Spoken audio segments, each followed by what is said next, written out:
Have you ever stood at a trailhead, looked into the deep, silent woods, and felt a shiver run down your spine? A feeling that you're standing on the edge of something ancient, vast, and indifferent.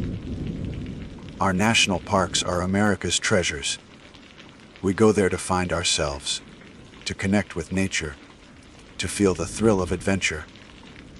But every year, for a handful of people, that adventure takes a turn into the unknown. They walk past a sign, take a fork in the trail, or step off the path for just a moment, and are never seen again.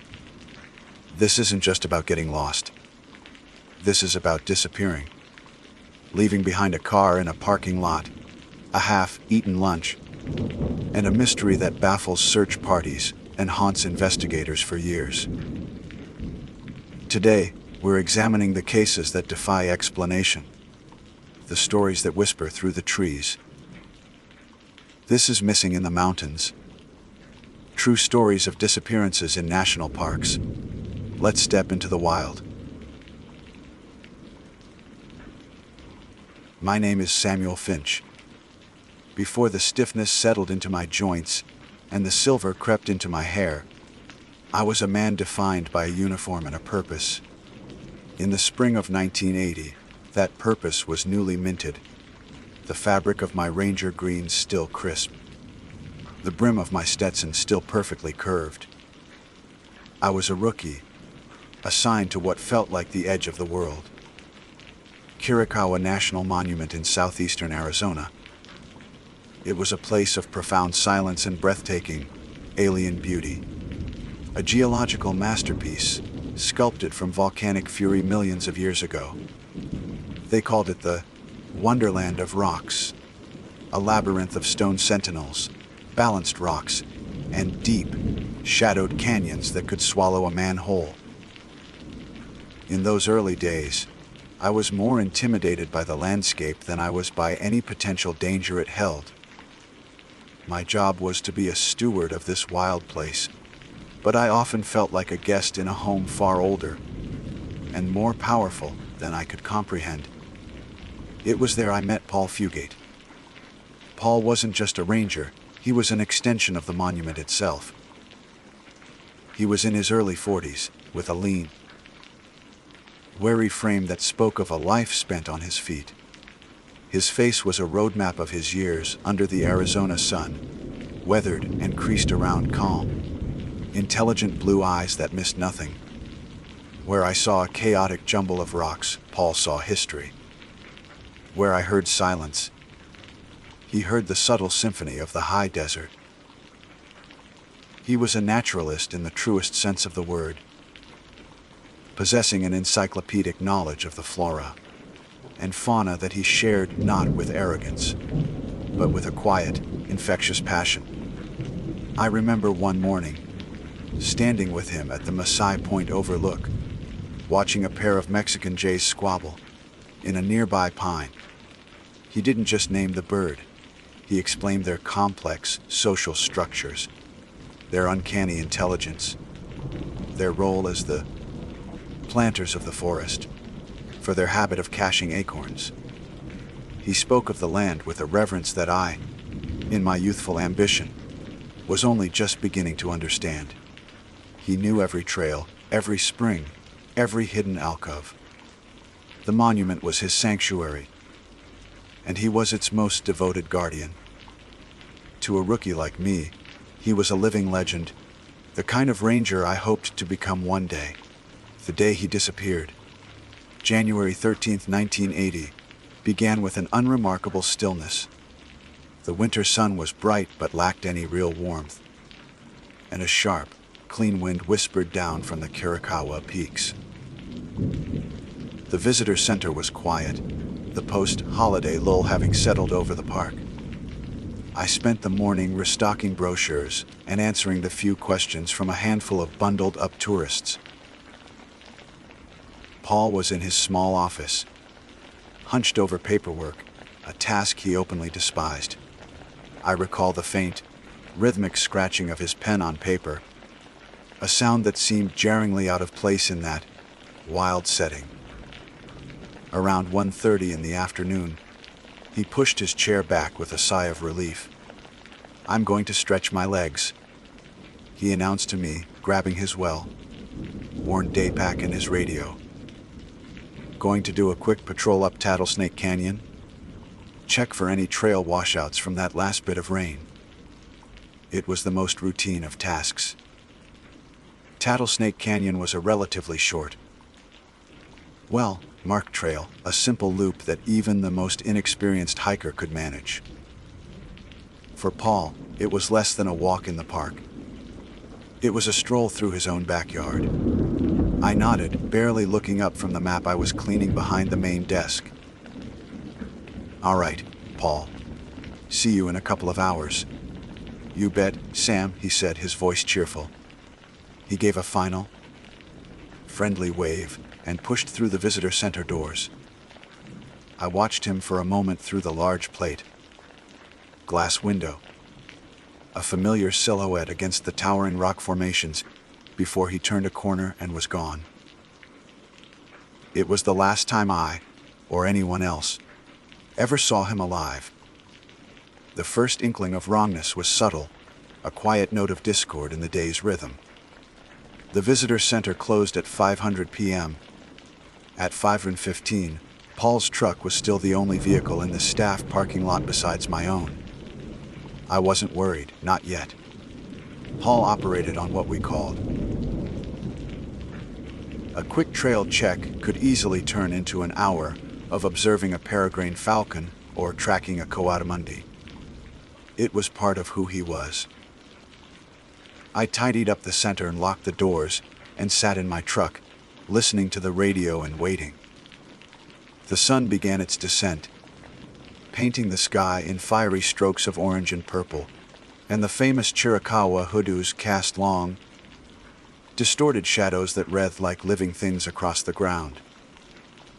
At 6:00 p.m., with the last vestiges of light bleeding from the sky, a genuine knot of anxiety began to tighten in my stomach. I grabbed my radio. "Chiricahua Base to Ranger Fugate." "Paul, you copy?" The only reply was a burst of static, a dead, empty hiss that the canyon seemed to amplify. I tried again, my voice a little tighter this time. "Paul, this is Sam at the visitor center. What's your 20? Over." Silence. A profound, absolute silence that was no longer peaceful. It was menacing. By 60:30, I was on the phone with the chief ranger, my voice betraying a tremor I couldn't control. An hour later, the monument was no longer a place of quiet solitude. It was a staging ground. Headlights from other rangers' trucks cut sharp, frantic paths through the encroaching darkness. The air, once still, was now filled with the crackle of multiple radios and the clipped, professional voices of men trying to suppress a shared, rising dread. We gathered at the Tattlesnake Canyon trailhead, our breath pluming in the cold air. The search began. We started with the trail itself. A line of us moving slowly, our powerful flashlights scanning every inch of the path and the surrounding brush. We called his name, our voices echoing off the cold stone walls. "Paul. Paul Fugate." The sound would ring out, hang in the air for a heart-stopping moment, and then be utterly consumed by the vast, indifferent wilderness. With every unanswered call, the hope that this was a simple misunderstanding, a twisted ankle, a broken radio, began to fray. The temperature was dropping fast, and the darkness in those canyons was total, a physical presence that felt like it was pressing in on all sides. We were searching for a man who knew this place better than his own home, and as the hours bled into a long, cold night, a terrifying certainty began to dawn on us all. Paul hadn't just gotten lost. He had vanished. The days that followed blurred into a single, continuous nightmare of exhaustion and futility. The search for Paul Fugate escalated into one of the largest operations the region had ever seen.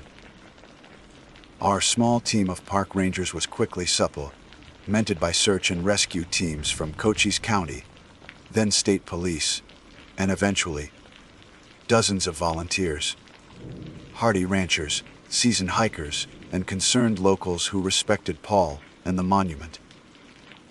A command post was established in the visitor center parking lot, transforming the once tranquil space into a chaotic hub of activity.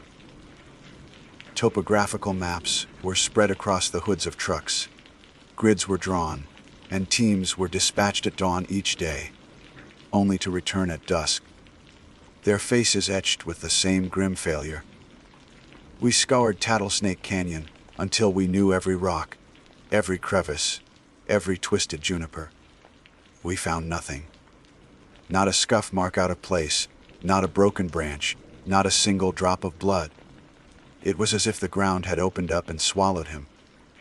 His radio remained silent. His day pack, which would have contained water and basic supplies, was never found. The most baffling part was the complete absence of tracks. Paul was wearing standard issue ranger boots with a distinctive sole pattern. In the soft, sandy soil of the canyon washes, he should have left a clear trail. But his footprints simply ceased to exist a mere 50 yards from the main trail, in an open, unremarkable area. One moment they were there, clear and purposeful, and the next they were gone. It defied logic. We had expert trackers from the Border Patrol, men who could follow a single person across miles of harsh desert terrain, and they were stumped. They would circle the area where his tracks ended, their brows furrowed in disbelief, shaking their heads. It's like he was lifted straight up into the sky. One of them muttered, and the chilling phrase hung in the cold air. As the search expanded outwards from Tattlesnake Canyon, it grew more desperate and more dangerous. Helicopters from a nearby army base were called in, their rotors beating a rhythmic, thunderous pulse against the canyon walls.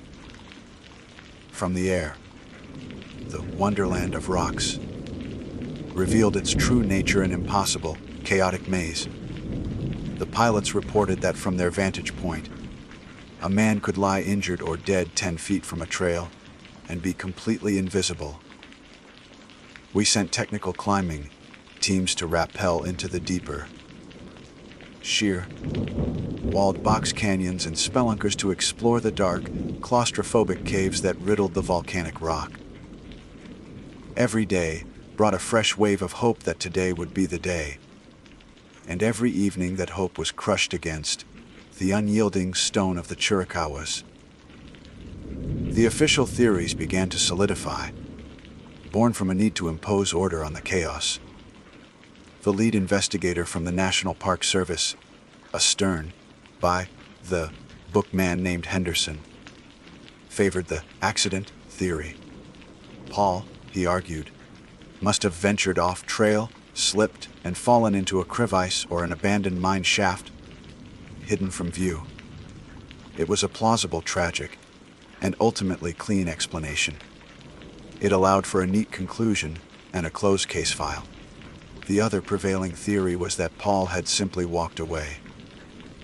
Perhaps, they speculated, he was facing some hidden personal turmoil and had orchestrated his own disappearance, leaving his truck and life behind to start anew somewhere else. His wife, when questioned, vehemently denied this. Their marriage was strong. She insisted Paul was happy and had no reason to run. But in the absence of evidence, speculation ran wild. Yet, beneath the official narrative, other stories began to circulate. They were quiet at first, passed in hushed tones around campfires and over cups of lukewarm coffee at the command post. These were the whispers. Whispers about the changing nature of the borderlands. In 1980, the remote, rugged terrain of southern Arizona was becoming a favored corridor for drug traffickers moving north from Mexico. The monument, with its labyrinthine canyons and proximity to the border, was an ideal, unpoliced highway. These weren't just rumors. We had found discarded backpacks, filled with Rowana bricks in remote corners of the park before. They were a known, if often unseen, presence. The whispers took on a more concrete form when a volunteer, a local rancher named Earl, came to me, his face pale and his hands trembling slightly. He was an older man, not prone to flights of fancy. He'd been part of the search since day one. He pulled me aside, away from the main group, his eyes darting around nervously. "Sam," he began, his voice low. "There's something I didn't tell the investigators. Didn't think it was anything at the time, but I don't know." He told me that on the afternoon Paul vanished, he had been fixing a fence line on his property, which bordered the far western edge of the monument. Around 3:00 p.m., he said, he saw Paul's familiar Ranger truck parked by an old service gate. But Paul wasn't alone. He was standing by the road, talking to two men in a dusty, beat-up Ford pickup with Mexican plates. Earl described the men as looking, not the usual tourist types. Their conversation seemed tense. Earl couldn't hear what was said, but he noted that Paul wasn't smiling his usual easy smile. He looked serious, concerned. The men in the truck looked agitated. After a few minutes, the truck sped off, kicking up a cloud of dust, and Paul got back in his vehicle and drove toward the main park road. "Why didn't you report this?" I asked, my heart beginning to pound. "I didn't think," he said, defensively. It was just Paul talking to someone. He was always talking to people. But with him gone, and everyone saying he just fell, it don't feel right. Those men, Sam, they didn't look like they were here to see the pretty rocks. I took Earl directly to Investigator Henderson. I watched as the old rancher recounted his story, his simple, honest words filling the sterile air of the temporary office. Henderson listened patiently, taking a few notes, but I could see the skepticism in his eyes. When Earl had finished, Henderson gave him a polite, dismissive smile. "Thank you for your statement, Mr. Earl," he said. "We'll certainly add it to the file. However, we have no evidence of foul play. The most likely scenario remains a backcountry accident." I was furious. No evidence. I challenged him after Earl had left. A credible witness saw him in a potentially tense conversation with unknown individuals right before he disappeared. How is that not evidence? Henderson sighed, looking at me as if I were a naive child. "Finch, it's a second-hand account of a conversation he couldn't even hear. The men are gone, the truck is gone. We have nothing to follow up on. What we do have is a man who went for a walk in a dangerous environment and didn't come back. We focus on the plausible. We focus on finding a body, not chasing ghosts." His words were a brick wall. The official search continued for another week, but the energy had shifted. The hope of finding Paul alive had evaporated, replaced by the grim task of recovery. But we recovered nothing. After 3 weeks of intensive searching, the official operation was scaled back, and then, finally, called off. The volunteers went home. The command post was dismantled, and the profound silence returned to the Kirikowas. But it was a different kind of silence now. It was heavier, filled with unanswered questions.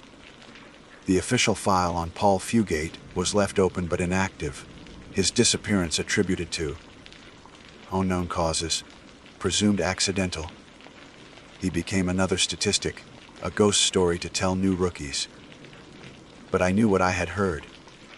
I knew what Earl had seen. Paul didn't have an accident. He hadn't run away. He had crossed paths with someone in that wilderness. And the cold, hard truth was that the wilderness had kept their secret. The years have a way of sanding down the sharp edges of grief. But some mysteries embed themselves in your soul like shrapnel. Paul Fugate's disappearance was my shrapnel. I stayed at Curacao for another 5 years, and with every passing season, his ghost seemed to become more integrated into the landscape. Every time I hiked Tattlesnake Canyon, I'd find myself pausing where his tracks had vanished, staring at the empty space, as if I could will an answer out of the silent rocks. The story became a cautionary tale, a piece of park folklore told to new rangers to instill in them a healthy respect for the wilderness. But for me, it was never a story. It was an open wound. The official narrative, the tragic accident, felt like a lie we told ourselves to make the world feel safe and orderly. My conversation with investigator Henderson had taught me a bitter lesson. The system wasn't designed to solve the truly inexplicable. It was designed to close files. I eventually transferred, moving from park to park across the West. The Grand Canyon, Zion, Yellowstone. I built a good career, rose through the ranks, and saw more natural wonder than any man has a right to. Yet, the case was a constant, quiet companion. In every remote posting, in every story of a hiker gone missing, I saw the echoes of Paul. I became an unofficial collector of these strange tales, the ones that didn't quite fit the neat boxes of accidents or animal attacks. The experienced hunter who vanishes from a familiar trail, leaving his rifle and pack behind. The child who disappears in a split second in an area swarming with family. The patterns were always eerily similar: no tracks, no witnesses, no logical explanation. The other rangers thought it was a morbid hobby, but I knew I was searching for something. I was searching for a thread, any thread, that might lead back to that cold January afternoon in 1980. The whispers about the borderlands never went away. They only grew louder. The drug trade exploded in the decades that followed. The quiet corridors Paul and I had known became battlegrounds for cartels. The idea that Paul had simply stumbled upon a deal going down, a sentinel of the wilderness in a place he wasn't supposed to be, became the theory I clung to. It was brutal and ugly, but it was human. It was an explanation that had weight and motive. Unlike the sanitized fiction in his official file, it explained the tense conversation Earl had witnessed. The rough-looking men, the sudden vanishing act. A professional hit, clean and silent, the body disposed of where no one would ever find it. This was the story I told myself for 40 years. It was a grim comfort, but a comfort nonetheless. Retirement came for me last year. 40 years of service, a lifetime spent in the cathedrals of the wild. My wife had passed a few years prior, and my children were grown with lives of their own. I found myself adrift, a man without a uniform or a purpose for the first time since I was 22. I sold our home in Montana and bought a small house in Portal, Arizona, a quiet little town nestled in the shadow of the Chiricahua Mountains. My kids thought I was crazy. Why would you go back there? My daughter asked, her voice laced with concern. I didn't have a good answer. I just knew I had to. It felt like unfinished business. The monument, the place that had launched my career and haunted its entirety, was calling me home. For the first few months, I just settled in. I let the dry desert air work on the ache in my bones.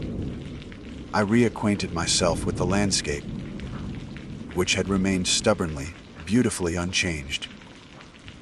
The towering hoodoos still stood guard. The canyons still held their deep, ancient silence. Last week, on a clear, cool morning, I decided to go for a hike. I found myself driving towards the western boundary of the monument, towards the old service road where the rancher, Earl, had seen Paul talking to those men. Earl had passed away years ago, but his story was as vivid in my mind as if he'd told it to me yesterday. I parked my truck and started walking, not on any official trail, but along the old fence line. The area was remote, seldom visited.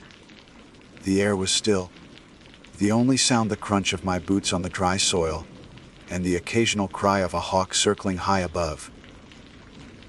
It was here, in this forgotten corner of the park, that the two worlds had collided, boy. Paul's world of natural order and the trafficker's world of violent chaos. I walked for hours, my mind drifting back across the decades. I wasn't searching for anything in particular.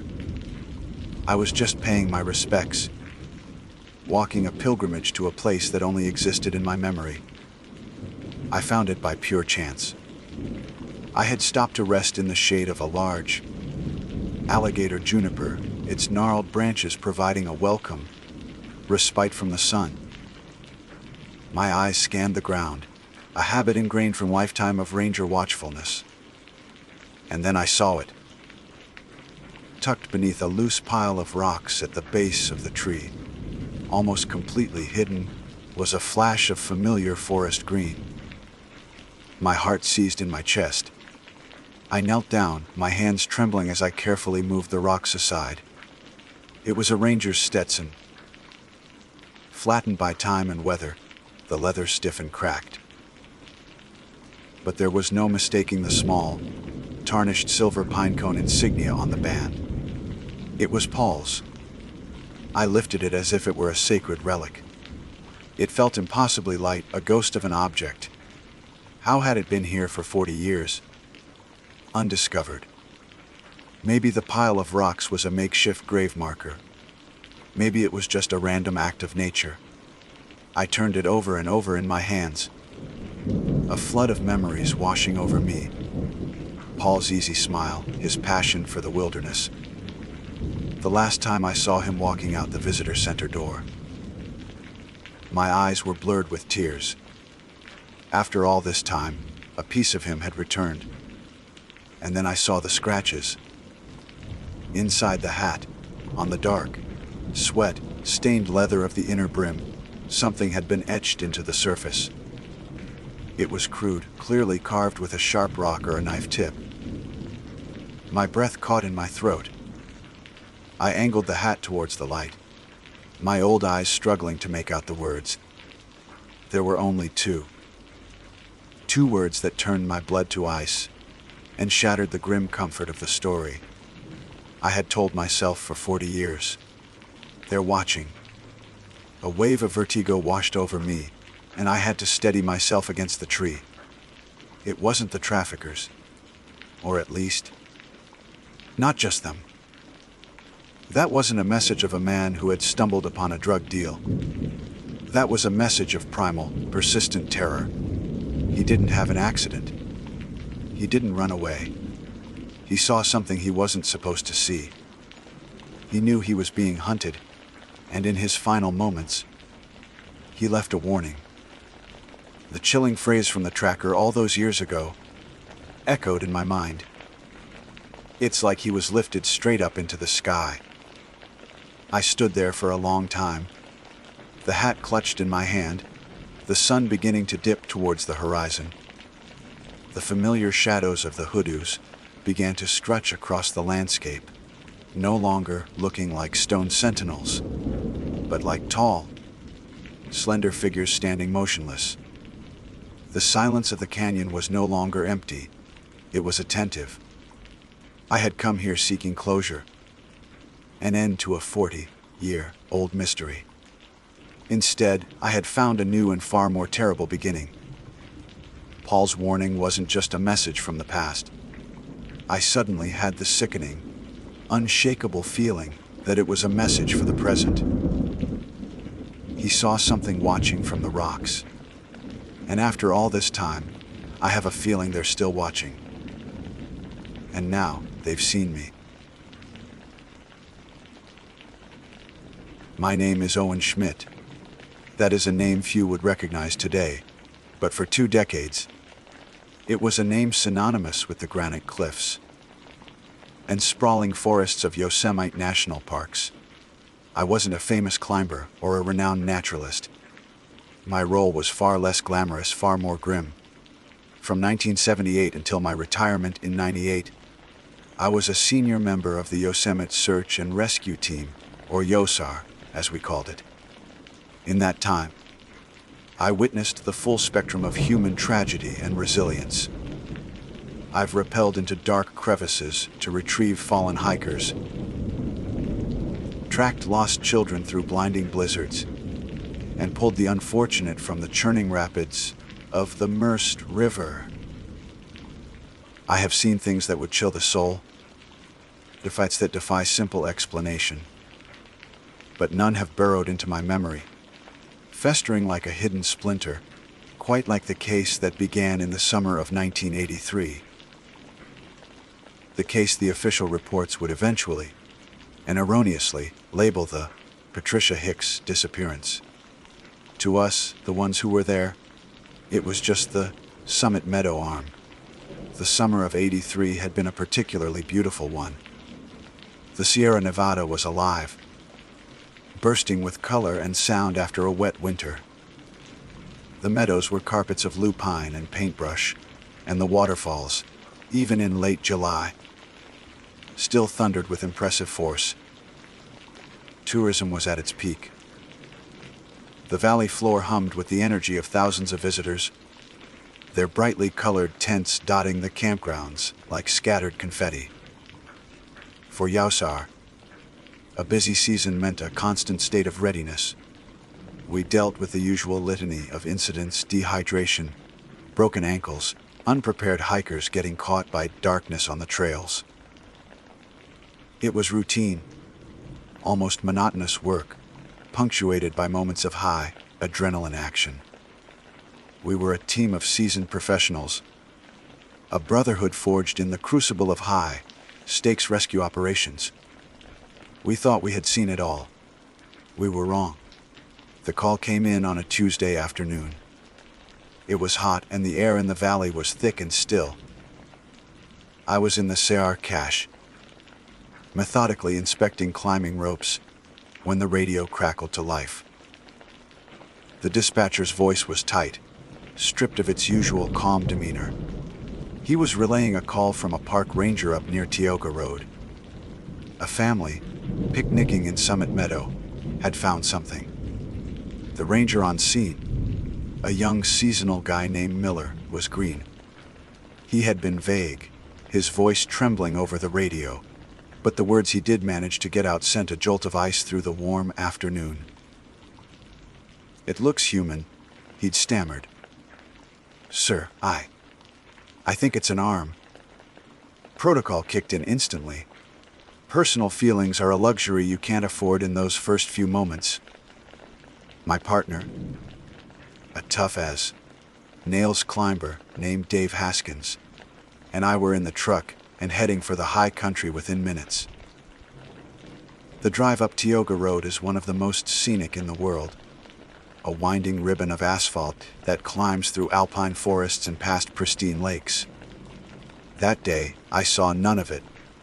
My focus was narrowed, my mind a checklist of procedures and possibilities. An animal attack. A bear or a mountain lion could certainly dismember a person, but it was rare, and they typically didn't leave pieces behind in an open meadow. A climbing accident. Possible. But Summit Meadow was miles from any serious climbing routes. Foul play. The thought hung in the air of the truck's cab, unspoken but heavy. When we arrived, the scene was one of surreal contradiction. Summit Meadow was bathed in the golden light of the late afternoon sun, a postcard of serene mountain beauty. But at the edge of the meadow, a small cluster of people stood, their postures rigid with shock. Ranger Miller was there, looking pale and out of his depth.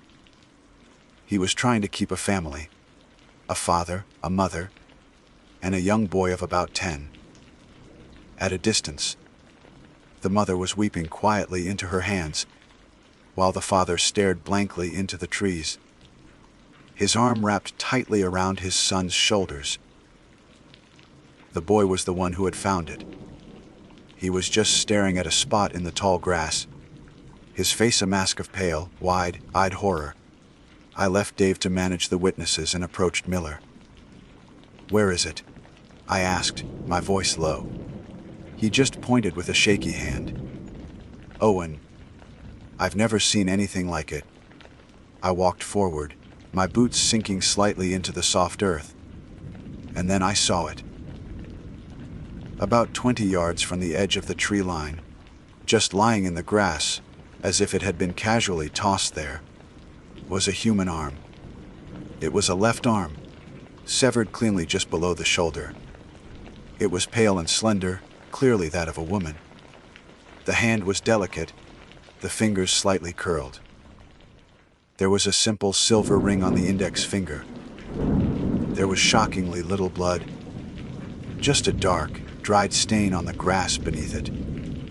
The most disturbing part was the cut itself. It wasn't the ragged, torn flesh of an animal attack. It was a clean, almost surgical separation. It looked as though it had been placed there. A deliberate, horrifying statement. The next few hours were a blur of controlled chaos. We established a perimeter, documented the scene with a meticulousness bordering on obsession, and waited for the county, sheriff, and the coroner. The sun began to dip below the granite peaks, casting long, distorted shadows across the meadow. The air grew cold, and the silence of the high country returned, now feeling less like peace and more like a suffocating void. The arm was eventually, and carefully, collected and transported away. But its image remained, seared into the landscape. The search began in earnest the next morning. We threw everything we had at it.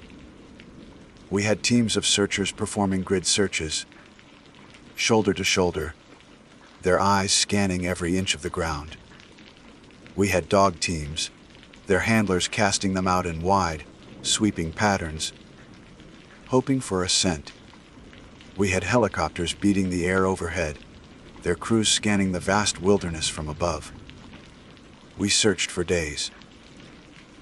We covered every inch of Summit Meadow, then expanded our search into the surrounding forest, the rocky slopes, and the dense thickets of Manzanita. The land gave us nothing. The dogs, some of the best in the state, grew frustrated, whining and circling, unable to lock onto a single, coherent trail. The grid searches turned up nothing but pine cones and discarded water bottles from hikers past. The helicopters saw no sign of a body, no torn clothing, no makeshift shelter, nothing. It was incomprehensible. A human arm doesn't just appear. There had to be a body, or at the very least, other remains. But there was nothing.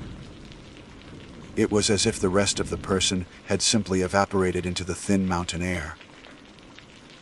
After a week of intense, fruitless searching, the operation was officially scaled back.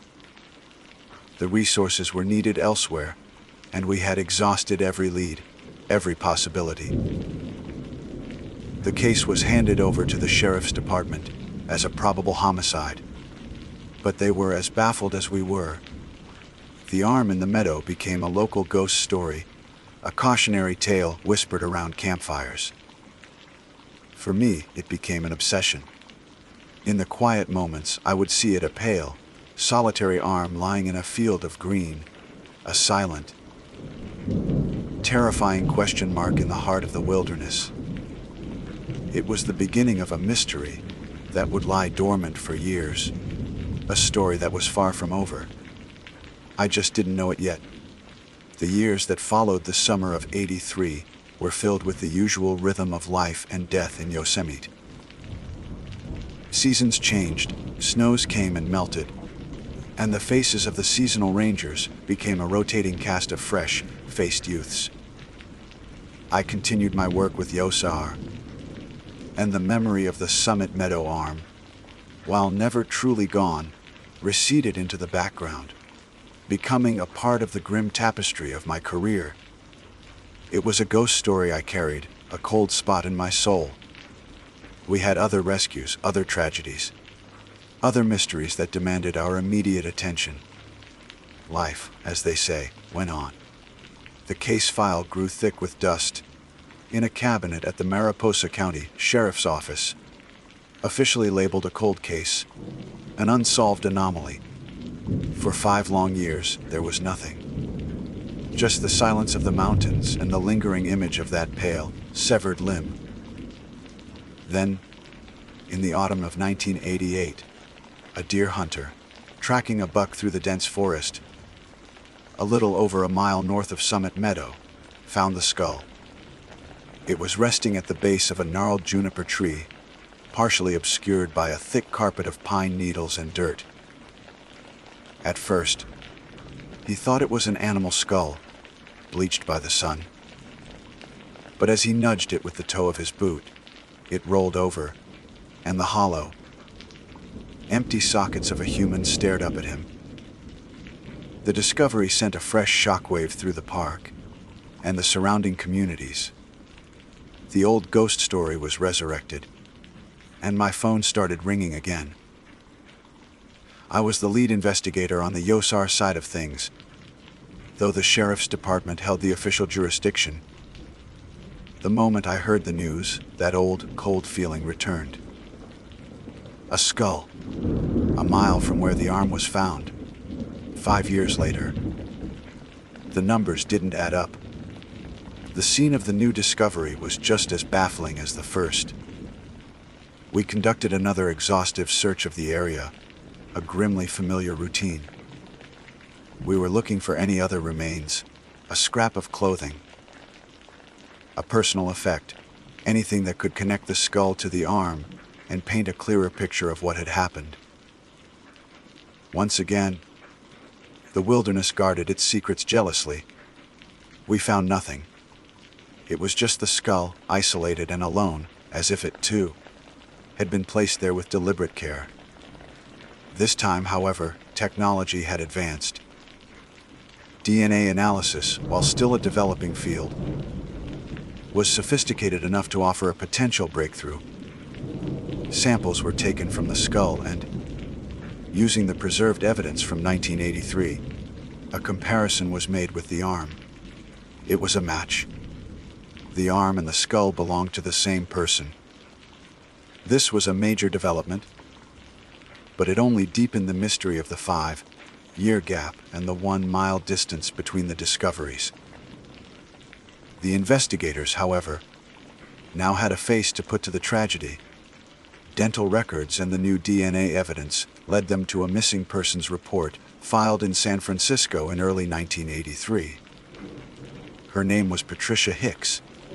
The official story began to coalesce, a narrative constructed by detectives eager to close a disturbing and high-profile case. Patricia Hicks, they said, was a 19-year-old girl who had drifted away from her family and fallen in with a fringe group, a small, transient community that some were calling a cult. This group, known as the Children of the Sunstone, had been squatting on private land near the western edge of the park around that time. They were a collection of drifters and idealists living off the grid, preaching a confusing philosophy about returning to a primal state. The theory was that Patricia had a falling out with the cult's charismatic but unstable leader, a man named Elias Thorne. The argument turned violent, and he, or perhaps other members of the group, killed her. To the authorities, this narrative ticked all the boxes. It provided a victim, a motive, and a perpetrator. The dismemberment, a ritualistic act, they claimed, a twisted part of the cult's ideology. The scattered remains. A crude but effective attempt to hide the body and confuse investigators.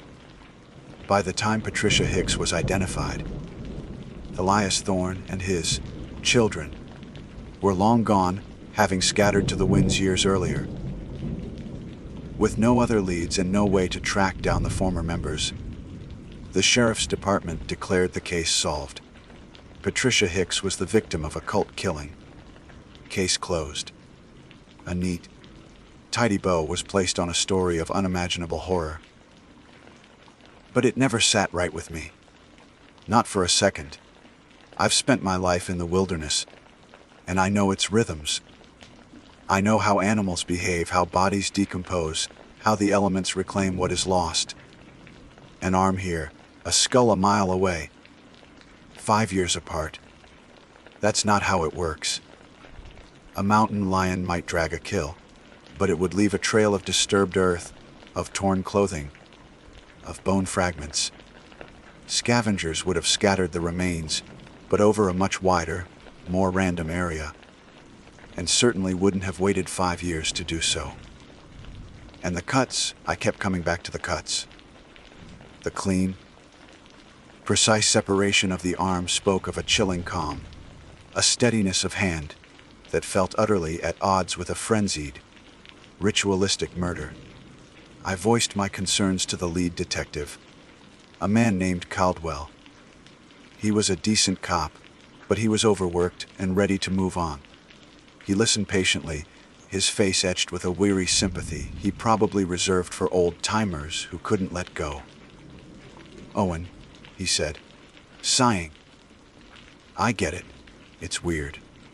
But we have a victim, and we have a damn good theory. The cult angle explains the bizarre nature of it all.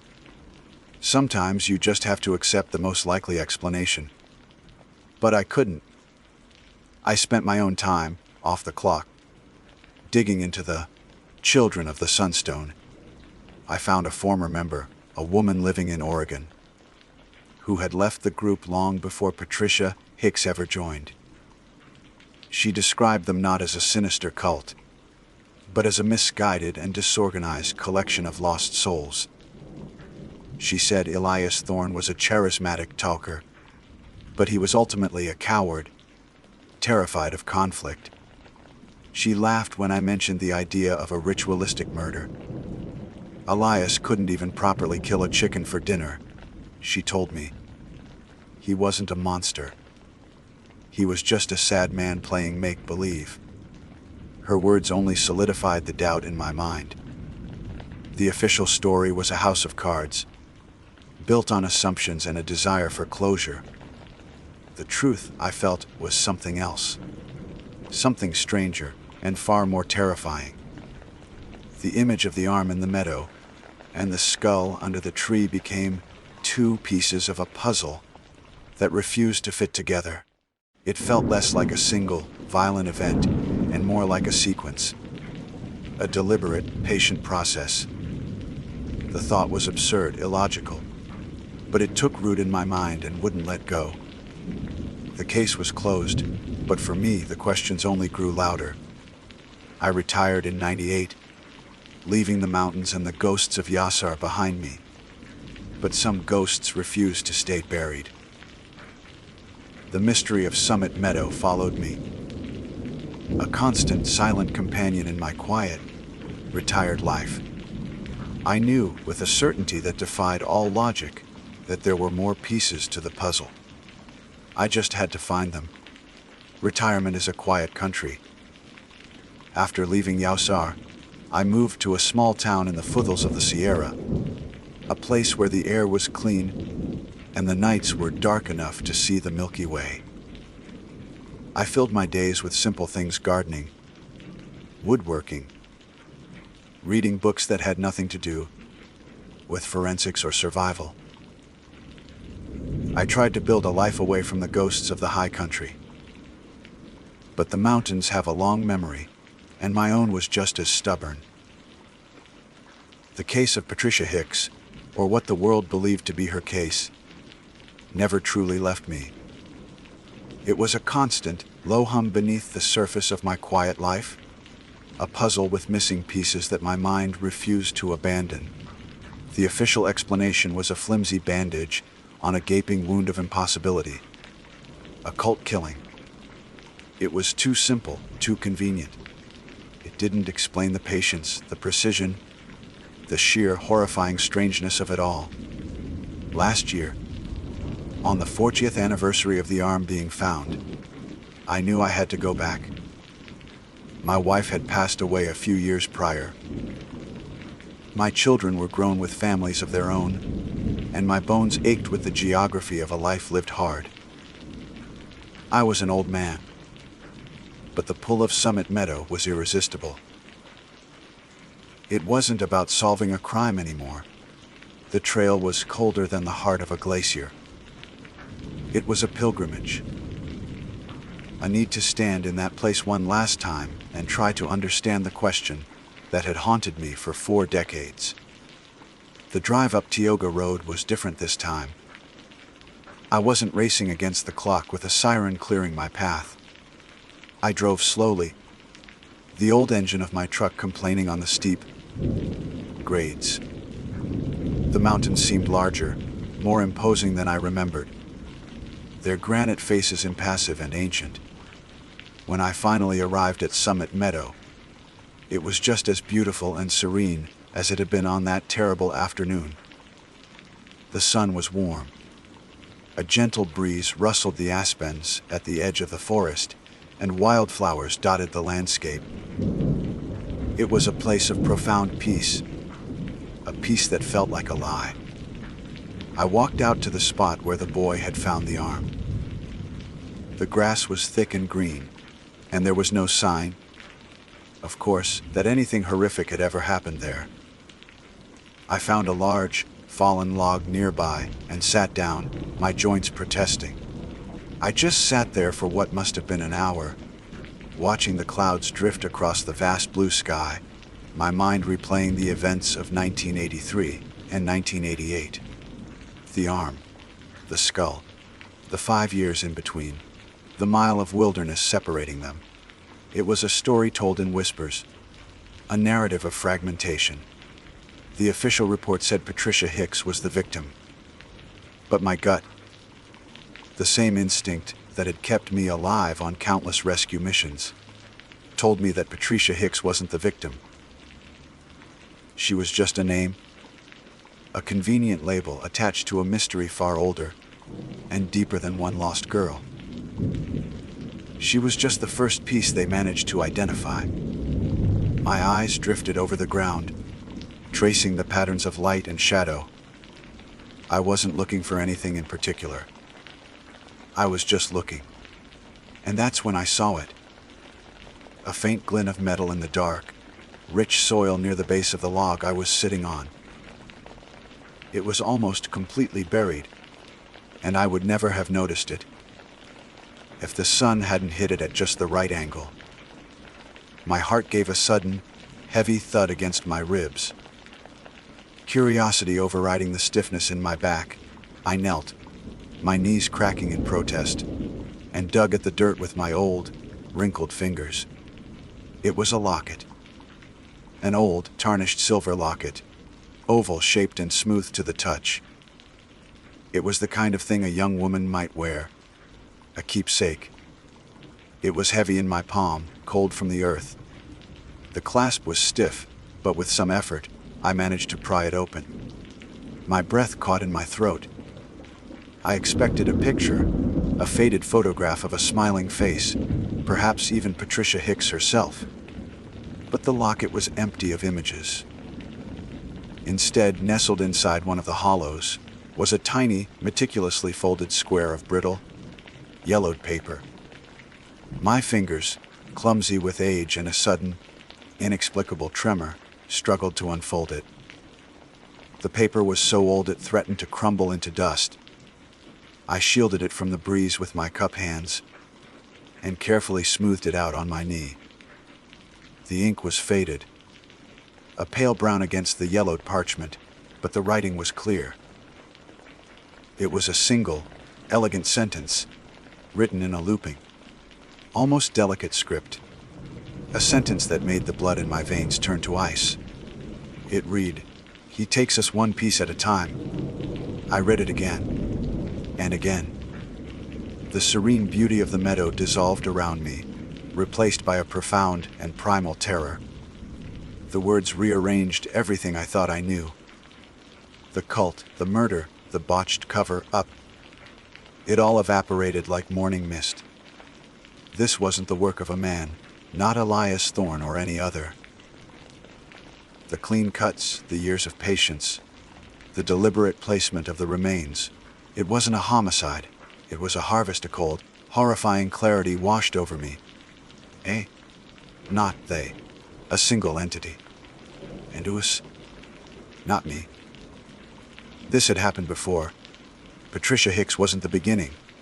She was just one part of a continuing monstrous pattern.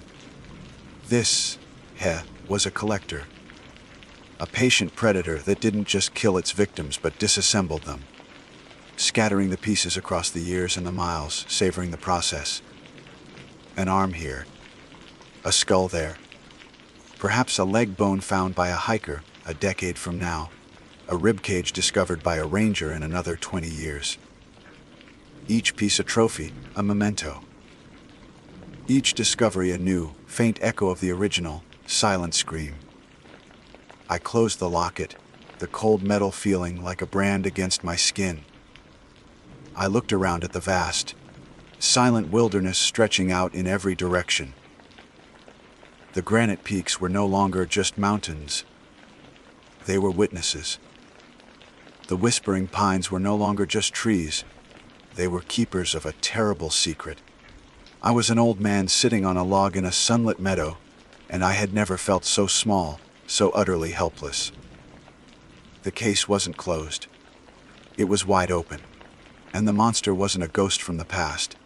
It was still out there, still hunting, still taking, one piece at a time. My name is Christopher Nolan, and for as long as I can remember, the mountains have been my church, and the trail has been my prayer. I am a trail runner.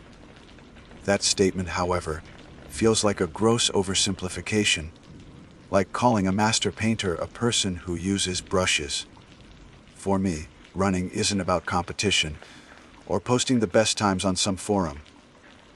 It's a communion. It's about pushing the fragile machinery of my body to its absolute limit, and in doing so, achieving a state of clarity that is impossible to find in the civilized world. It's in the burning of the lungs, the rhythmic pounding of feet against earth, and the sweat stinging the eyes that the noise of modern life finally fades to silence. In that silence, you can hear the world as it was meant to be heard. You can feel the ancient pulse of the granite beneath your feet and the whisper of the wind through pines that have stood for centuries. By the summer of 1988, I had dedicated the better part of a decade to this pursuit. I wasn't a weekend warrior, I was a devotee. My life was structured around the seasons of the high country. I worked odd jobs in the winter. Carpentry, bartending, whatever paid enough to fund my expeditions. And come the spring thaw, I would disappear into the Sierra Nevada. Yosemite was my sanctuary. I knew its veins and arteries, its hidden chapels of sequoias, and its grand cathedrals of stone, better than I knew the streets of any city. I had run hundreds, perhaps thousands, of miles on its trails, from the valley floor to the highest peaks. I respected the wilderness, understood its unforgiving nature, but I had never, not once, felt afraid of it. It was a part of me. That particular summer was a scorcher. A relentless, high-pressure system had settled over California, baking the lowlands and driving people like me to seek refuge in the elevated air of the high country. I'd set up a base camp of sorts near Chennai, a stunning jewel of glacial water, cradled by massive, bald granite domes. The air at that altitude, over 8,000 feet, is thin and sharp, smelling of pine sap and clean, cold stone. My goal for the week was to train in the high country, acclimatizing my body to the lack of oxygen, pushing my endurance in preparation for a 50-mile ultra run I had planned for the end of the season. The day it happened began like any other. I was up before the sun, the air so cold it, like a physical presence against my skin. I went through my ritual, a half-liter of water, a series of stretches that felt more like a conversation with my muscles than a command, and lacing up my worn-out running shoes. My plan was to run the Murphy Creek Trail, a moderately challenging route that would take me up towards the Poly Dome Lakes. It wasn't the most strenuous trail in my repertoire, but it was beautiful and, more importantly, it was usually deserted. Solitude was a key ingredient in my communion. As I started my run, the sun began to crest the eastern peaks, casting long, dramatic shadows across the landscape. The light was golden and pure, illuminating the fine granite dust kicked up by my feet, making it hang in the air like a magical haze. The first few miles were a familiar burn, my body waking up, protesting the initial effort before settling into a comfortable, mile-eating rhythm. I felt strong, alive. The world was reduced to the simple, perfect trinity of breath, body, and trail. I was perhaps 45 minutes into my run, deep into the rhythm, when I saw him. In the distance, a figure was walking towards me on the narrow path. This wasn't entirely unusual, but on a weekday morning on a trail like this, it was infrequent enough to register. As we drew closer, the details began to resolve. He was tall, lanky, with a cascade of long, dark hair that fell past his shoulders. He moved with a slow, almost languid pace, a stark contrast to my own energetic clip. He looked to be in his mid-20s, and his face, as I got a clearer view, was placid, almost unnervingly calm. But it was his T-shirt that stuck in my memory, a detail so vivid and specific it felt branded onto my mind. It was a simple, faded black shirt, but in the center was a stark, bright red circle. Inside the circle was a single, bold, white letter F. It was a strange logo, something I didn't recognize from any band or brand I knew. It seemed almost like a symbol, a sigil of some kind. We were bound to pass within inches of each other. It's an unwritten rule of the trail that you acknowledge fellow travelers. It's a gesture of shared experience, of mutual respect for the wilderness and for the effort it takes to be there. As we closed the final few yards, I raised a hand and gave a slight nod, my breath coming in controlled pants. "Morning," I managed to say.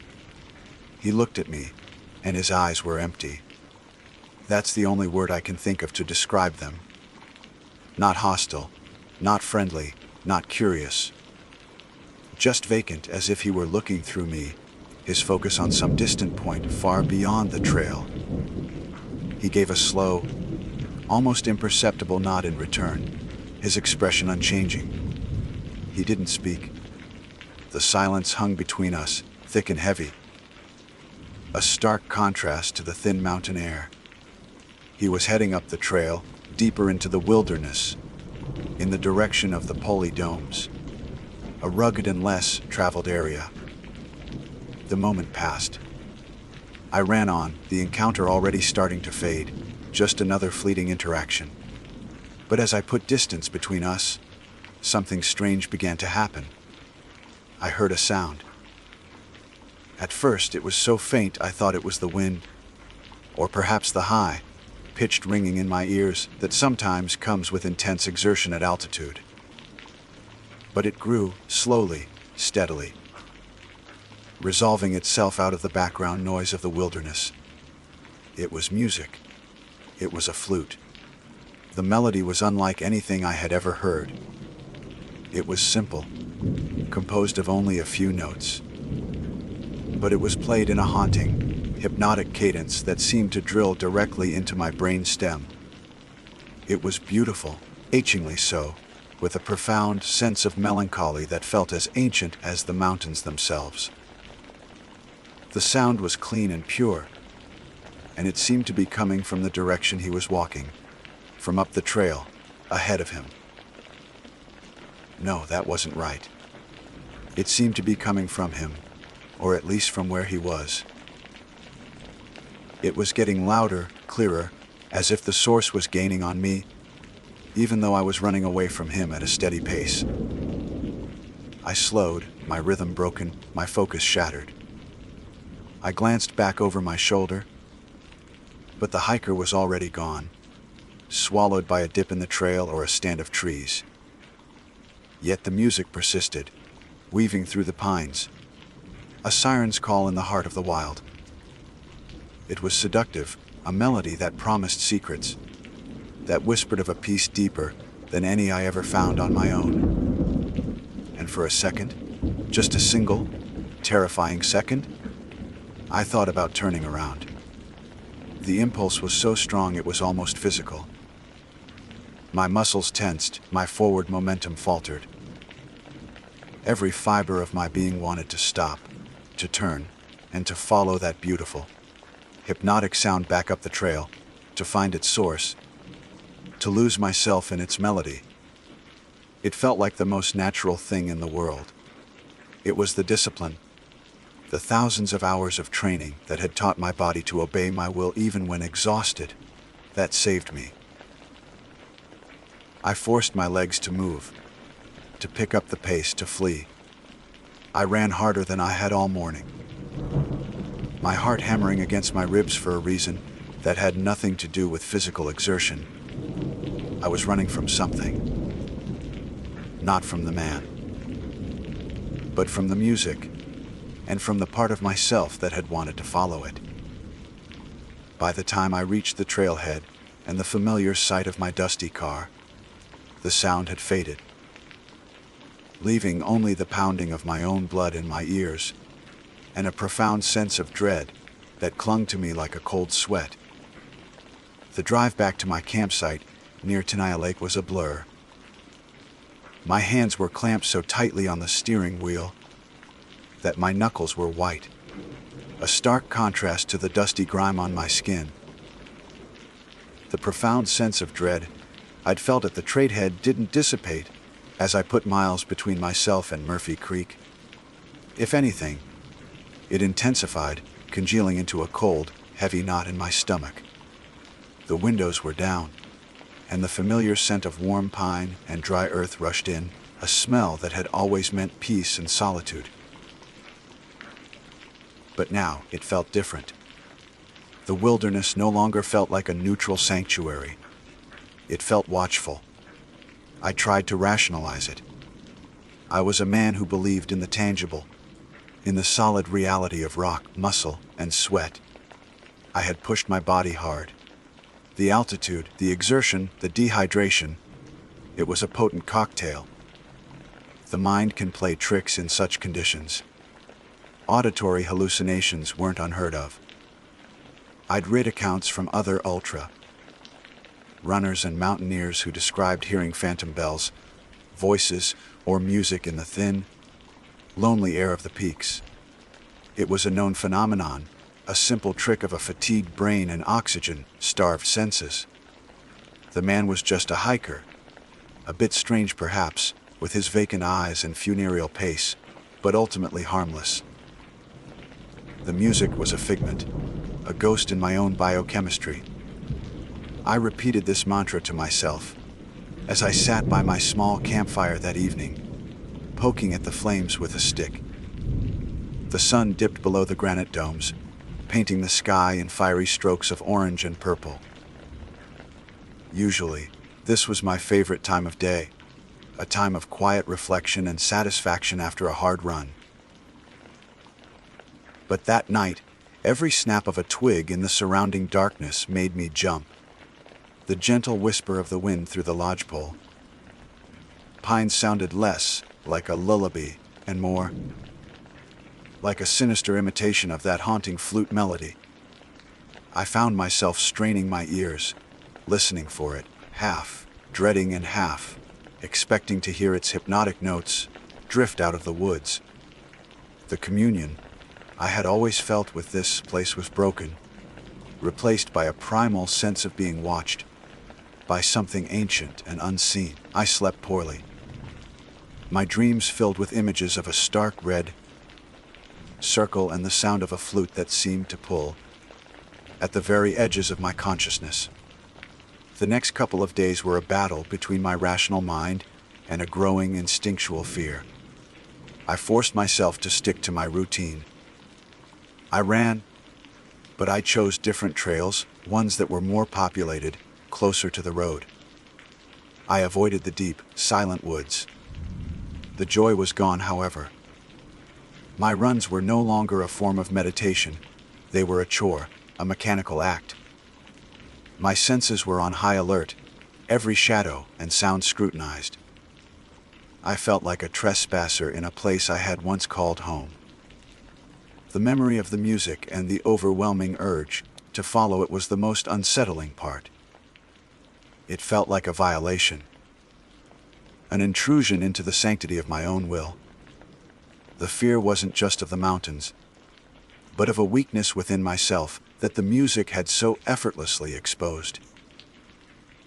By the third day, the unease had curdled into a constant, low-grade anxiety. I needed a break, a dose of civilization to reset my frayed nerves. I decided to drive to the small store and grill in Tuolumne Meadows to grab a greasy burger and be around other people, to hear the mundane sounds of conversation and commerce. The drive along Tioga Road, with its breathtaking vistas, did little to soothe me. The granite peaks seemed to loom, their ancient faces impassive and judgmental. The Tuolumne Meadows store was a small hub of activity. Hikers in dusty boots were restocking supplies. Tourists were buying postcards, and the smell of frying onions hung in the air. It was exactly the dose of normalcy I needed. I ordered my food and was waiting near the entrance, trying to soak in the reassuringly ordinary atmosphere when my eyes fell upon the community bulletin board. It was a chaotic college of ride, share requests, gear, for sale ads, and official Park Service notices. And there, tacked right in the center, was a freshly printed flyer. Mess sign Parson. The words seemed to leap out at me. My breath caught in my throat. The flyer had a photograph, a slightly grainy, black, and white copy of what looked like a driver's license photo. The face was younger, cleaner, smiling faintly, but there was no mistaking him. It was the man from the trail. The same long, dark hair. The same placid features. My gaze scanned the text below, my heart beginning to hammer against my ribs, a frantic rhythm that echoed my panicked flight from the trail. Nem, Timothy Barnes, AGE 26 HIHT, 6'2", AR dark brown, long ass Sayan Murphy Creek Trailhead, vicinity of Poli Domes, morning of August 22nd. COCHNG. Believed to be wearing a black tee, shirt with a red circular logo, blue jeans, and hiking boots. Every word was a confirmation, a hammer blow against the fragile wall of denial I had constructed. August 22nd. That was the day. The location, the description, it was all there. He wasn't a hallucination. He was real, and he was missing. The burger was forgotten. I felt a cold wave of nausea wash over me. I was the last person to see him. That thought struck me with the force of a physical blow. The Rangers needed to know. I walked on unsteady legs across the road to the ranger station, a small, rustic log building. A ranger with a kind, weathered face and a calm demeanor listened patiently as I recounted my story. I was surprised by how steady my voice was. How clinical I sounded as I laid out the facts. I told him the date and the approximate time I'd seen him. I described his appearance, his slow pace, the direction he was heading. I made a point to emphasize the T-shirt, the strange red circle with the letter F.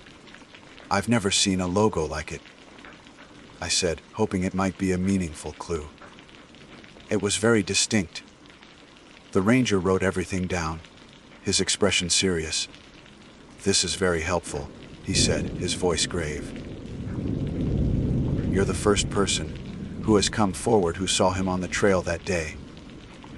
We had his car at the trailhead, but we were working with a very wide window of time." He asked me more questions. Was he carrying a pack? No, I didn't think so. Did he have a water bottle? I couldn't remember seeing one.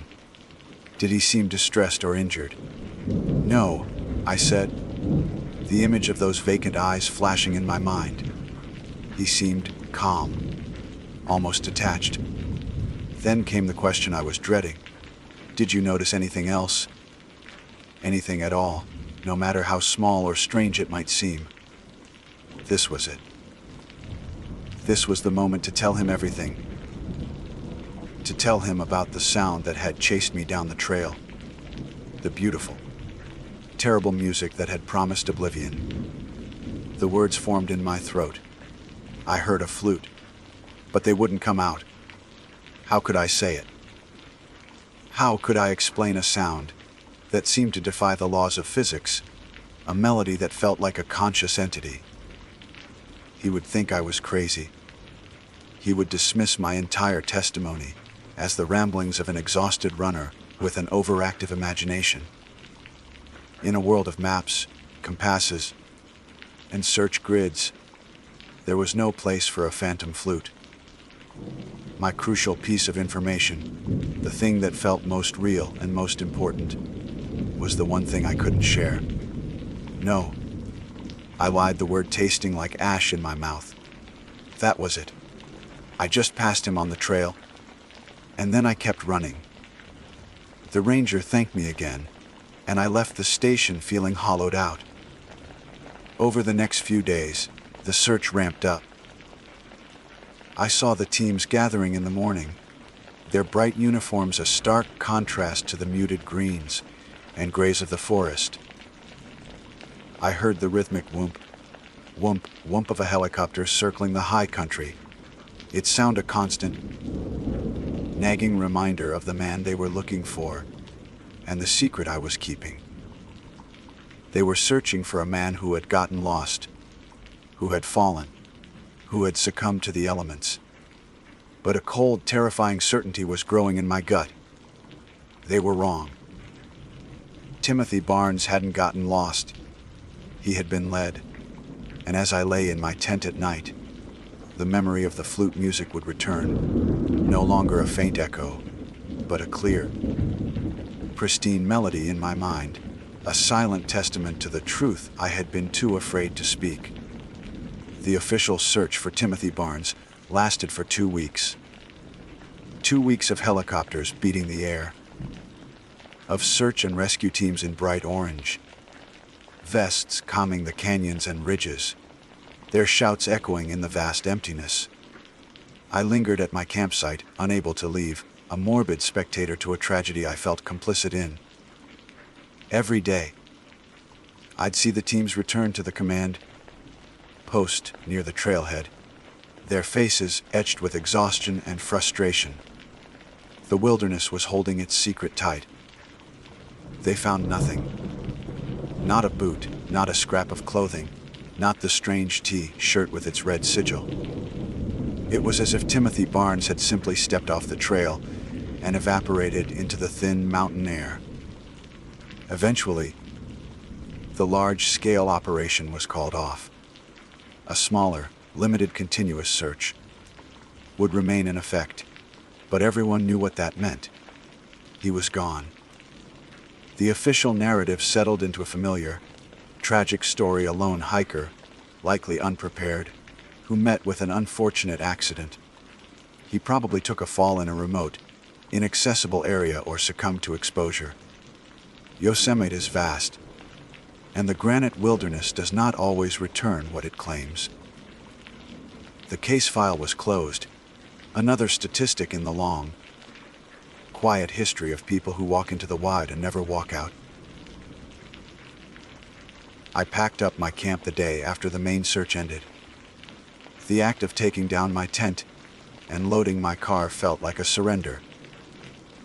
I had come to the mountains seeking communion, and had instead become a keeper of a terrible secret. The drive down from the high country was a descent into a changed world. The vibrant greens and stark grays of the Sierra, once a source of profound joy, now seemed to mock me. I felt the weight of my lie, my cowardice. I had given the searchers facts and details, but I had withheld the truth, the one element that defied their maps and grids. I had withheld the music. That summer marked the end of my life as a true trail runner. I tried to go back, to reclaim the peace I had lost. But the sanctuary was desecrated. On every run, in every moment of silence, I found myself listening. Not for the sound of the wind or the call of a bird, but for the faint, haunting notes of a flute. The silence of no longerness was no longer peaceful. It was pregnant with a terrifying possibility. The joy of pushing my body to its limits was replaced by a gnawing fear of what I might find there, or what might find me. The mountains were no longer my church, they were a graveyard, and I was haunted by the ghost of a man I barely knew and a melody I knew all too well. Years turned into decades. I moved away from the Sierra, settling in a coastal town where the roar of the ocean drowned out the silence I had come to fear. I got a steady job, married, had children. I built a life of reassuring normalcy, a fortress of routine against the memory of that day. I became Christopher Nolan, a husband, a father, a project manager. The trail runner who communed with the ancient pulse of the earth was a different person, a ghost from another life. But the haunting never truly left. It would surface at unexpected times. The sight of a particular shade of red, the mention of Yosemite, or the sound of a flute in a piece of music would send a cold dread snaking up my spine. I became an unwilling archivist of the strange and unexplained. I'd find myself in libraries, late at night, poring over books about folklore, mythology, and, most obsessively, accounts of mysterious disappearances in national parks. I learned that stories like Timothy Barney's were not as unique as I had thought. All over the world, in the wild places, people vanished without a trace. The stories often had unsettling similarities. Victims who were last seen walking calmly, often without proper gear, as if in a trance. Sometimes, though rarely, a witness would mention something odd. A strange light, a disorienting sound, a feeling of being watched. One night, deep in an internet forum dedicated to such mysteries, I found it. It was a post by a man whose sister had disappeared in the Great Smoky Mountains a decade after Timothy Barnes. The details were eerily familiar. She was an experienced hiker, yet she was found miles off any known trail, in an area she had no reason to be in. She had died of exposure. The detail that made me freeze, my blood turning to ice in my veins, was in a reply to the post from another user. He was a former park ranger who had worked on the case. He wrote, "The strangest thing was, we found a small, hand-carved wooden flute lying on the ground a few feet from her body." The words hit me with the force of a physical blow. A flute. It was real. It wasn't my imagination. It was a tool. The memory of the T-shirt also festered in my mind. The red circle and the white F. For years, I searched for its meaning. I looked through logos for bands, companies, and clubs, all to no avail. The answer, when it came, was not from a logo database, but from a dusty book on European folklore I found in a second-hand bookstore. The book detailed ancient myths of nature spirits, of beings that inhabited the deep woods. It spoke of the fae, the fair folk, and the various names they were known by across cultures. And it described their music, haunting, hypnotic melodies played on pipes or flutes, used to lure mortals away from the safe, trodden paths.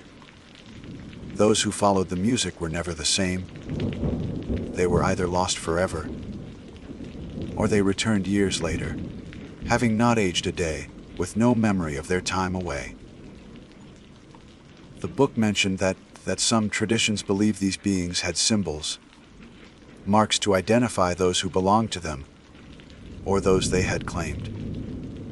It didn't mention a red circle with an F, but the connection resonated in the deepest, most terrified part of my soul. I am an old man now.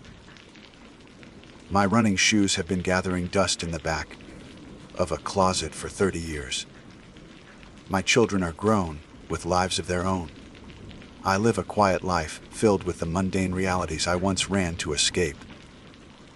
But I know the truth. Timothy Barnes didn't fall. He wasn't the victim of an accident. He was chosen. He heard the music, and unlike me, he did not resist. He turned, and he followed it. He walked calmly towards the sound, his eyes vacant, because his will was no longer his own, and he simply walked out of our world and into another. The thing that haunts me, the thing that wakes me in the dead of night, in a cold sweat, is not what I saw or what I heard. It's the memory of that single, terrifying second on the trail. The moment when my momentum faltered, when my muscles tensed to turn. The moment I wanted to follow. I didn't escape because I was stronger or smarter than Timothy Barnes. I escaped because of a lifetime of disciplined training that made my body override a momentary, suicidal impulse of the soul. It was a fluke. Sometimes, on a quiet night when the wind is blowing just right off the ocean, I think I can hear it. A faint, ethereal melody, woven into the sound of the waves. A simple, hypnotic tune played on a flute. It's a reminder.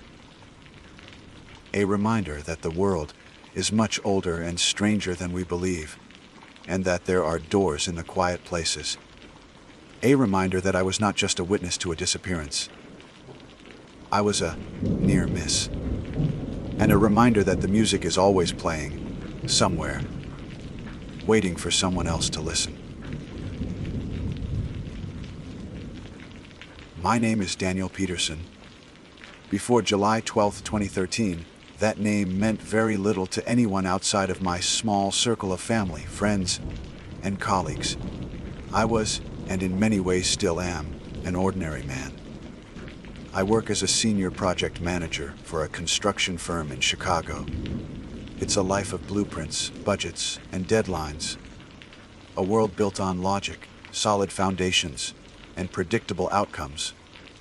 I believed in the tangible, in things you could measure and touch. The world, to me, was a place of rules governed by physics and reason. I now know how fragile that belief was, how thin the veil is between the world we think we know and the suffocating darkness that lies just beneath its surface. The story I'm about to tell is not one of ghosts or phantoms in the traditional sense. It's far more primal, more terrifying, because it happened under the bright, unforgiving light of a summer sun, in a place crowded with happy families. It's the story of my son, Josh, his best friend, Nathan Wussner, and the day the earth opened up and tried to swallow a child whole. Josh was 8 that year. A whirlwind of scraped knees, boundless energy, and a laugh that could fill any room. Nathan was his shadow, his other half. They were inseparable. A two-boy tribe forged in the sacred fires of backyard campouts and shared video games. Nathan was a good kid, a little quieter than Josh, more observant, but with a fierce loyalty that you rarely see, even in adults. His parents, Don and Faith, were our close friends. Our families were intertwined, our lives a comfortable tapestry of shared holidays, weekend barbecues, and watching our boys grow up together. That Friday was perfect. It was the kind of midday that the Midwest dreams about all winter long. The sky was a vast, cloudless canvas of the deepest blue, and the sun was a warm, benevolent hand on your shoulders. We decided to escape the city's sweltering concrete embrace and drive out to the Indiana Dunes National Park. It was our sanctuary, a place where the urban sprawl gave way to towering hills of sand and the endless, shimmering expanse of Lake Michigan. The air smelled of hot sand, pine needles, and the clean, fresh scent of the lake. The sounds were a symphony of normalcy, the distant laughter of other children, the rhythmic crash of waves against the shore, the cry of gulls circling overhead. We spread our blankets on the sand, unpacked a cooler full of sandwiches and cold drinks, and for a few hours, everything was exactly as it should be. I watched the boys, their small bodies silhouetted against the sparkling water, and felt a profound sense of peace. This, I thought, is what it's all about. These are the moments you bottle up and save for a rainy day. After we ate, the boys grew restless. Their eyes were fixed on the park's most formidable challenge, Mount Baldy. It's not a mountain in the traditional sense, but a massive, living sand dune, over 120 feet tall. It shifts and changes with the wind, a slow motion giant that has been crawling inland for centuries, consuming everything in its path. To a pair of 8-year-old boys, it was Everest. "Dad, can we race to the top?" Josh begged, his eyes wide with excitement. "I don't know, buddy. It's a steep climb," I said, a token protest. I knew there was no stopping them. "Please?" "We'll be careful." Nathan chimed in, backing his friend up as always. I looked at their eager faces, alight with the promise of adventure, and I couldn't say no. All right. But stay together and don't do anything stupid. I'll be right here watching." They took off like bullets, their laughter trailing behind them. I leaned back on my hands, a smile on my face, watching them charge the base of the dune. Their small legs churned, kicking up clouds of fine sand. For every 2 steps they took, they seemed to slide back 1. It was a classic struggle of boy versus nature, and it was beautiful. I watched them, my 2 boys, because in my heart, Nathan was one of mine. 2. They were maybe halfway up, Josh slightly in the lead, taunting Nathan, who was laughing and trying to catch up. The sun glinted off the sand, making the whole scene shimmer, almost like a mirage. It was a perfect snapshot, a memory I thought I would cherish forever. Then, it happened. It wasn't dramatic. There was no shout, no stumble, no cry for help. One moment, Nathan was there, a small, determined figure scrambling up the sandy slope. The next, he was gone. It wasn't like he fell and rolled out of sight. It was an act of impossible physics, an erasure. He was simply deleted from the landscape. My mind couldn't process it. I blinked, expecting my eyes to refocus and see him there, laughing at having tricked me. But the space he had occupied was empty. There was only Josh, who had stopped a few feet ahead and was now looking back, a confused expression on his face. "Nathan," Josh called out, his voice small against the vastness of the dune. "Where'd you go?" The smile was gone from my face, replaced by a cold knot of confusion in my stomach. "Josh, where's your friend?" I shouted, my voice sounding strained. "I don't know." He was right behind me. I was on my feet now, my heart starting to hammer against my ribs. This wasn't right. My peaceful, perfect day was tilting on its axis. I started running towards the dune, my feet sinking into the soft, warm sand, which suddenly felt like it was trying to hold me back. It was like running in a nightmare. As I got closer, I could see the spot where Nathan had vanished, and that's when the confusion curdled into pure, ice-cold terror. There was a hole. It was a small, unassuming circle in the sand, no wider than a dinner plate. It looked unnatural, too perfect. Like someone had taken a giant cookie, cut her to the surface of the dune. It was just a dark, circular void. Josh was standing near it, peering down, his face pale with a dawning horror that mirrored my own. He whispered as I finally reached him, gasping for breath. I dropped to my knees beside the hole. I yelled Nathan's name, my voice cracking with panic. The sound was swallowed by the opening, absorbed into the earth with no echo. For a terrible heart-stopping second, there was only silence. The happy sounds of the beach seemed a million miles away. The world had shrunk to this single, terrifying point of darkness in the sand. And then, we heard it. It was faint, so faint I thought I was imagining it. A sound from deep below us. It was a cry, muffled and distorted by the tons of sand that separated us. It was a sound of pure terror, a child's sob clawing its way up from the belly of the earth. He was down there. Somehow, impossibly, he had been swallowed by the dune. The ground I was kneeling on, the solid ground of my logical, predictable world, was hollow. And it had taken Nathan. Time ceased to function in any way I understood. Seconds stretched into agonizing eternities, while minutes vanished in a blur of pure, unadulterated panic. My world had collapsed to the size of that dark, terrifying hole. My own son, Josh, was beside me, his small hands clutching my arm, his face a mask of white terror. But my focus, my entire being, was directed downward into that abyss.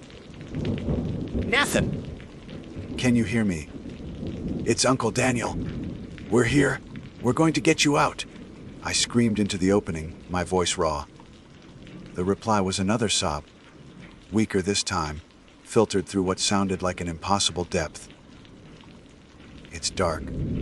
I'm scared. The sand around the edge of the hole was terrifyingly soft. With every movement I made, a small cascade of grains would whisper down into the darkness, a sound that felt like a countdown. A primal fear, completely separate from my concern for Nathan, gripped me. The fear of the ground itself. The solid earth I had trusted my entire life had betrayed me. It was a thin crust over a hungry void. My first coherent thought was my phone. I scrambled for the pocket of my shorts, my fingers fumbling, clumsy with adrenaline. I pulled it out, sand grating against the screen, and dialed 911. The voice of the operator was calm, professional, a voice from another reality. 911, what is your emergency? How do you explain the impossible? My son's friend, he fell. He fell into the sand. Sir, can you repeat that? He fell in the sand. There was a note of confusion in her voice. "Yes! In it! He's under it!" We're on Mount Baldy at the Indiana Dunes. He was climbing the dune and he just disappeared. There's a hole. He's fallen deep inside the dune. We can hear him. Oh God. Please hurry. I was babbling, the words tumbling out in a frantic, disjointed stream. Okay, sir, stay calm. We're dispatching units to your location. Can you tell me exactly where on the dune you are? I tried to describe our position. but my sense of direction was gone. All I could see was the hole. The world outside of it had become a meaningless backdrop. Other people were starting to notice now. The distant laughter had faded, replaced by murmurs of concern. A small crowd was gathering at a safe distance, their faces a mixture of curiosity and alarm. I felt like an exhibit in a zoo, the man whose child had been eaten by the beach. Their stares felt like a physical weight. I had to call Don and Faith, Nathan's parents. It was the hardest phone call I have ever made. I can't recall the exact words I used. It was a choked, broken mess of Nathan, hole, and Mount Baldy. I remember Faith's scream on the other end of the line, a sound that will haunt me until the day I die. Then the line went dead. They were on their way. The first to arrive were the park rangers, their tan uniforms seeming wholly inadequate for the situation. They approached cautiously, their faces grim. One of them, a man with a weathered face and kind eyes, knelt beside me. "Sir, my name is Ranger Miller. Can you tell me what happened?" I explained it again, the story sounding more insane with each retelling. He listened patiently, his gaze fixed on the hole. He shone a powerful flashlight into the opening, but the beam was swallowed by the darkness. It revealed nothing. "We've never seen anything like this," he said, his voice low. "The whole dune is unstable. We need to get you and your son back. It's not safe here." "I'm not leaving him," I yelled, a fresh wave of panic washing over me. "We're not leaving him either, sir. But we can't have anyone else falling in." Soon the scene was a chaotic swarm of activity. Police cars and an ambulance arrived, their sirens wailing, turning our peaceful beach into an emergency zone. Firefighters in heavy gear began to cordon off the area with yellow tape, pushing the growing crowd of onlookers further back. The scene was surreal. The bright summer sun still shone, the lake still sparkled, but here on the dune, a nightmare was unfolding in slow motion. A firefighter, the captain, took charge. He was a big, authoritative man whose presence should have been reassuring, but nothing could quell the terror. They tried to widen the hole with shovels, but it was a futile, horrifying effort. Every shovelful of sand they removed was immediately replaced as the walls of the shaft collapsed inward. They weren't digging him out, they were burying him further. "Stop!" I screamed, lunging forward before a ranger held me back. "You're making it worse." The captain wiped his brow, his face streaked with sweat and sand. "He's right. The ground is too unstable. We need an excavation team. We need heavy equipment. Heavy equipment." The words sent a chill down my spine. They were talking about Nathan as if he were a broken pipe, a geological problem to be solved. We kept talking to him, the firefighters, the paramedics, and me. We took turns yelling words of encouragement into the hole. His responses grew weaker, more infrequent. The silence between his faint cries was the most terrifying sound I have ever heard. And then he said something that made my blood run cold. It was my turn to talk. "Nathan, buddy, just hang on. They're coming for you. Can you tell me what you see?" I was desperate to keep him conscious, to keep his mind engaged. There was a long pause. For a moment I thought we'd lost him. Then his voice, barely a whisper, floated up from the darkness. It was a single, chilling word. "Eyes." "What was that, Nathan? What did you say?" I pressed, my ear close to the sand. "Yes," he repeated, his voice trembling with a new kind of fear. It was looking at me. A profound, unnatural stillness fell over the group of rescuers nearest the hole. We all looked at each other. The firefighter captain had a strange expression on his face. A man of logic and procedure, suddenly confronted with a variable that didn't fit any manual. "He's probably delirious," one of the paramedics suggested, but his voice lacked conviction. I knew it wasn't delirium.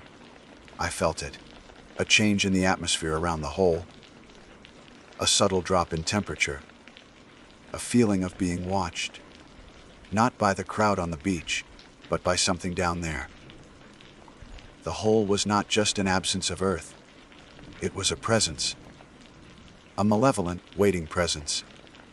As the afternoon sun began its slow descent toward the horizon, casting long, distorted shadows across the sand, the true, horrifying nature of our situation began to sink in.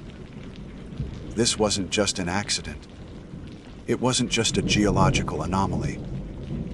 The rational world I had built my life upon had been a lie. Physics and reason had no place here. We were on the edge of something ancient and unknown. Something that had been sleeping under the warm sand. And we had woken it up. And it was hungry. The word, yes, hung in the air, heavier and more suffocating than the tons of sand that held Nathan captive. It was a poisoned dart to the heart of logic. The paramedic's suggestion of delirium was a flimsy shield against a terror that was suddenly, primally real. I looked at the hardened faces of the firefighters and rangers around me. They were men trained to deal with collapses, fires, and physical dangers. Nothing in their experience had prepared them for a child whispering about eyes, in the dark, from 11 feet beneath the ground.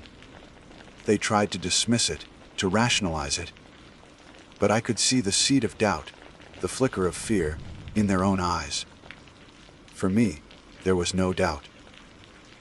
The cold dread that had been coiling in it now had a name, or at least a shape. We weren't just fighting sand and time. We were intruding on something's lair. Just as dusk began to bleed purple and orange across the sky, two figures came stumbling through the sand, breaking past the police tape. It was Dawn and Faith. Faith's face was a mess of tears and disbelief, her eyes wide with a mother's ultimate terror. Dawn was stone-faced, but his knuckles were white, and a muscle jumped in his jaw. They rushed towards me, towards the hole. "What happened? Where is he?"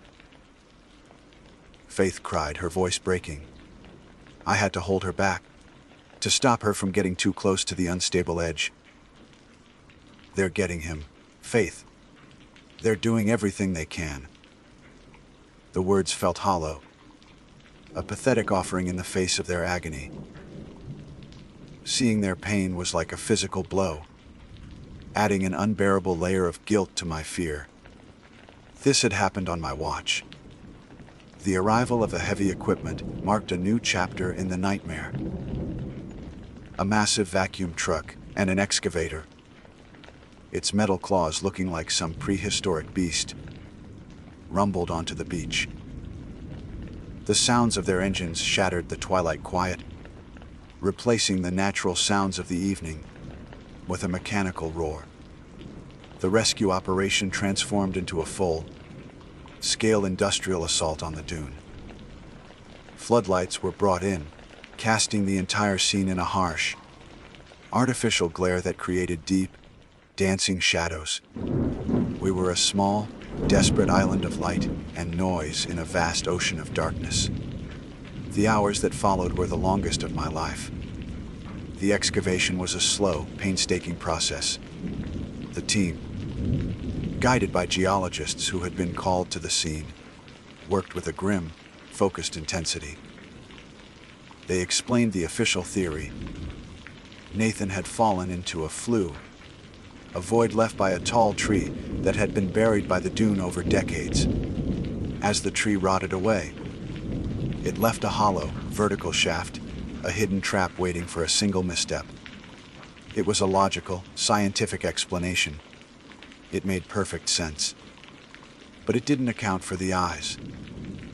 As they dug, a horrifying rhythm established itself. The roar of the machinery, the shouts of the workers, and the agonizing silence from the hole. We had stopped hearing from Nathan. His last, terrified whisper about the eyes was the final communication we had. We kept calling his name, our voices hoarse and desperate, but only the drone of the engines answered. Had he lost consciousness? Or worse, had the sand finally claimed him? Or had the thing with the eyes silenced him? That thought was the most unbearable of all. I stood with Dawn and Faith, a silent, helpless vigil. We were wrapped in emergency blankets that did little to ward off the chilling night air or the deeper cold of our fear. Josh was with a kind, faced police officer in a warm patrol car, his own trauma temporarily shielded from the raw horror of the rescue. Every bucket of sand the excavator lifted felt like an eternity. With each one, we held our breath, praying to see a small hand, a piece of clothing, anything.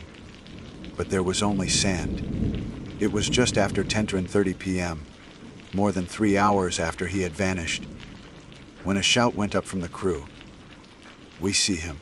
We have a visual. A wave of raw, electric relief shot through me, so powerful it almost brought me to my knees. He was there. He was real. The earth hadn't completely swallowed him. Paramedics rushed forward as the excavator carefully pulled back one last scoop of sand, revealing a small cavity. A firefighter, secured by a harness, was lowered into the pit. The moments he was down there felt impossibly long.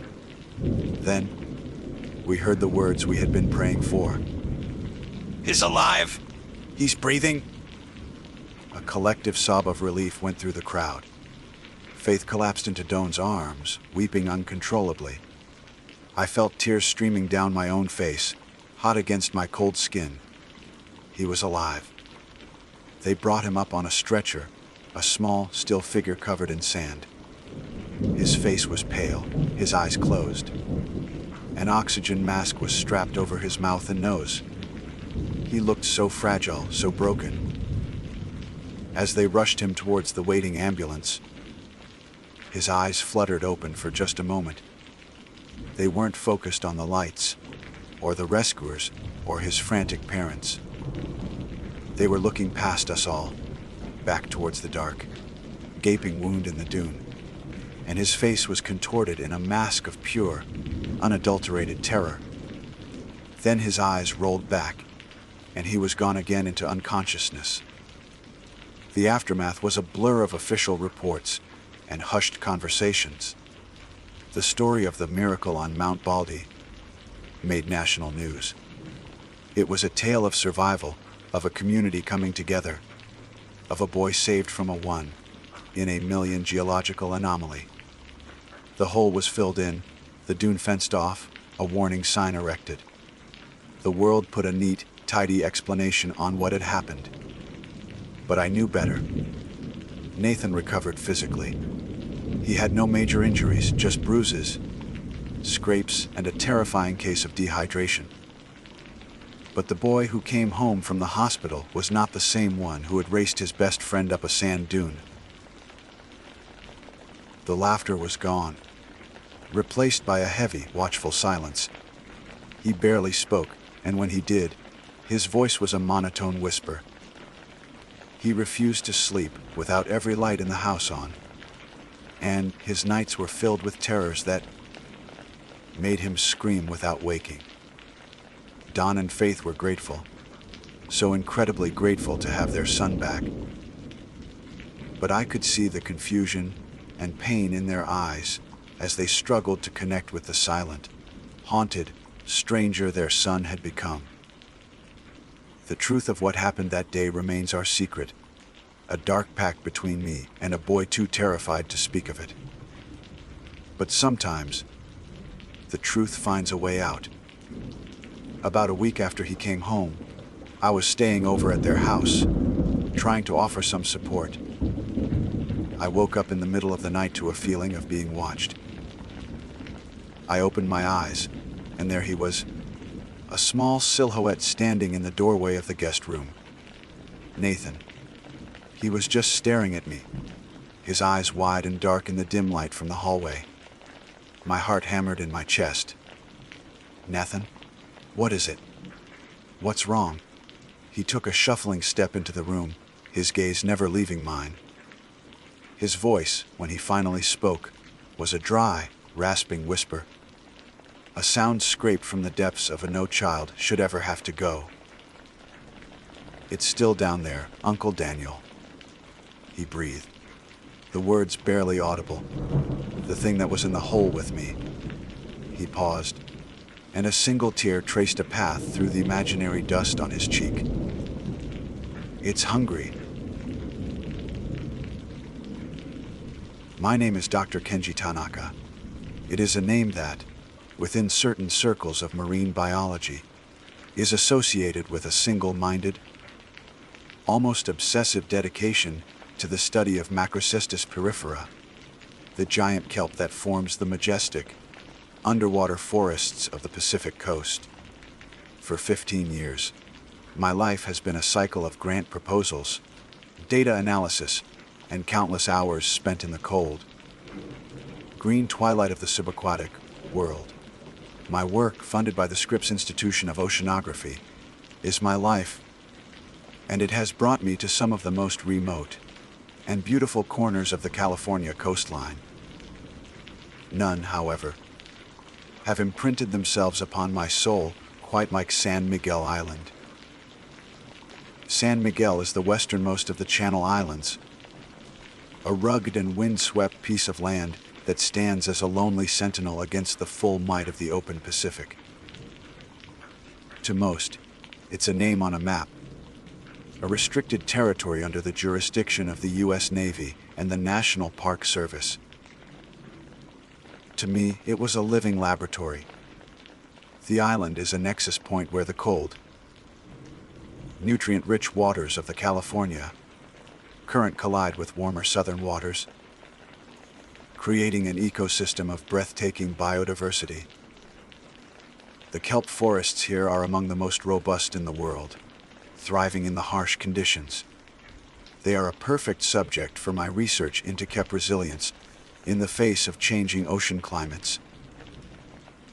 Before my first expedition, I did what any diligent researcher would do. I immersed myself in the history and geography of the island. I read about the Chumash people who inhabited it for millennia, leaving behind shell middens and a spiritual legacy that is still palpable. I studied the unique flora and fauna, the island foxes that are smaller than house cats, and the massive colonies of seals and sea lions at Point Bennett, whose collective barking can be deafening. And, of course, I came across the story of Juan Rodriguez Cabrillo. Cabrillo was a Portuguese explorer in the service of Spain, the first European to navigate the coast of present-day California. In the winter of 1542, his expedition anchored at San Miguel. During a skirmish with the native Chumash, he supposedly slipped on a rock, shattering his shin. The wound turned gangrenous, and he died on the island in January of 1543. The story, as told by grizzled boat captains and park rangers, doesn't end there. They say that with his dying breath, Cabrillo laid a curse upon the island, claiming it as his own in death and swearing that no other man would ever truly possess it. His crew buried him in an unmarked grave, its location lost to time. I, a man of science and empirical evidence, dismissed it as romantic folklore. Curses, ghosts, spectral guardians. These were the stuff of campfire stories, not serious consideration. My world was one of measurable phenomena: water temperature, salinity, growth rates, species counts. The supernatural had no place in my datasets. The stories were, I thought, a colorful footnote to the island's rich history, something to tell friends at a dinner party. I was wrong. So profoundly, terrifyingly wrong. My final research trip to San Miguel began like any other. The journey from the mainland was choppy, the marine layer thick and gray, hiding the island from view until we were almost upon it. The air grew colder, heavy with the smell of salt and the fishy musk of the piniped colonies. We anchored in Kyler Harbor, a deceptively calm crescent of beach on the island's northeast shore. For a week, my routine was rigorous and rewarding. I would rise before dawn, suit up, and spend hours diving, tagging kelp, taking samples, and recording my observations on a waterproof slate. The underwater world was a cathedral of light and shadow, with sunbeams piercing the dense canopy to dapple the seafloor. It was my sanctuary. But even in my sanctuary, things felt different this time. A persistent, low-level unease hummed just beneath the surface of my consciousness. I would be ascending from a dive, surrounded by the familiar sway of kelp and the darting of fish, and would be struck by a sudden, chilling certainty that I was being watched from the surface. I would break through into the air, spinning around, only to see our research vessel, the Oceanus, bobbing peacefully in the empty, rolling hills of the island beyond. I blamed it on fatigue, on the sensory deprivation of being underwater, on the sheer, oppressive isolation of the place. The island itself seemed to have a personality, a brooding watchfulness. When the wind died down, the silence was absolute, unnerving. It wasn't the absence of sound, it was a heavy, expectant presence. Even the cacophony from the seal colony at Point Bennett, a few miles down the coast, seemed to be swallowed by this immense quiet. The incident occurred on my 8th day. It was late afternoon, and I had decided to do some tidal pool cataloging along the beach near the trailhead for Point Bennett. The work was tedious but calming. A simple process of identifying and counting species, trapped by the receding tide. The sun was beginning to dip towards the horizon, painting the high, thin clouds in shades of orange and violet. The Oceanus was anchored a few hundred yards offshore, a reassuring silhouette. Then the fog came. It wasn't the usual marine layer, which drifts in gently. This was a wall. It rolled in from the open ocean with unnatural speed, a solid bank of churning, pearlescent gray. It moved without wind, a silent, inexorable tide of vapor. One moment I could see the distant cliffs and the boat, the next, my world had shrunk to a 20-foot circle of wet sand and rock. The vibrant colors of the sunset were snuffed out, replaced by a flat, featureless twilight. The temperature plummeted, the damp cold seeping through my field jacket and chilling me to the bone. The roar of the surf became a muffled, rhythmic thump, like a distant heartbeat. A primal fear, something ancient and reptilian, stirred in the back of my mind. Every instinct screamed at me that this was wrong. This was not a natural weather event. I packed my specimen kit with trembling hands, my scientific detachment evaporating in the chilling mist. I felt it again. That same, unshakable sensation I'd had in the water. I was being watched, but this time it was close. So close, I stood up slowly, my own breathing loud in the suffocating silence. I scanned the perimeter of my visibility, my eyes straining to pierce the gloom. There was nothing but swirling gray. I told myself it was my imagination, that the island's folklore had finally gotten to me. I took a deep, steadying breath and turned back towards the water, intending to signal the boat. And that's when I saw him. He was standing not 15 feet away, at the edge of the water, where the fog was thickest. He hadn't been there a second ago. I am sure of it. He was tall and broad, a figure of impossible solidity in the ethereal mist. He was clad in armor. A dull, corroded breastplate, greaves, and a Morian helmet, all of it pitted and stained with what looked like rust and the sea's patina. It was the armor of a 16th century Spanish conquistador. In one gauntleted hand, he held a long, straight-bladed sword, its tip resting in the wet sand. This was not a ghost, not in the transparent, shimmering way stories describe them. He was opaque, three-dimensional. He looked as solid as the rocks around me. I could see the individual dents in his helmet, the way the damp air condensed on the cold metal of his breastplate. My mind, the scientist's mind, scrambled for an explanation. A prank. A deranged historical reenactor who had somehow gotten stranded on this restricted island. It was impossible. No one else was supposed to be here. I was frozen, a statue of disbelief and burgeoning terror. He lifted his head, and I could see his face in the shadow of the helmet's brim. His skin was weathered and leathery, his eyes dark pits of pure malevolence. They were ancient eyes, filled with a hatred that had been festering for centuries. He raised his sword, the movement slow and deliberate. The metal scraped faintly against his gauntlet. He pointed the blade directly at my chest. His lips, thin and bloodless, pulled back from his teeth. And he spoke. It was not a human voice. It was a low, guttural rasp, like stones grinding together at the bottom of the sea. A single word, thick with a Spanish accent that was nearly 500 years old. Largo. Leave. The single word was not a request. It was a command, imbued with an authority that bypassed my conscious thought and spoke directly to my survival instinct. It was the voice of the island itself, and it was casting me out. For a long moment that stretched into an eternity, my brain, the scientist's brain, refused to process what my eyes were seeing. It was a cognitive dissonance, so profound it bordered on physical pain.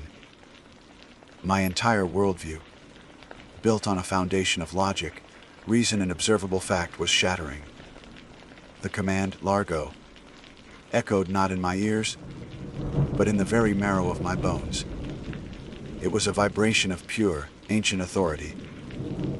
The part of my mind still capable of rational thought was screaming that this was a hallucination, a stress-induced psychotic break. But the cold, the smell of rust and brine, the sheer hateful presence of the figure before me, that was no illusion. The spell of paralysis broke. It wasn't a conscious decision, it was a complete override by the most primitive part of my brain. The fight or flight response kicked in with the force of a physical blow. I chose flight. I didn't scream. I didn't even gasp. The sound was trapped in my throat, choked off by terror so absolute it stole my breath. I simply turned and ran. My legs, clumsy and uncoordinated, churned through the wet sand. I stumbled, my hands sinking into the cold, gritty beach, and scrambled back up without looking back. I couldn't look back. I knew, with a certainty that defied all logic, that if I saw him again, I would die. My heart hammered against my ribs, a frantic drumbeat against the muffled roar of the surf. The fog was a disorienting, claustrophobic shroud. I had no sense of direction, only a desperate, animalistic urge to get away from the water's edge, away from him. My lungs burned. Every breath was a ragged, painful sob of air. I ran blindly, my feet finding the faint outline of the trail, leading away from the beach. I crashed through coastal scrub, the sharp branches tearing at my jacket and face, leaving stinging scratches I barely felt.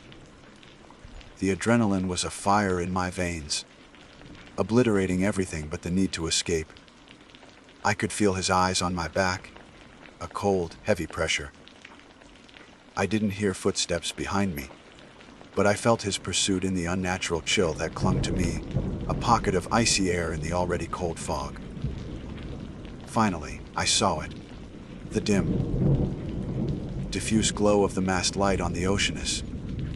A beacon of sanity in a world gone mad. It was anchored further out than I remembered. Or perhaps the fog was playing tricks on my perception. I didn't care. I half ran. Half fell down the last stretch of the trail to the shore of Kyler Harbor, my legs shaking uncontrollably. My small inflatable Zodiac was pulled up on the beach where I had left it. My hands were trembling so violently, I could barely untie the painter from the rock I'd secured it to. The knot, a simple bowline I could tie in my sleep, became an impossible puzzle. I clawed at it, my fingernails scraping against the rough rope, until it finally came free. I shoved the Zodiac into the water, the icy shock of the waves splashing over my boots barely registering. I clambered in, nearly capsizing the small craft. I fumbled for the pull, cord on the small outboard motor. My first pull did nothing. My second, nothing. Panic flared anew. He won't let me leave. The thought was a shard of ice in my mind. On the third pull, fueled by a surge of desperate strength, the engine sputtered to life with a reassuring roar. I jammed the throttle forward, and the Zodiac leaped across the water, leaving the cursed shore behind. Only when I was 100 yards out did I dare to look back. The fog was still a thick, impenetrable wall hiding the island. But for a fleeting second, I thought I saw a dark, solitary figure standing on the beach, a silent armored sentinel watching me go. Then the mist swirled and he was gone. Or perhaps he was never there at all. Reaching the Oceanus was like surfacing from a nightmare. The warm lights of the cabin, the familiar smell of diesel and coffee, the solid feel of the steel deck beneath my feet. It was an anchor to reality. My two-man crew. A grizzled captain named Miller and a young deckhand named Carlos were in the galley. They looked up as I stumbled in, my face pale and scratched, my clothes soaked. "Duck, you all right?" Miller asked, his brow furrowed with concern. "You look like you've seen a ghost." The irony was so bitter it almost made me laugh. How could I explain? What could I possibly say?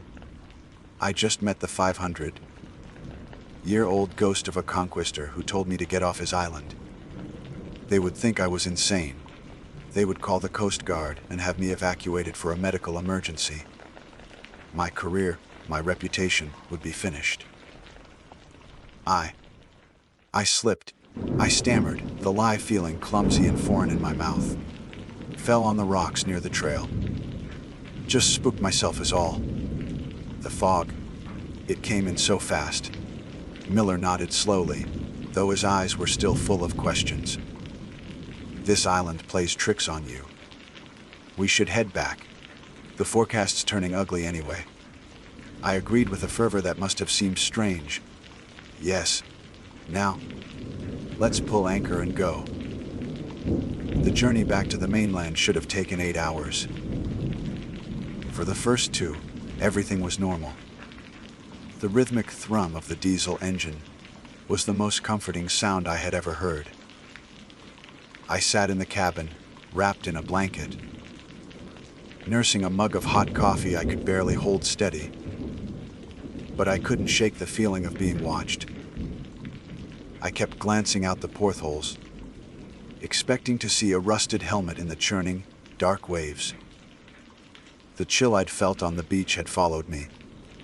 It wasn't just in my mind. The cabin felt unnaturally cold, despite the heater being on full blast. Then the engine sputtered.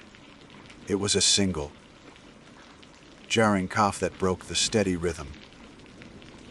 Miller, who could read his engine like a book, was instantly on alert. He headed for the engine room. A minute later, the engine coughed again, then fell silent. The sudden absence of sound was terrifying. We were adrift, the boat rocking violently in the growing swells. "What is it?" I called out, my voice tight with a new kind of fear. Miller's voice came back from the engine room, strained and laced with disbelief. "I don't know. Fuel line is clear, filters are clean. It just died." For the next hour, he and Carlos worked frantically, their curses and the clang of tools echoing through the vessel. I was useless, a passenger locked in my own private terror. I knew what this was. This wasn't a mechanical failure. This was the curse. This was Cabrillo, reaching out from his island grave to reclaim the sea itself. He had let me leave his shore, but he would not let me escape his domain. The final, catastrophic event happened without warning. There was a deafening bang from the engine room, a sound like a bomb detonating in a metal drum, followed by the shriek of tortured metal. The entire vessel shuddered violently, throwing me from my seat. Black, acrid smoke billowed from the engine-room hatch. Carlos scrambled out, his face black with soot, coughing and gasping. Fire! It blew! "The whole block is cracked," he yelled, his eyes wide with panic. We were dead in the water, miles from shore in worsening seas, with a fire in the engine room and a hole in our engine block. It was a miracle we didn't sink. Miller, his face grim, got on the radio and sent out a mayday. The next few hours were a blur of fear and uncertainty, of fighting the small fire with extinguishers and waiting for the distant promise of rescue. When the Coast Guard cutter finally appeared, its searchlight cutting through the darkness, the sense of relief was overwhelming. They towed our crippled vessel back to Santa Barbara. The next day, I stood on the dock with the marine mechanic Miller had hired. He was staring at the ruined engine, his expression a mixture of awe and confusion. "I've been doing this for 30 years, Dr. Tanaka," he said, shaking his head. "I've seen engines thrown a rod. I've seen them seize up. I've seen them catch fire. I have never, ever seen a catastrophic failure like this. It's not just broken, it's obliterated. It's like something punched a hole right through the engine block from the inside. There's no mechanical reason for this to happen. It's impossible." I just stared at the mangled steel and broken pistons. Impossible.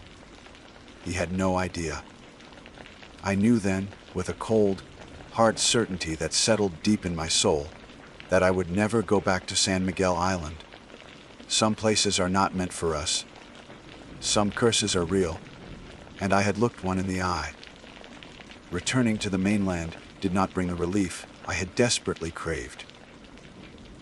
San Diego, with its bustling streets and familiar skyline, felt alien. The solid ground beneath my feet felt unsteady, as if the world I had known was now just a thin crust over a chasm of terrifying possibilities.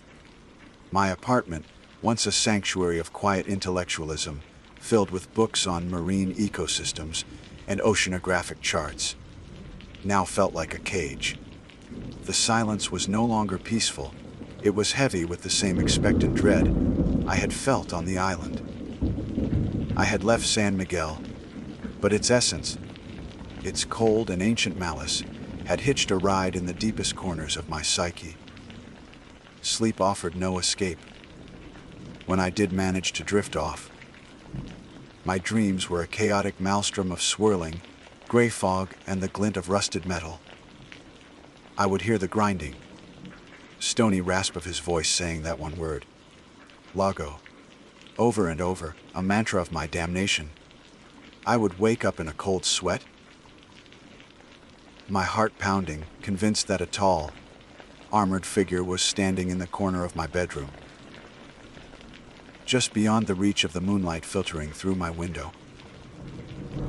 I took to sleeping with the lights on, a childish defense against a darkness that was not born of the absence of light. The professional fallout was swift and brutal. I had to write a formal report for the intuition and the insurance company, a document that became the greatest work of fiction I have ever produced. I wrote of a sudden, unpredictable squall, a rogue wave, and a catastrophic, yet entirely plausible, mechanical failure. I used all my scientific vocabulary to describe the event in a way that was logical, coherent, and utterly false. Every word I typed felt like a betrayal of my own sanity, a denial of the truth that was now seared into my soul. I was a scientist, a man dedicated to the pursuit of truth, now forced to construct an elaborate lie, to protect myself from being labeled a madman. My meeting with the board of directors at Scripps was a humiliating ordeal. I sat at a long, polished table under fluorescent lights that seemed to mock the supernatural gloom I now carried with me. I recounted my fabricated story to a panel of my peers, men and women I had respected my entire career. I saw the skepticism in their eyes, the unspoken questions. Why hadn't I checked the more detailed marine forecast? Why was the engine failure so total, so unusual? They were scientists, after all. They dealt in probabilities, not impossible anomalies. While they officially accepted my report, the damage was done. A multi-million-dollar research vessel was lost, an entire expedition's worth of funding wasted. A shadow fell over my name. I was no longer the brilliant, obsessive Dr. Tanaka. I was the unreliable, perhaps even reckless, Dr. Tanaka. I felt their judgment, but it was nothing compared to my own self-recrimination. I had not only failed them, but I had failed to even articulate the true nature of the danger. The weeks that followed bled into a monotonous gray of paranoia and isolation. The chill from the island fog seemed to have permanently settled into my bones. I would be sitting in my study, trying to lose myself in data from previous, saner expeditions, and a sudden cold spot would drift through the room, raising the hairs on my arms. The faint, phantom scent of salt and decay would waft through the air.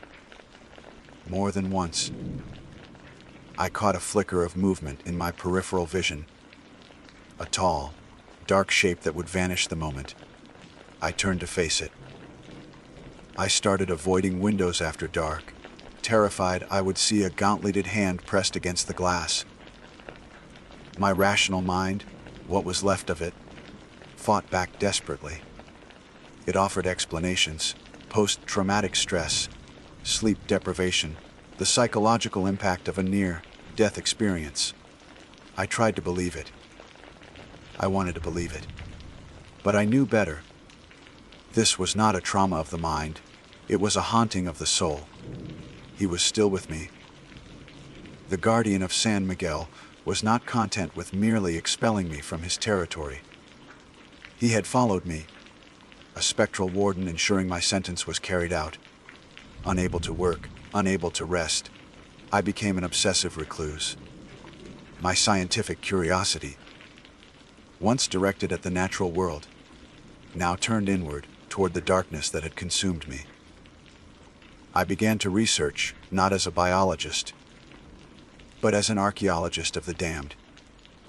I spent my days in the dusty archives of maritime museums and historical societies, poring over centuries of records related to the Channel Islands. I was looking for him. I was looking for proof that I wasn't insane. And I found it. It was not in the official histories, but in the margins, in the forgotten logbooks and personal letters. A Portuguese sailor's diary from 1793 described his ship being forced away from San Miguel by a demon of fog and a man of iron who walked the shores. An entry in a ship's log from 1852 noted the mysterious disappearance of two crewmen who went ashore to hunt and never returned. Their last known location was near Point Bennett.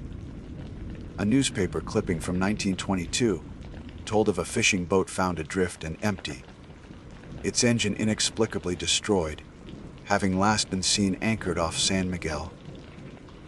The stories were all different, separated by decades and centuries, but they contained chillingly similar threads: sudden, unnatural fog, catastrophic and inexplicable equipment failure, and, in the most hushed and fearful accounts, the sighting of a solitary, armored figure. I found a letter from a park ranger in the 1970s to his sister, confessing his terror of the island after dark, of feeling watched, of hearing a voice on the wind that spoke a single guttural word in Spanish. I realized that Cabrillo's curse was not a simple proclamation of ownership. It was an active, patient, and malevolent force. It didn't always manifest as a physical confrontation. Sometimes it was subtle, a series of small, unfortunate events that would drive a person away. Other times it was a direct and terrifying assault. He had judged me, a man of science who sought to catalog and explain his island, as a trespasser of the highest order. He had not tried to kill me. He had done something far worse. He had shown me a truth my world was not equipped to handle, and then sent me back to live in it. I am no longer the man I was. The scientist in me is dead, buried under an avalanche of impossible certainty. My career is over. I have withdrawn my name from all pending research. How can I study the logical processes of the ocean when I know that a hateful, 500-year-old consciousness can command the fog and shatter steel with its will? I am telling this story not for sympathy or for fame. I am telling it as a warning. The world is older and stranger than our science can comprehend. There are places where the veil between what is and what should not be is thin. San Miguel Island is one of those places. The spirits of the past are not always at rest. Some of them stand guard, filled with a rage that time cannot erode. I don't know if I will ever be free. I still feel his eyes on me, even now, as I write these words. The chill is never far away. I have left his island, but I am still his prisoner. Do not go to San Miguel. Do not seek to understand it. Do not dig for the bones of the past. Some curses are real, and some graves should never, ever be disturbed. The Appalachian Trail has a way of stripping you down to your essential self. It burns away the trivialities of modern life with every grueling ascent and rewards you with a profound sense of peace on every sun-dappled ridge. Out here, you are not your job title, your social status, or the sum of your digital connections. You are simply a traveler, a body in motion, defined by the rhythm of your own footsteps and the cadence of your own breath. My name is Sadie, and for the better part of a month, this ancient, winding path had been my entire world. I had started this section hike with a singular purpose: to find silence. Not just the absence of noise, but the deep, resonant silence that settles in your bones when the only sounds are the whisper of wind through hemlock trees and the distant call of a pileated woodpecker. My life back in the city had become a cacophony of notifications, deadlines, and expectations. The silence of the mountains was the antidote, a cleansing balm for a soul stretched thin. At 28, I was an experienced hiker, not a reckless novice. I respected the wilderness. I knew its dangers. The sudden storms, the black bears, the copperheads sunning themselves on rocky outcrops. I carried the right gear, knew how to use it, and always trusted my gut. That was the golden rule. The northern Georgia section of the AT. was magnificent in late spring. The world was a riot of green, from the electric lime of new growth leaves to the deep, shadowy emerald of the rhododendron tunnels. The air was thick with the scent of damp earth, honeysuckle, and pine. For days, my routine was beautifully monotonous. Wake with the dawn, boil water for coffee and oatmeal, break camp, and walk. I would walk until my legs ached with a satisfying burn, my mind blissfully empty, focused only on the white blazes that marked the trail. I saw other hikers, of course, gruff, bearded through hikers with trail names like Grizzly or Pathfinder, and weekend warriors out for a quick escape. We'd exchange pleasantries, share information about water sources or upcoming shelters, and move on. The encounters were brief, respectful capsules of camaraderie in a shared solitude. My destination was Blood Mountain, a name that should have perhaps served as more of a warning. But to me, it was just a landmark, a goal on a map, its ominous name a mere historical footnote. The days leading up to it were physically demanding, the trail clawing its way up one relentless incline after another. I was feeling strong, though, settling into the powerful rhythm of the hike. My world had shrunk to the 3-foot-wide path in front of me, and I had never felt larger. It was on the third day of my push toward Blood Mountain that the silence was first broken by the wrong kind of sound. It wasn't the natural symphony of the forest, but the low, persistent hum of internal combustion. The trail was leading me toward a road crossing, one of those strange intersections where the primeval wilderness is momentarily interrupted by a strip of sun-baked asphalt. You can feel the change before you see it. The air shifts, carrying the faint smell of hot tar and exhaust. The bird calls become more tentative. I emerged from the cool, shaded embrace of the forest and blinked in the harsh afternoon sun. The road, a lonely 2-lane highway, shimmered with a heat haze. On the other side, about 50 yards away, the white blaze on a tree beckoned me back into the woods. But my eyes were drawn to a dusty, dark blue pickup truck parked on the gravel shoulder. A man was sitting on the lowered tailgate, one boot-clad foot resting on the bumper, the other planted firmly on the ground. Even from a distance, he looked friendly. There's no other word for it. He had the relaxed posture of someone with nowhere to be, and all the time in the world to get there. As I drew closer, my internal threat assessment, usually on high alert, registered nothing. He appeared to be in his early 60s, with a cascade of fine lines crinkling around his eyes and a generous salt and pepper beard. He wore a faded flannel shirt over a plain T-shirt, and his smile, when he offered it, seemed to light up his entire face. "Afternoon," he called out, his voice a warm, gentle drawl. "Looks like you could use a cold one." I stopped, leaning on my trekking poles. "That's for sure," I replied, my own voice raspy from disuse. "It's a hot one today." "Tell me about it," he said, reaching into a large cooler that sat on the truck bed beside him. He pulled out a bottle of water, glistening with condensation, and then a second one. "Figured some folks might be coming through. I like to play trail angel now and then. Nothing lifts the spirits on a long hike like a little trail magic." Trail magic. It was a common and cherished tradition on the AT. Kind strangers leaving coolers of soda, snacks, or even grilling hot dogs for wary hikers at road crossings. It was one of the things that made the hiking community so special. My caution eased completely, replaced by a wave of gratitude.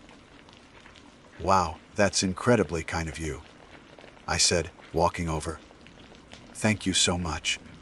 He handed me the water, and the shock of cold on my palm was electric. Don't mention it. Name's Earl. He extended a calloused hand, and I shook it. His grip was firm but gentle. Sadie, I said. Pleasure to meet you, Sadie. Heading north, I take it? Yep. Making my way toward Blood Mountain. Ah, a classic. Beautiful, but she'll make you work for it. He chuckled. A sound like stones tumbling in a slow river. Won a granola bar. Got the good kind, none of that sawdust and cardboard stuff.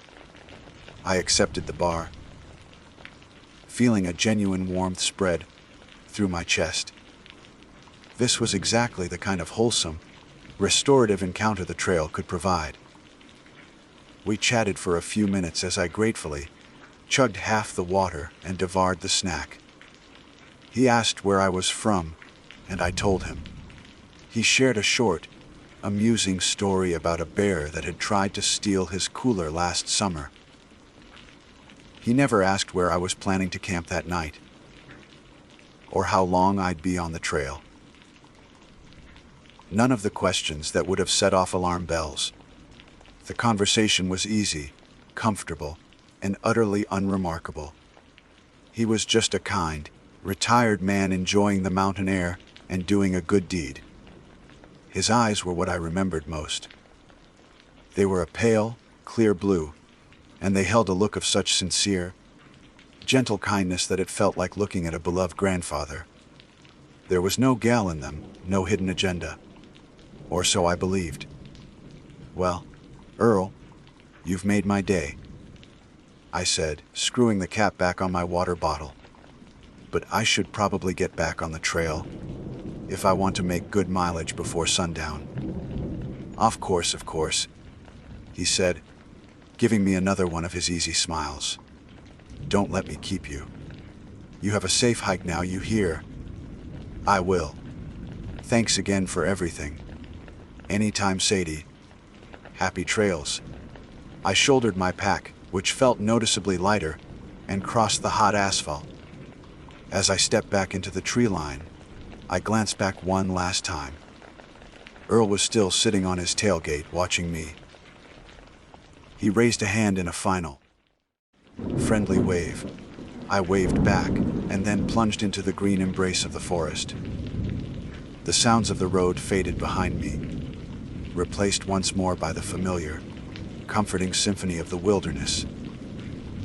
The encounter left me feeling buoyed, a pleasant smile on my face. The world, I thought, still had good people in it. The memory of his kind eyes and warm drawl was a comforting thought, a testament to the magic of the trail.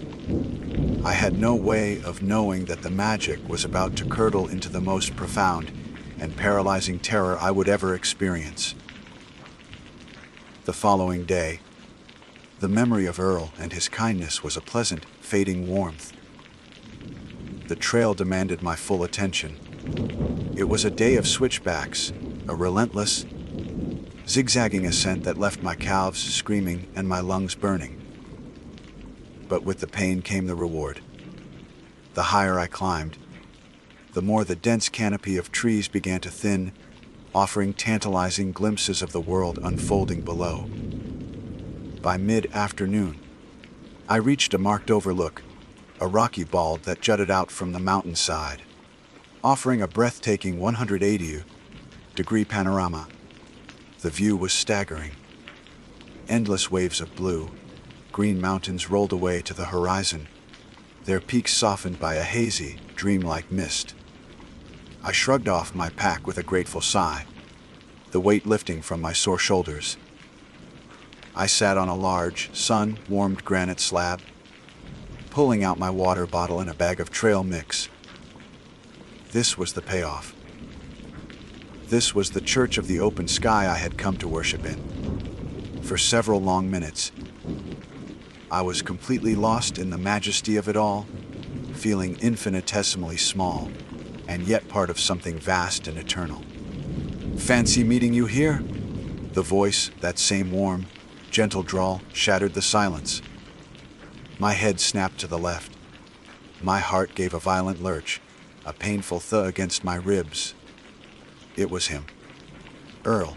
He was sitting on a rock not 20 feet away, partially obscured by a cluster of low, growing shrubs. He wore a different flannel shirt, this one red and black plaid, but the friendly smile and the kind eyes were identical. For a moment, I couldn't process it. My brain scrambled to find a logical explanation. How? How was he here? We were miles from any road crossing, deep in the wilderness, at an elevation that had taken me half a day of strenuous hiking to achieve.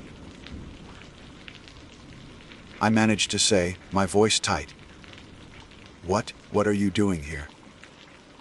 "Oh, there's an old service road just down the way a bit," he said, gesturing vaguely behind him with a thumb. "Barely passable, but my old truck can handle it. I like to come up here sometimes. Best view in Georgia, don't you think?" He smiled that disarming smile again, but this time, it didn't reach his eyes. Or maybe I was just seeing them differently now. The kindness that had seemed so genuine yesterday now looked practiced. The crinkles at the corners seemed less like laugh lines and more like the folds of a well-worn mask. A coincidence. It had to be a coincidence. My rational mind desperately clung to that possibility. The Appalachian Mountains are crisscrossed with old logging and service roads. It was entirely possible that one led near this overlook. And it was possible that this was a favorite spot of his. A weird, statistically improbable coincidence, but still within the realm of possibility. To think otherwise was to invite a fear that I wasn't prepared to face. "It's a beautiful view," I agreed, my voice still strained. I tried to force a smile, but it felt stiff and unnatural on my face. "Sure is," he said, his gaze lingering on me for a fraction of a second too long. "You're making good time, Sadie. Really pushing it." A cold prickle, sharp and unpleasant, traced a path down my spine. He remembered my name. Of course he did. We'd only met yesterday. But hearing him say it here, in this isolated place, felt different. It felt possessive. And how did he know I was making good time? The question hung in the air between us, unspoken and heavy. I didn't want to ask. I didn't want the answer. The easy camaraderie of yesterday was gone, replaced by a thick, cloying tension. The vast, open space of the overlook suddenly felt claustrophobic, as if the sky was pressing down on me. The silence that I had craved now felt menacing, amplifying the sound of my own increasingly rapid heartbeat. "Well," I said, standing up abruptly and swinging my pack to my back with more force than necessary. "I should keep moving. No rest for the weary." He said, his smile unwavering. It was starting to look predatory. "You take care now. The trail gets a little rough up ahead." I just nodded, unable to form words. I turned my back on him and walked away, my trekking poles clicking nervously against the rock. I didn't look back. I could feel his eyes on me, a physical weight against my red backpack. Every instinct in my body, the gut feeling that I had sworn to always trust, was screaming at me. Wrong. This is wrong. Wrong. Wrong. Wrong. But what could I do? He hadn't done anything. He hadn't threatened me. He had just been there. Accusing a friendly old man of something sinister, based on a coincidence, would make me sound paranoid, crazy. So I did what so many women are conditioned to do. I ignored my own fear. I pushed it down, buried it under a layer of forced rationality, and I walked. The rest of the day was a blur of anxious hiking. The forest was no longer my sanctuary. Every rustle of leaves in the undergrowth, every snap of a twig, sent a jolt of adrenaline through me. The shadows cast by the afternoon sun seemed to stretch and twist into menacing shapes. Was that a person behind that tree? Was that the glint of his truck through the foliage? I felt watched, hunted. The profound peace I had felt just hours before had been poisoned, replaced by a gnawing, persistent dread. I pushed myself harder than ever, driven by a frantic need to put distance between myself and that overlook. My goal was the next shelter, a three-sided lean to that was still a few miles away. The thought of its solid walls and the potential company of other hikers was a beacon of hope in my rising panic. By the time I stumbled into the clearing where the shelter stood, dusk was beginning to settle, painting the sky in shades of bruised purple and orange. I was exhausted, my muscles trembling with fatigue. A young man with a scruffy beard and a friendly face was already there, tending to a small pot on his camp stove. "Hey there," he said, looking up, just in time. I was about to have this whole place to myself. A wave of relief washed over me. I wasn't alone. Thank God, I breathed out, dropping my pack. "Long day. You're the girl with the red backpack, right?" he asked. The relief froze in my veins, instantly replaced by an icy dread that was colder and more absolute than anything I had ever felt. "What?" I whispered. "Yeah," he said, oblivious to my terror. "Some old guy was here about an hour ago. Said he was a trail angel. He left this for you." He pointed to the rough, hewn picnic table next to the shelter. Sitting in the middle of the table, a perfect, gleaming piece of fruit in the fading light, was a single red apple. He said to tell the pretty girl with the red backpack that he'd see her on the mountain. The hiker continued, stirring his dinner. "Nice of him." Ha! My blood ran cold. It felt like all the warmth had been sucked out of the world. This wasn't a coincidence. This wasn't trail magic. This was a message. He wasn't on the trail with me. He was shadowing me. He was using the roads, those arteries of civilization that I had so briefly crossed, to box me in, to get ahead of me, to watch my progress from afar. He knew my route. He knew my destination. He knew what I was wearing. The friendly smile, the kind eyes, the warm drawl. It was all a lie. A carefully constructed facade to hide the monster beneath. The shelter, my beacon of hope, was no longer a sanctuary. It was a baited trap. He knew I was coming here. He expected me to be here. And as the last light blood from the sky, plunging the forest into an impenetrable darkness, a single, horrifying thought solidified in my mind in this vast, lonely wilderness. There was nowhere to run and no one to hear me scream. "Nice of him, huh?" The young hiker's words echoed in the cavern of my terror.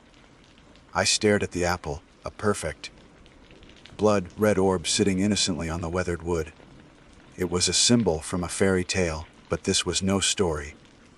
It was a threat, a promise. I can get to you anywhere. I am always ahead of you. My mind raced, a frantic scramble over the cliff of panic. I couldn't stay here. The shelter wasn't a haven. It was a destination he had marked on his map, a place he knew I would be. My presence here was expected, welcomed, even. The thought made my stomach churn with a mixture of fear and bile. "Actually," I said, my voice trembling so badly, I had to clear my throat and start again. "Actually, I'm not feeling very well. I think I pushed too hard today." My excuse sounded flimsy even to my own ears, but the other hiker, whose name I never learned, just nodded sympathetically. "Yeah, this section can be a beast," he said. "You should get some rest." Rest. The idea was laughable. Sleep was an impossible luxury, a country I could never visit again. "I think I'm just going to push on a little further." I lied, the words tasting like ash. "I like to night hike sometimes." The quiet. He gave me a strange look, a mixture of confusion and concern. In the dark? Are you sure? It's about to get pitch black. I have a good headlamp, I said, forcing a smile that felt like a grimace. And I want to catch the sunrise from the peak tomorrow. Need an early start. Without another word, I swung my pack back onto my shoulders. The weight, which I had been so relieved to shed moments before, now felt like a leaden shroud. I didn't look at the apple again. I didn't say goodbye. I simply turned and walked away from the shelter, away from the small circle of light and the false promise of safety, and plunged back into the rapidly darkening forest. The moment the trees swallowed me, the terror became absolute. My headlamp cut a single, bouncing tunnel of light through an ocean of blackness. Everything outside that small circle ceased to exist, yet I felt it all. The immense, pressing weight of the woods, the millions of unseen things watching from the impenetrable dark. The trail, my friendly guide for weeks, was now a treacherous, root-choked path leading me deeper into my own nightmare. My only plan was to get off the trail. He was using the roads, but he was tracking me via the path. The white blazes that had been my lifeline were now breadcrumbs leading the wolf to my door. After about 20 minutes of frantic, heart-pounding hiking, I made a decision. I took a deep breath, turned 90 degrees to my right, and stepped off the path into the untamed wilderness. The difference was immediate and brutal. The ground was uneven, a treacherous carpet of slick leaves and hidden rocks. Thorny vines snagged at my clothes and tore at my skin. Low, hanging branches whipped at my face. Every step was a struggle, a battle against the forest itself. My breath came in ragged, panicked gasps. My headlamp beam darted wildly, painting grotesque, dancing shadows on the trees around me. Every shadow was him. Every snap of a twig was his footstep. I pushed on for what felt like an eternity, driven by pure adrenaline. I had no idea where I was going, only that I was moving away from the trail, deeper into the anonymous woods. Finally, my legs trembling uncontrollably with exhaustion, I stumbled into a small, relatively flat clearing, a tiny amphitheater surrounded by thick rhododendron. It would have to do. My hands shook so violently that it took me 3 tries to get my tent out of its stuffed sack. I worked in the dark, my headlamp switched off. The light was a beacon, and I wanted to be invisible. Setting up the tent by feel was a clumsy, fumbling process, but the fear of being seen was a powerful motivator. Finally, the small nylon dome was up. I crawled inside, pulling my pack in after me, and zipped the door shut. I didn't unpack my sleeping bag. I didn't even take off my boots. I sat cross-legged in the suffocating darkness, my back pressed against the thin wall of the tent. I rummaged in the side pocket of my pack until my fingers closed around the cold, hard comfort of my knife. I pulled it out, the snick of the blade locking into place, echoing like a gunshot in the silence. I held it in a white, knuckled grip. The blade pointed toward the zippered door. And then I listened. The silence I had once craved was now my tormentor. It was a living, breathing entity, and it was filled with sounds I couldn't identify. The hoot of a distant owl sounded like a mocking laugh. The rustle of a small animal in the leaf litter was the sound of his approach. The wind whispering through the pines was his voice, calling my name. Sadie. My mind, frayed and exhausted, began to betray me. I remembered reading an article before my trip, a story I had filed away as a tragic but distant anomaly. It was about a woman named Meredith Emerson, a hiker who had disappeared on New Year's Day.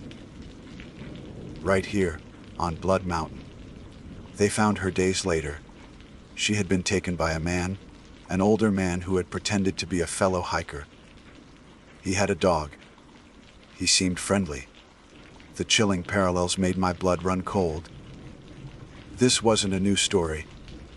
It was an old one, a tale as old as the mountains themselves, of the predator who wears a human face. The terror wasn't from a monster or a ghost. The terror was from a smiling, friendly man who offered me water and a granola bar. It was the slow, creeping realization that his kindness was a lure, his smile a weapon. He wasn't a trail angel. He was a hunter, and I was his prey. In this wilderness, there was nowhere to run and no one to hear me scream. I was utterly, completely alone. I don't know if I slept. I think I drifted in and out of a state of vigilant delirium. I sat there for hours, clutching my knife, my ears straining to every sound in the night. At one point, I was sure I heard it. A heavy, deliberate footstep. A single snap of a large branch too heavy for a deer.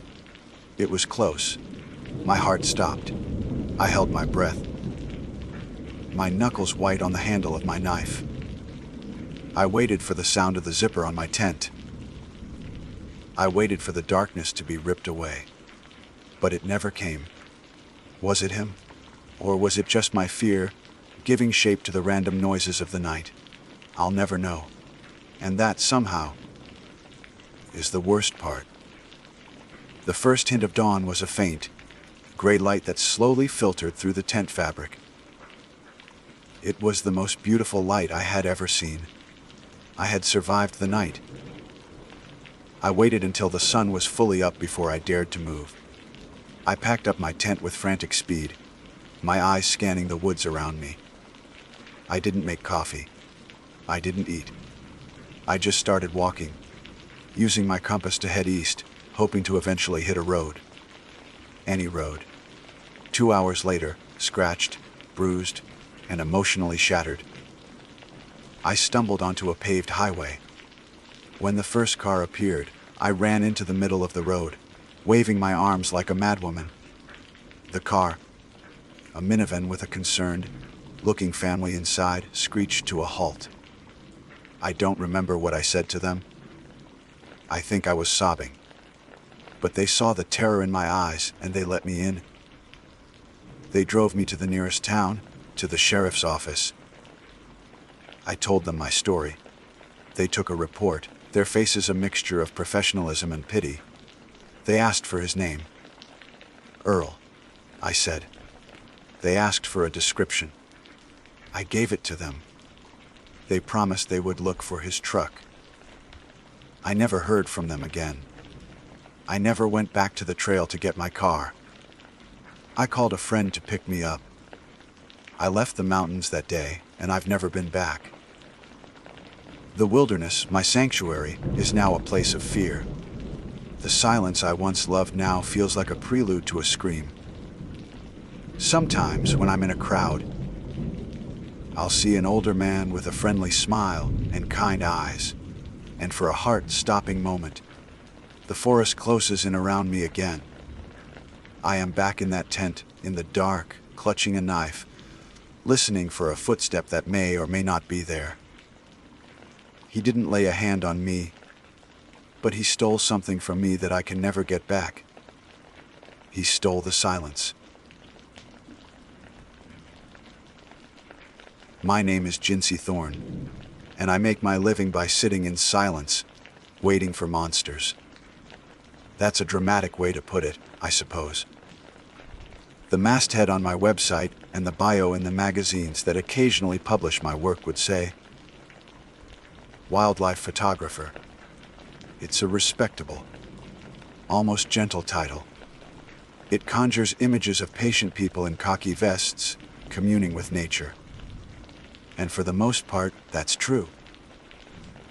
I've spent weeks in the misty highlands of Scotland, waiting for a stag to emerge from the fog, and months in the Rockies tracking the ghost, like movements of a snow leopard's distant cousin. the cougar. My work is built on a foundation of patience, respect for the wild, and an almost obsessive understanding of animal behavior. But beneath the professional veneer, the truth is a little darker. I'm not drawn to the graceful deer or the vibrant songbirds. I'm drawn to the predators, the hunters, the creatures that embody the raw, untamed, and often brutal heart of the wilderness. There's an honesty in the eyes of a wolf, a terrifying clarity in the coiled power of a snake. Capturing that on film is more than a job. It's a compulsion. It's a way of looking into the abyss, and not just seeing something looking back, but understanding it. This particular compulsion had brought me to the Cherokee National Forest in the sprawling, ancient heart of the Appalachian Mountains in Tennessee. The Appalachians are old. Older than the Rockies, older than the Himalayas. They're worn down, smoothed by thousands of wind and rain. But that age gives them a weight, a presence that newer, sharper mountains lack. The forests here are dense. The valleys, or holers, as the locals call them, are deep and shadowed, and they hold secrets. You feel it the moment you step out of your vehicle, and the scent of damp earth, decaying leaves, and something else, something wild and loamy, fills your lungs. My target for this trip was a bobcat, a notoriously elusive and clever predator, a perfect challenge. But if I were being honest with myself, I was hoping for more.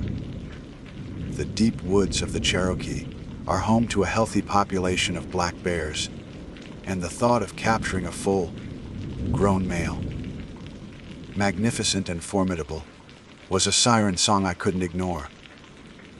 I drove for 2 hours from the nearest town, the paved road giving way to gravel. Then to a rutted dirt track that was more of a suggestion than a road. Finally, I parked my truck where the track dissolved into the forest floor, hoisted my 60-pound pack, and began the real journey. The hike was arduous. A 3-mile trek into a section of the forest I'd scouted on satellite maps. A place where a narrow creek cut through a steep, sided valley. Game trails, faint as whispers, crisscrossed the area. It was a perfect bottleneck, a natural highway for any creature moving through this territory. Setting up took another hour of quiet, methodical work. I chose a spot 20 yards from the creek, nestled in a thicket of rhododendron that offered excellent natural cover. I unfolded my pop, up blind, a camouflage dome just big enough for me, my stool, and my gear. Inside, I assembled my primary camera, a Canon R5 with a heavy 600mm telephoto lens mounted on a gimbal head atop a sturdy tripod. This was my eye, my connection to the world I was observing. As a final precaution, I set up a small, motion-activated trail cam on a tree about 30 yards down the creek, angled back towards my blind. It was a backup, a silent witness in case anything interesting happened, while I was focused elsewhere or changing a battery. With everything in place, the wait began. This is the part of the job that tests you. The world shrinks to the narrow view through the mesh window of the blind. Every sense goes on high alert. The frantic rustle of a squirrel becomes an event. The lazy drone of a bumblebee is a symphony. The gentle gurgle of the creek is the forest's heartbeat. For the first hour, that was all there was. The sun dappled through the thick canopy, painting shifting patterns on the forest floor. A chipmunk, bold and curious, investigated my blind before scurrying away. It was peaceful, serene. But as the second hour began to crawl by, the serenity started to feel wrong. It was too quiet. The usual chatter of birds had faded. The squirrels were gone.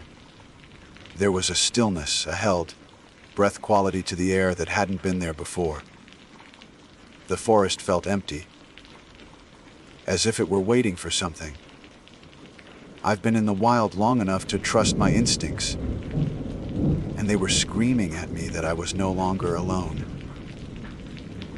The feeling of being watched prickled the skin on the back of my neck. It could have been the bobcat, I told myself, or a bear. They can move with impossible silence. This was the moment. This was why I was here. To break the stalemate, I decided to try a call. I reached for my electronic predator caller, a small device loaded with a library of sounds. I scrolled through the options. Coyote pup, fawn in distress, woodpecker, and settled on one of the most effective, the high-pitched, frantic squeal of a rabbit in its death throes. It's a brutal sound, but it's a dinner bell for anything with teeth and claws. I took a deep breath, placed the speaker just outside the blind's opening, and pressed play. The shriek that tore through the air was thin and reedy, a pathetic digital cry that felt profane in the ancient silence. It played for 10 seconds, then stopped. I held my breath, my finger hovering over the shutter button, my eye pressed to the viewfinder, scanning the trees and undergrowth. The silence that followed was absolute. It was a heavy, profound emptiness that was 1,000 times more unnerving than the quiet before. The creek seemed to have stopped murmuring. Not a leaf stirred. The entire valley, the entire world, was holding its breath with me. And then, the answer came. It wasn't the cautious approach of a bobcat or the crashing arrival of a bear. It was a sound that had no place in nature, no entry in any zoological textbook. It erupted from the top of the ridge to my left, a sound that clawed its way through the valley and ripped the very fabric of the afternoon apart.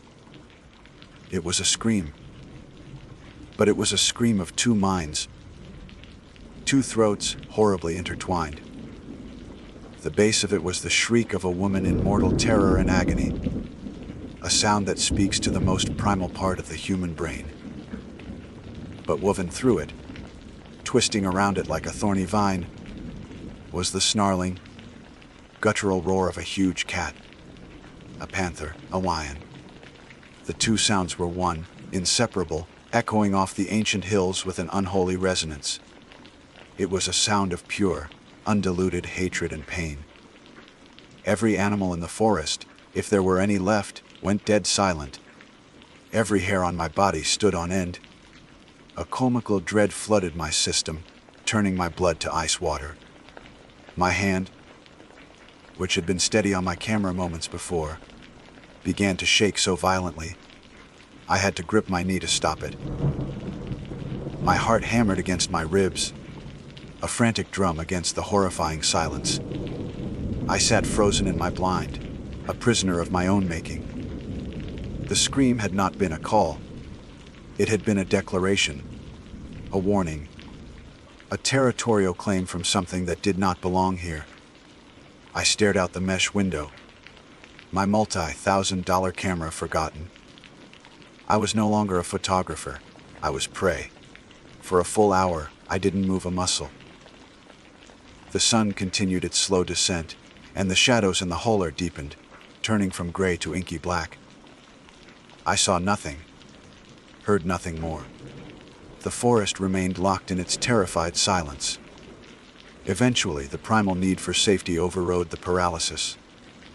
Shaking, fumbling with my gear with clumsy fingers, I broke down my setup, stuffing it haphazardly into my pack. I didn't care about being quiet anymore. Every snap of a twig under my boots sounded like a gunshot in the stillness. The 3-mile hike back to my truck was the longest of my life. I didn't look back. I felt eyes on me the entire way, a malevolent presence lurking just beyond the veil of the trees. When I finally burst out of the tree line and saw the familiar, solid shape of my truck, a sob of pure relief escaped my lips. I threw my pack in the back, jumped into the cab, and locked the doors, my breath coming in ragged gasps. Only then, as I sped away, leaving the darkening forest behind, did I allow myself to truly think about the sound. It wasn't an animal. It couldn't have been. It was something broken, something cursed, something ancient and full of rage. And I had called out to it. The drive back was a blur of gravel and adrenaline. My knuckles were white on the steering wheel, and I flinched at every shadow the setting sun threw across the narrow dirt road. The rational part of my brain, the part that knew animal vocalizations and atmospheric acoustics, was trying desperately to assert itself. It was a cougar, it insisted. A panther with a laryngeal deformity. Or maybe a fox. Their screams can sound uncannily human. But the other part of my brain, the ancient, primal part that had been awakened in that silent holler, knew better. That sound wasn't made by an animal. It was the sound of a soul being torn apart, a sound that had been echoing in those mountains since before the trees were old. I didn't stop until I hit the asphalt of the main highway. The smooth hum of the tires on pavement was a lifeline, a connection back to a world of logic and reason, a world where monsters were confined to folklore and horror movies. I checked into the first cheap motel I could find, a sad little place with a flickering neon sign that promised color TV. I didn't care. I just needed 4 walls and a lockable door. Sleep was impossible. I sat on the edge of the lumpy bed, the room lit only by the sickly orange glow from the parking lot, and replayed the scream in my head. Each time, it was more vivid, more terrifying. The woman's shriek of pure agony, the guttural, furious snarl of the cat. They weren't layered, they were one. I tried to drink the lukewarm water from the bathroom tap, but my hands were still shaking too much. I felt a profound sense of violation, as if that sound had scraped away a layer of my sanity, leaving the raw nerves exposed. For 2 days, I barely left that room. I ordered pizza, watched mindless television, and tried to forget. I tried to convince myself it was a hallucination, a trick of the mind brought on by exhaustion and the profound silence of the deep woods. I was a professional, after all. I'd been in situations that were dangerous, even frightening. I'd been bluff, charged by a grizzly, stalked by a pack of wolves in the Yukon. But this was different. This wasn't a physical threat. This was a spiritual one. It felt like I had accidentally eavesdropped on a conversation between the devil and the damned. On the 3rd morning, as the weak sunlight filtered through the grimy window, a thought cut through the fog of my fear. It was a small, practical thought, but it was enough to anchor me. The trail cam. In my panicked flight, I had completely forgotten about the silent little witness I'd strapped to that tree. My primary gear was safe in the truck, but the trail cam, with its precious SD card, was still out there, still watching. The thought of going back was nauseating. The forest no longer felt like a place of beauty and wildness. It felt like a lair, a place that was actively hostile to me. But the need to know was a burning fever. Was I going crazy? Or was there something tangible, something real, that could explain the sound that had shattered my world? I had to have proof. I had to have an answer. My return to the forest was nothing like my confident, purposeful hike in. I parked my truck in the same spot, but this time, the familiar scent of damp earth felt menacing. The woods were silent, but it wasn't a peaceful silence. It was the watchful, waiting silence of a predator. I moved quickly, my senses on a razor's edge, my hand hovering over the canister of bear spray on my belt. Every rustle of leaves, every snap of a twig, sent a jolt of ice through my veins. I found the tree, unstrapped the camera with fumbling fingers, and almost ran back to the truck, my heart pounding in my ears. I didn't look back. I didn't dare. Back in the motel room, the camera felt like a malevolent artifact in my hands. I slid the SD card into my laptop, my breath held tight in my chest. The folder opened. A series of short video files, neatly timestamped. I clicked through them, my dread mounting with each one. 1:15 p.m. see a squirrel, its tail twitching, dashes across the frame. 1:47 p.m. a doe and her fawn, cautiously picking their way to the creek for a drink. 2:30 p.m.'s nothing, just the leaves dancing in the breeze. My own logs told me I had used the predator call at approximately 3:05 p.m. The scream had followed minutes later. My finger trembled as I moved the cursor to the next file. 3:09 p.m. I clicked play. The video flickered to life. The same scene as before: the creek, the trees, the sun-dappled leaves. For a few seconds, nothing happened. I could feel a strange mix of disappointment and overwhelming relief washing over me. It was nothing. I was crazy. And then, it padded into the frame from the left. At first glance, my professional eye took over. Mountain lion, puma concolor, a big one. Its movements were fluid, silent, a river of muscle flowing through the undergrowth. It was beautiful, magnificent. This was the kind of shot photographers dream of. But as it moved further into the center of the frame, the relief curdled into confusion, and then into pure, cold horror. The proportions were wrong. The gait was strange, a subtle, awkward drag I couldn't immediately place. As it passed through a patch of shadow, the camera's low, light mode engaged. The world shifted to monochrome, and the creature's eyes ignited. They weren't the simple, passive reflection of an animal's eyes in infrared. They glowed with a sickening, internal yellow light, like two embers fanned in the pits of hell. Then I saw it, the source of the awkward gait, the reason for the wrongness. Dangling from its torso, just behind its powerful front legs, was an extra pair of limbs.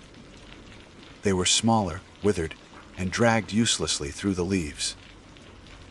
They were covered in the same tawny fur, ending in the same dark paws, but they were a grotesque, nightmarish deformity. A third pair of legs on a creature that should only have two. My mind recoiled. A birth defect. A mutation. No, this felt like something else. Something unnatural. The creature paused, its head cocked as if it heard the faint, high-frequency whine of the camera's electronics. It turned its head slowly, deliberately, and looked directly into the lens. And for one single reality, bending second, its face melted. It wasn't a trick of the light or a pixelated artifact of the low-resolution video. The feline muzzle seemed to recede, the whiskers dissolved, the pointed ears softened. The illusion of cat was stripped away, and I was staring into the contorted, hate-filled face of a human woman.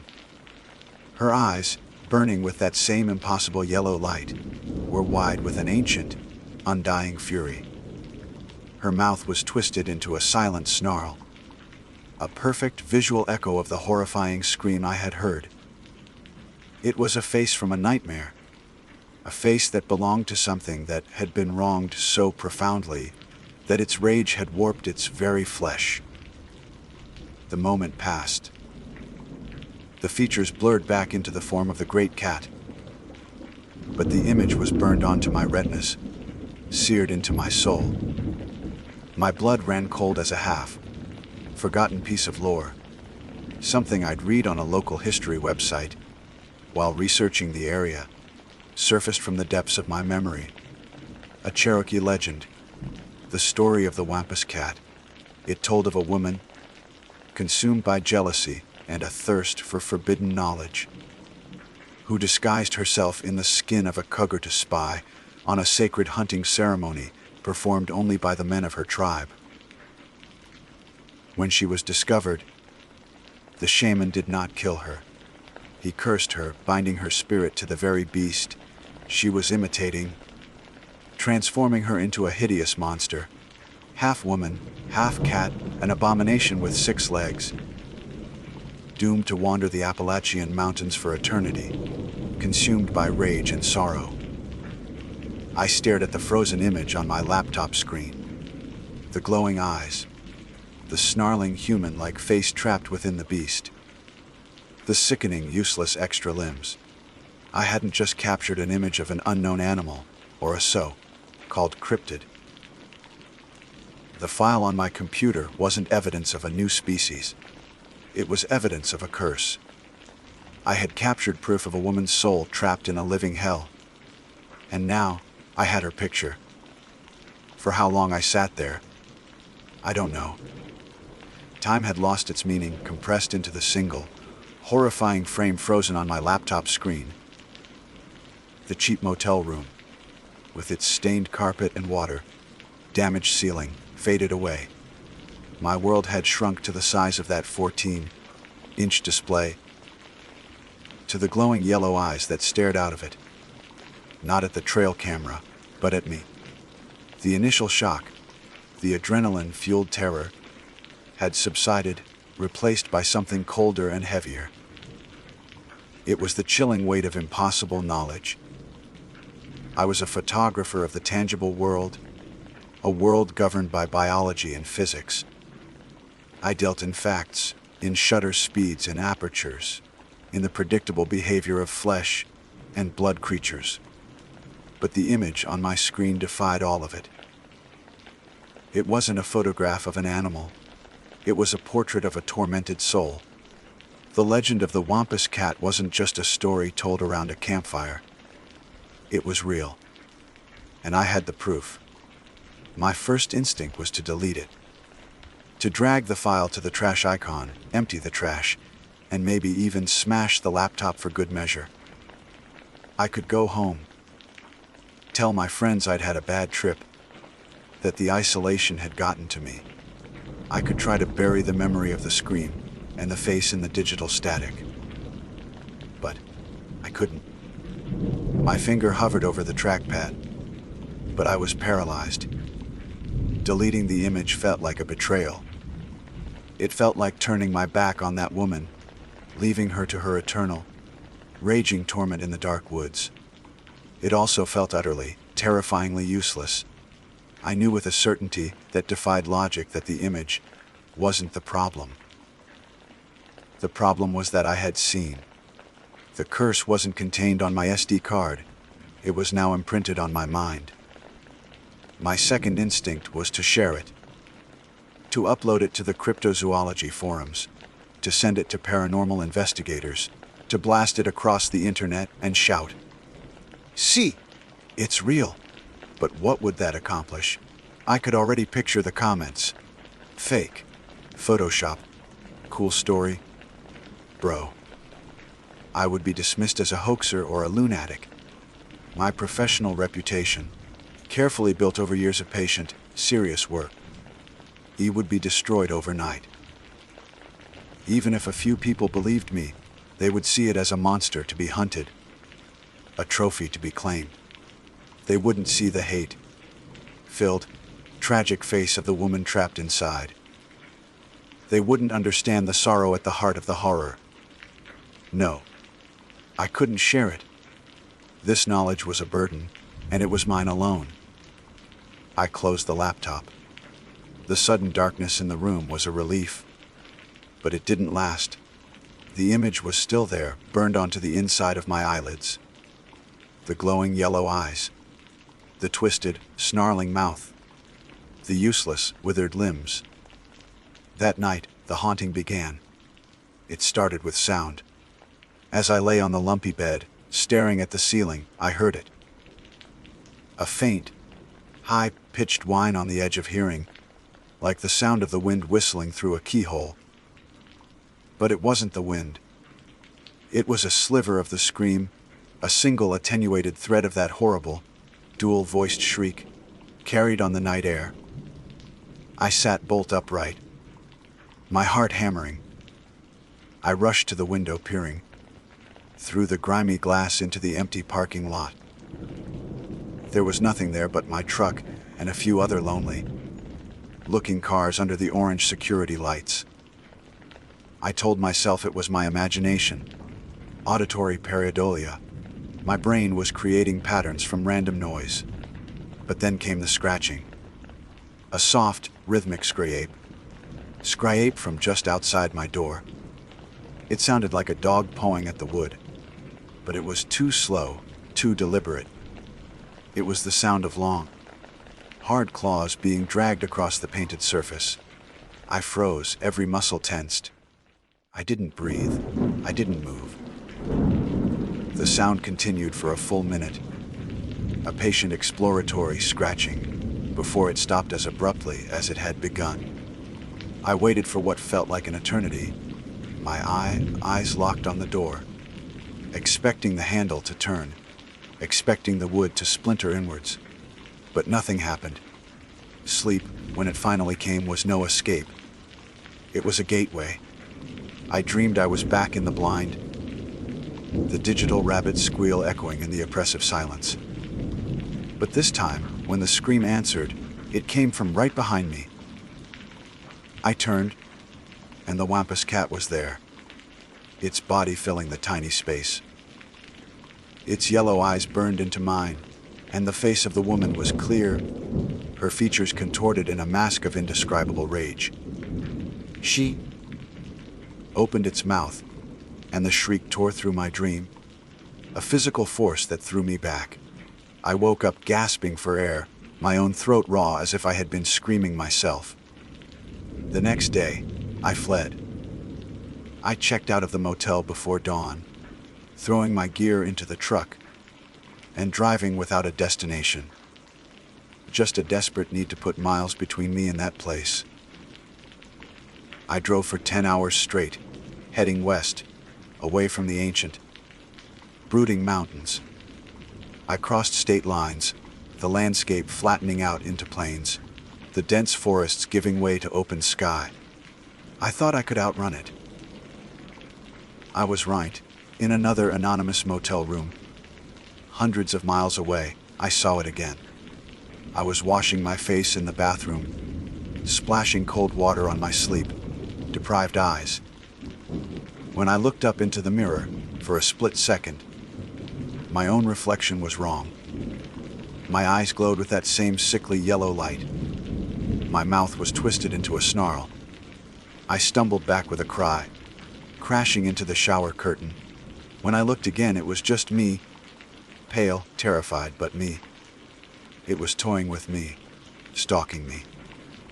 The creature wasn't confined to the Cherokee National Forest. It was tied to me. By capturing its image, by witnessing its curse, I had somehow become entangled in it. I had become the new focus of its eternal, boundless rage. I was no longer the photographer, the observer. I was the prey. The realization hit me with the force of a physical blow. Running was pointless. Hiding was impossible. Deleting the file would do nothing. This thing, this spirit, this cursed soul, had latched onto me. It would follow me to the ends of the earth. It would haunt my waking hours and poison my dreams until it drove me mad or worse. A new kind of fear took root then, a fear that was colder and sharper than anything I had felt before. But beneath it, something else stirred. A tiny, hard ember of defiance. I was a wildlife photographer, yes. I tracked predators. I learned their habits, their territories, their behaviors. I learned how to see without being seen, how to anticipate their movements. I had spent my life hunting for images of monsters. Now, a monster was hunting me. The roles had been reversed, but the game was the same. My fear was real, a constant, sickening thrum beneath my skin. But my compulsion, my obsession with looking into the abyss, was stronger. I couldn't run, so I would have to turn and face it. I had to understand. What was this curse? Who was the shaman that had cast it? And who was the woman who had been condemned to this eternal hell? My survival depended on finding the answers. Sitting in that sterile motel room, with the empty plains stretching out into the darkness outside, I made a decision. I opened my laptop, booked a flight back to Tennessee, and began to search. Not for cryptozoologists or ghost hunters, but for Cherokee historians, for cultural centers, for elders who might still know the old stories, the real stories, the ones not written down on websites. I was done being the prey. My hunt had just begun. I had to find out how to break a curse, not just to save myself, but to free the woman trapped in the eyes of the beast. I had her picture. Now I had to learn her name. My name is Eugene Thorne. When the events I'm about to recount took place, I was 17 years old, teetering on that precarious edge between the naivety of youth and the hard realities of the adult world. It was the tail end of a long, humid summer in Braxton County, West Virginia, a time when the air itself feels thick with unspoken history, and the nights are as black as pitch. For me and my two closest friends, Dale and Mikey, the sprawling, ancient expanse of the Appalachian woods was our kingdom. A place to escape the suffocating watchfulness of our parents and the monotonous rhythm of small town life.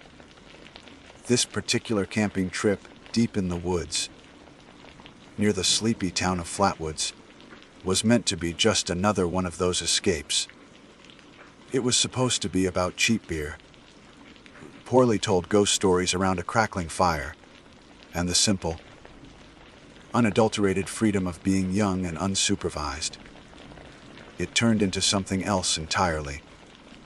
The Appalachians have a soul of their own, a presence that you can feel pressing in on you the deeper you venture into their embrace. The trees, ancient and gnarled, stand like silent sentinels, their leaves whispering secrets on the wind that you can't quite decipher. The ground is a soft, damp carpet of fallen leaves, and moss muffling your footsteps and making you feel like an intruder in a sacred space. There's a weight to the silence out there, a profound quiet that's occasionally punctuated by the snap of a twig in the undergrowth or the distant, mournful call of a whippoorwill. Locals trade stories, some in jest, some in hushed, serious tones, about things seen in the periphery, about strange lights and sounds that defy explanation. They talk about the land as if it remembers everything that has ever happened on it. We, in our teenage arrogance, dismissed these as folk tales, the rustic charm of a place left behind by the modern world. We were wrong. Our campsite was a small, crudely cleared patch of earth nestled in a hollow between two gently sloping hills. We'd pitched our tent, a faded blue hand, me, down, and had a respectable fire blazing by the time the sun dipped below the jagged line of the treetops, painting the sky in fairy strokes of orange and purple.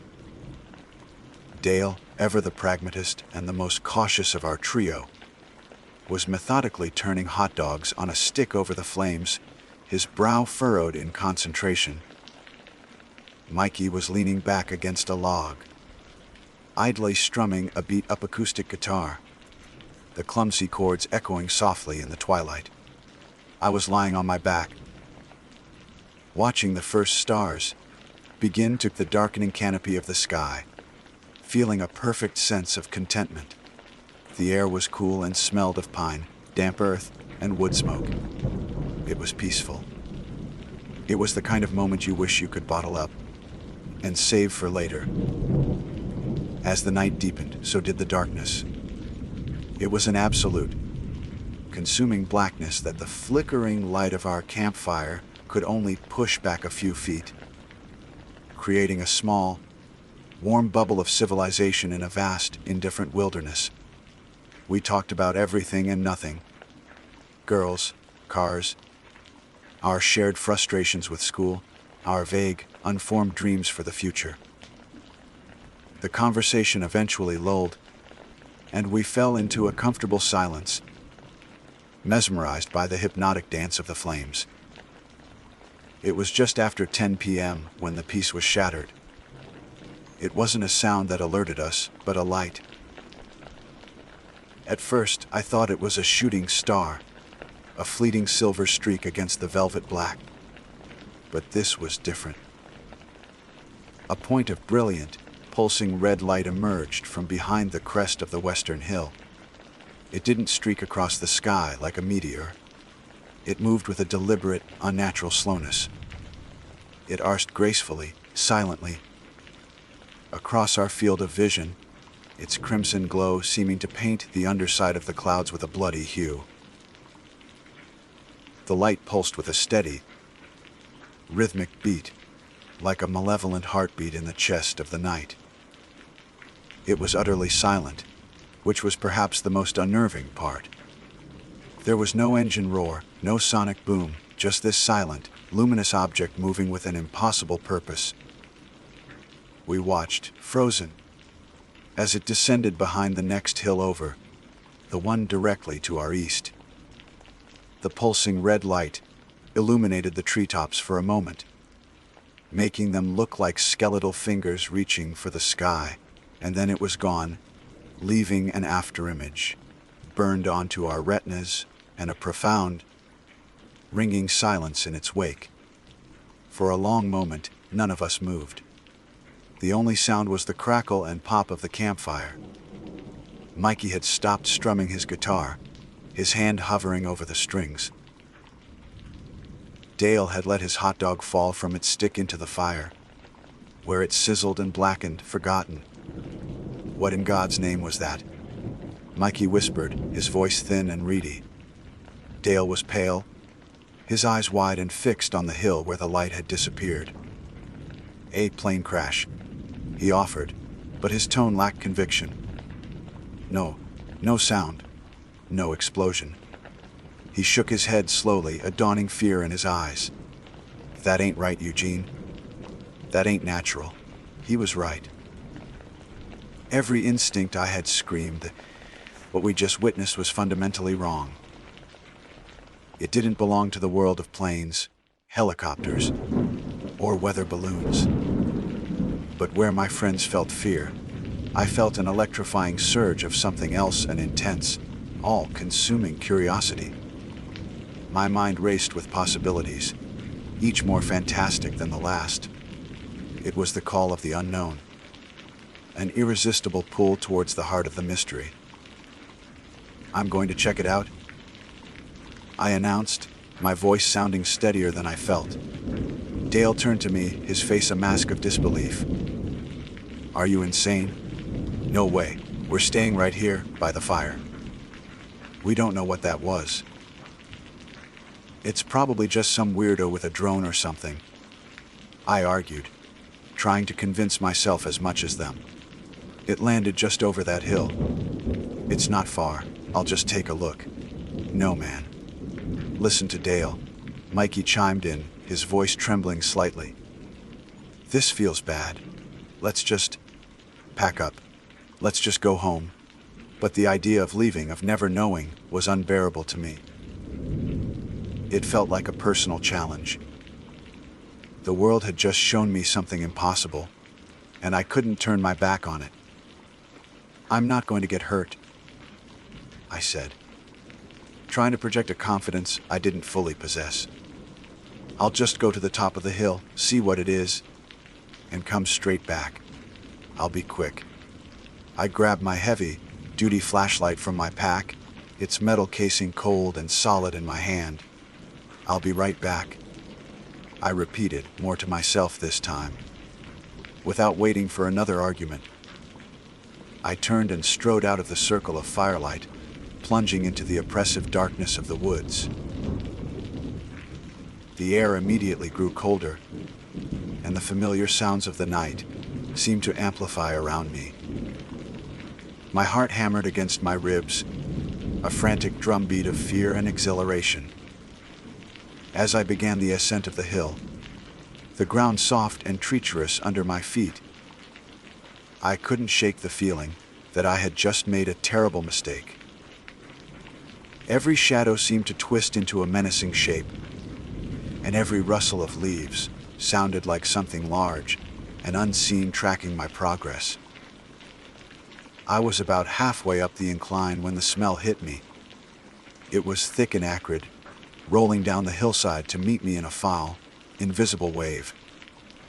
It was a chemical, industrial stench, a nauseating combination of burnt metal, sulfur, and something vaguely like rotten eggs. It was a dead smell, a smell of sickness and decay that had no place in the clean air of the forest. My eyes began to water, and a gag reflex rose in my throat. At the same time, I saw it. A thick, oily mist was pouring down the hill, moving with the same unnatural purpose as the light had. It wasn't a natural fog. It was dense, opaque, and clung to the ground like a shroud. It swirled around the trunks of the trees, deadening all sound and creating a claustrophobic, disorienting world of gray. I hesitated for a second, my hand on the trunk of an oak tree for support, my senses screaming at me to turn back. But I had come this far. I had to know. Taking a deep breath and holding it, I pushed forward, stepping into the cloying, foul-smelling mist. It was like walking into another world. The air was heavy and difficult to breathe, coating my tongue with a bitter, metallic taste. My flashlight beam, which had seemed so powerful moments before, was now a pathetic cone of light that barely penetrated the swirling vapor. I was blind, disoriented, and choking on the poisoned air, but I kept climbing, one step at a time, drawn inexorably towards the crest of the hill and the source of the silent, pulsing, red glow. I could now see faintly through the oppressive haze. Breaking through the top layer of the oppressive mist was like surfacing from a deep, polluted body of water. I gasped, and for a glorious second, the air was clean and sharp in my lungs. I had reached the crest of the hill. Before me lay a small, perfectly circular clearing, perhaps 50 feet in diameter. The unnatural fog I had just waded through formed a solid, churning wall around this space, isolating it completely from the rest of the woods. The silence here was different from the peaceful quiet of the forest. It was a dead, heavy silence, the kind that presses in on your eardrums. The air hummed with a low, inaudible vibration that I felt more in the fillings of my teeth than heard with my ears. It was like standing in the heart of a powerful, unseen machine that was currently idle. And in the exact center of this strange arena, the source of the pulsing red glow stood waiting. It wasn't a fire, and it wasn't the wreckage of anything I could recognize. My mind, desperate to categorize what I was seeing, cycled through a Rolodex of earthly possibilities and came up empty. It was a shape, tall and vaguely conical, tapering towards a point some 10 or 12 feet off the ground. It was a dull, dark color, almost black, but it seemed to drink the light from my flashlight, revealing very little of its surface texture. Steam, or some kind of vapor that looked like heat haze, rose from it in lazy, silent plumes, dissipating into the cold night air. The only light came from a point near the top, a deep blood, red glow that pulsed with that same steady, hypnotic rhythm we had seen from our camp. It was a calm, rhythmic beat, that was profoundly at odds with the frantic hammering of my own heart. I took a hesitant step forward, my boots making no sound on the strangely barren ground of the clearing. The foul, metallic smell was stronger here, thick and cloying, and it was mixed with the scent of ozone, like the air after a lightning strike. I raised my flashlight, determined to get a better look, to find some detail that would make this thing make sense. I needed a seam, a rivet, a cockpit window, anything to prove it was manufactured, something from our world. The powerful beam cut through the gloom, and for the first time, I saw the surface clearly. It wasn't smooth. The dark material was arranged in a series of overlapping horizontal folds, like a tightly pleated skirt, or the layered plates of some bizarre insect's carapace. It looked like dark, oiled metal, yet it seemed to shift and subtly undulate in the light, as if it were breathing. My blood ran cold. This wasn't a machine. It was a shell. And as that horrifying realization dawned on me, the thing in front of me began to change. From the shadows near the top of the conical body, something emerged. It wasn't a hatch opening. It was a form separating itself from the main structure, as if a piece of the darkness had decided to peel itself away and take on a life of its own. This new form rose, and rose, and rose, until it towered over the conical base. It was then that I understood. The conical object wasn't the creature. It was merely the lower half of it. I shone my flashlight beam upwards, my hand trembling so badly that the light danced wildly. The light finally steadied, cutting through the mist and illuminating the being that stood before me. The sight that met my eyes is seared into my memory, a perfect, horrific image that time has not faded. It was easily 10 feet tall. Its body, the dark, pleated material I had seen, was a deep, sickly green-black, like corroded copper. But it was the head that defied all logic, the head that sent a jolt of pure, primal terror through my system. It was a massive spade-like shape, the shape of the ace of spades from a deck of playing cards, but rendered in three-dimensional, living flesh and blood. The color was a horrifying, wet, arterial red, and it seemed to throb faintly in time with the pulsing light that emanated from within it. And then there were the eyes. Set within that grotesque, spade-shaped head were two enormous, luminous orbs. They were not like any eyes I had ever seen. They were huge, perfectly round, and glowed with an intense, fiery orange light, like the searchlights of a locomotive cutting through a midnight fog. They didn't seem to have pupils or irises, just those two burning, malevolent discs of light. As my flashlight beam hit them, they swiveled in their sockets with a smooth, mechanical precision and fixed on me. In that instant, I felt utterly and completely seen, not just observed, but analyzed, cataloged, and dismissed as insignificant. A wave of nausea, so intense it made my knees buckle, washed over me. It had no discernible mouth, no nose, no features at all on that blood, red spade other than the two burning eyes. But it was not silent. A sound began to emanate from it, a high-pitched, piercing hiss that drilled directly into my skull. It wasn't a biological hiss, like a snake or a cat.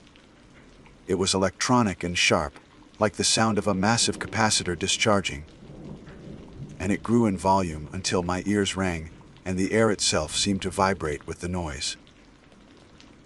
Long, impossibly thin arms hung from its sides. They were spindly and out of proportion with its massive torso, ending in gnarled, claw-like hands. The fingers, if you could call them that, were long metallic talons that twitched and flexed, catching the orange light from its eyes. For a moment that stretched into an eternity, we were frozen in a terrifying tableau. The boy with the flashlight, and the monster from the stars. My mind simply refused to accept what my eyes were seeing. It was a violation of every law of nature I knew. Animals didn't look like this. Things weren't shaped this way. The combination of the industrial, metallic stench, the searing orange eyes, the spade-shaped head, and the ear-splitting hiss was a sensory assigned to break the mind. It was wrong. It was a thing of sheer, unadulterated wrongness. Then, it moved. It didn't walk. It didn't take a step. The creature began to glide towards me, its pleated, conical base floating just inches above the barren ground with a terrifying, silent grace. There was no disturbance of the air, no sound of propulsion, just a smooth, inexorable advance. The air around it began to shimmer, distorting the trees behind it, as if I were looking at it through a powerful heat haze. The sheer alien nature of its locomotion was the final straw. The part of my brain that had been trying to rationalize, to find an explanation, simply shut down, leaving only raw, animal fear in its place. I didn't even scream. A scream would have required thought, a conscious act of expelling air. My body reacted on a level far deeper than conscious thought. It was a pure, instinctual flight response. My legs, which had been locked and trembling, suddenly unlocked.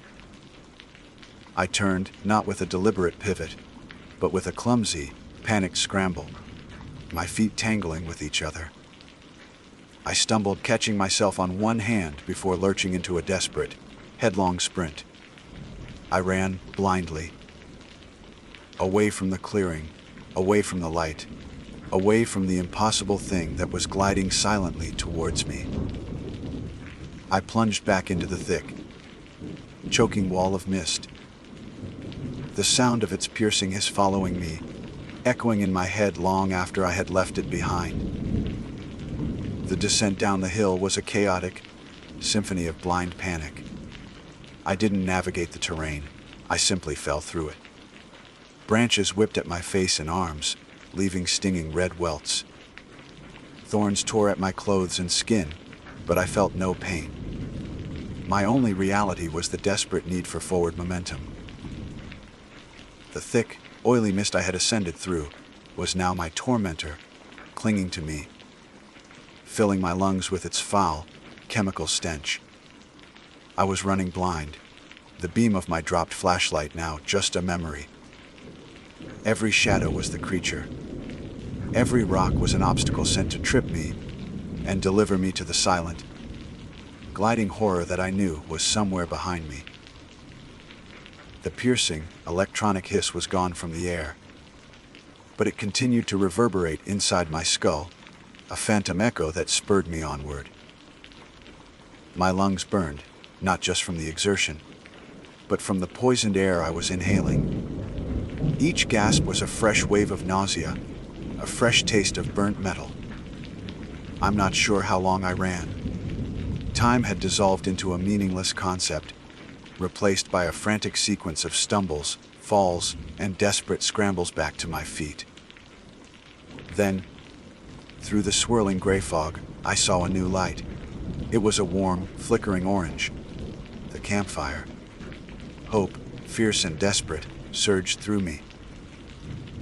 I burst out of the tree line, and the wall of mist with the force of a spooked deer, collapsing onto the ground at the edge of our small circle of light. I lay there, gasping and retching, my body trembling uncontrollably. The clean, pine-scented air of the campsite felt like the purest thing I had ever experienced. But my throat and lungs were so raw that every breath was agony. Dale and Mikey rushed to my side, their faces etched with a mixture of confusion and alarm.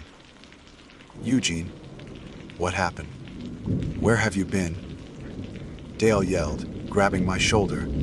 I couldn't form words.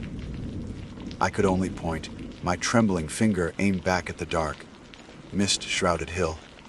Thing, up there, eyes. I choked out, my voice a ragged, broken whisper. My appearance must have told them more than my words ever could. My face was pale and streaked with dirt. My eyes were wide with a terror they had never seen before, and I reeked of that same unnatural, metallic odor that had permeated the hilltop. Mikey's face went ashen. "The smell, it's on you," he stammered, backing away slowly. That was all it took. The fear that had been simmering in them since they saw the light in the sky now boiled over. My raw, visceral terror was contagious. Dale, the pragmatist, didn't ask another question. His face hardened with resolve. "We're leaving. Now." There was no argument. The next few minutes were a blur of frantic, clumsy activity. We didn't pack, we just grabbed things. The tent was abandoned. Sleeping bags were shoved into arms. Coolers were dragged, and loose gear was left where it lay. Every snap of a twig from the direction of the hill sent a fresh wave of panic through us. I kept glancing back, my heart seizing with fear every time, fully expecting to see those two burning orange searchlights emerge from the mist. The woods, which had felt like our kingdom just an hour earlier, now felt alien and hostile, a cage closing in around us. The journey back to the car, normally a 10-minute stroll, felt like a miles-long ordeal through enemy territory. The moment we tumbled into the relative safety of Dale's beat-up Ford pickup, the doors were slammed shut and the locks were punched down. Dale fumbled with the keys, his hands shaking almost as badly as mine. The engine turned over with a roar. That was the most beautiful sound I had ever heard. He threw the truck into gear, and we tore away down the dirt track, leaving a cloud of dust and our abandoned campsite behind us. The drive back to town was conducted in absolute, suffocating silence. I was slumped against the passenger side window, my body racked with violent shivers despite the humid night. The nausea was getting worse, and a splitting headache was beginning to pulse behind my eyes. I could still taste the ozone and burnt metal on my tongue. I didn't sleep that night or the next.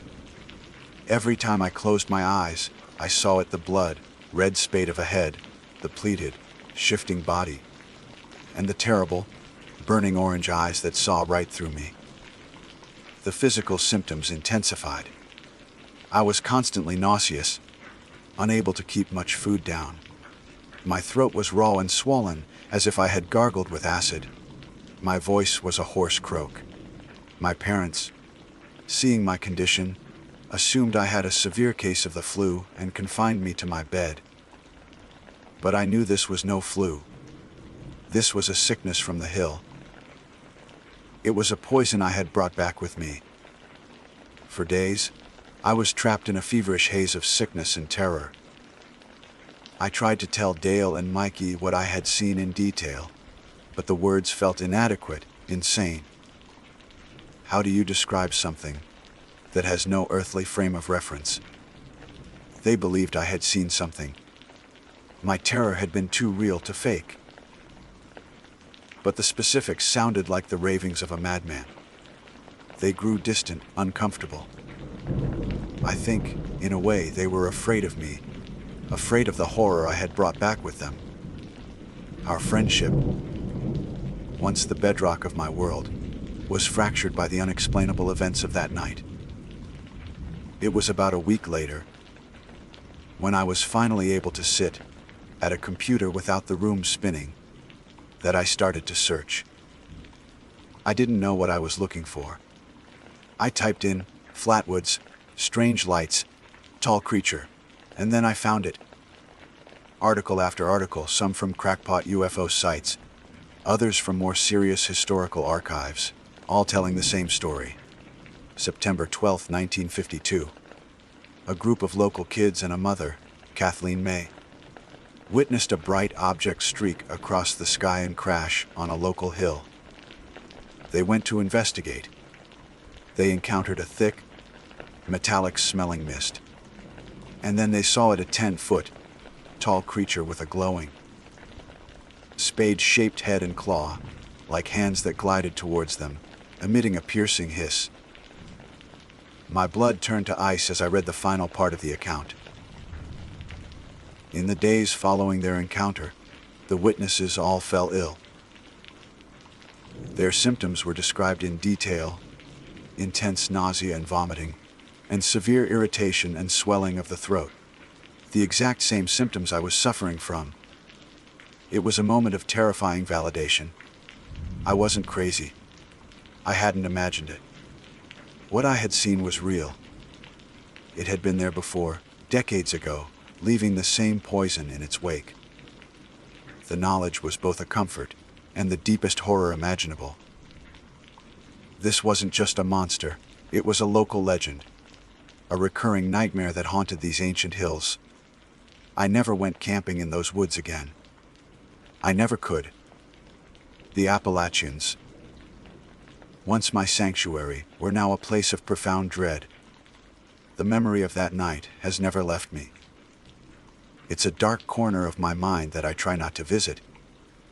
But sometimes, on a quiet night, I can still hear the faint, electronic hiss in the silence.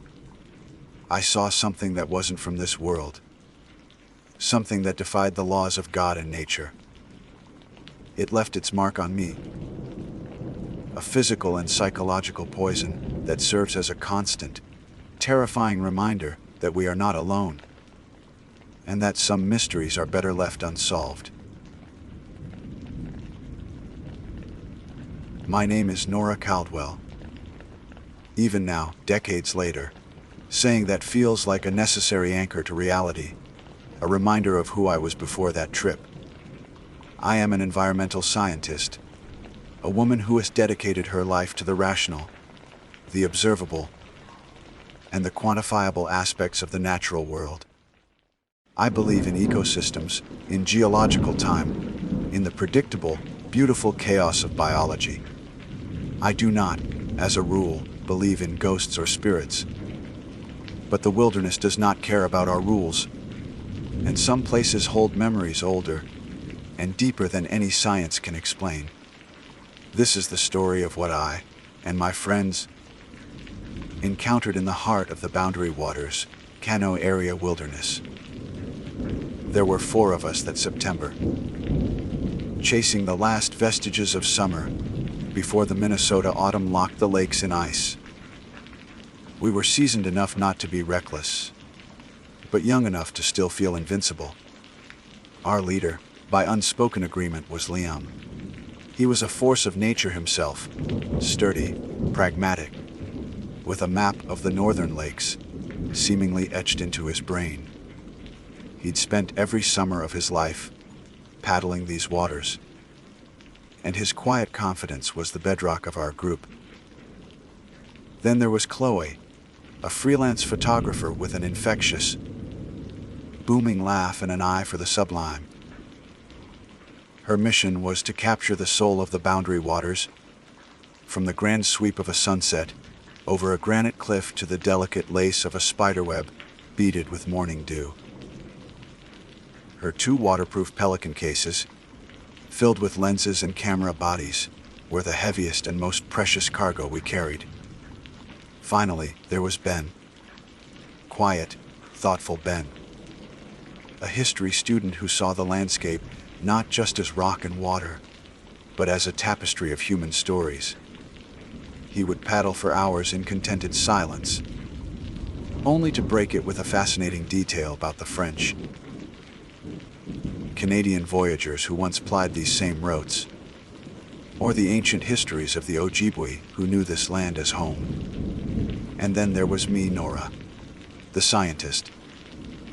I was there to document the water, clarity of the more remote lakes, a personal project that blended my passion with my profession. I saw the world in data points and ecological niches, in the symbiotic relationship between the towering white pines and the mycelial networks in the soil beneath our feet. I was the skeptic, the one who explained away strange noises as a foraging bear or an optical illusion as a heat shimmer on the water.